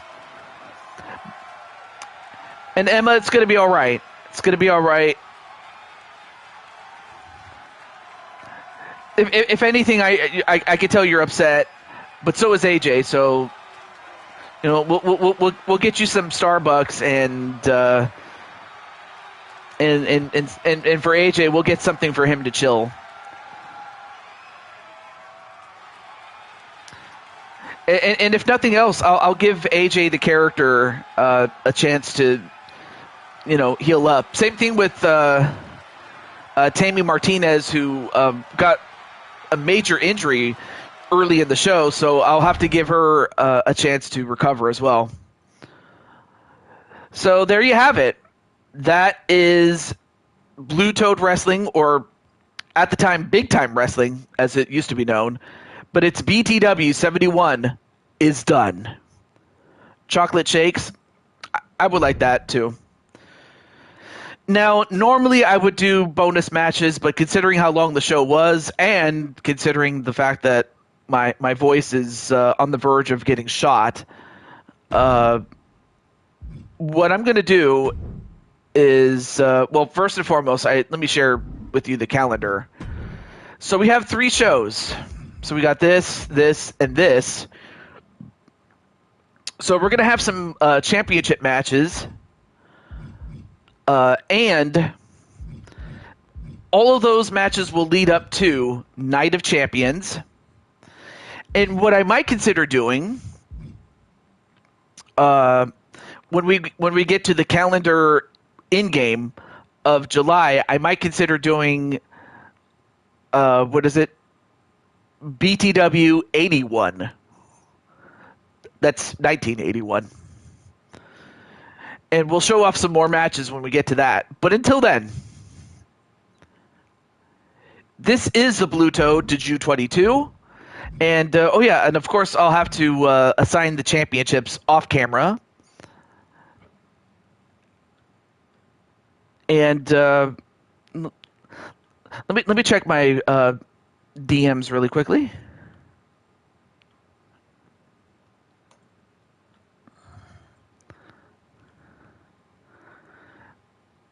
Okay.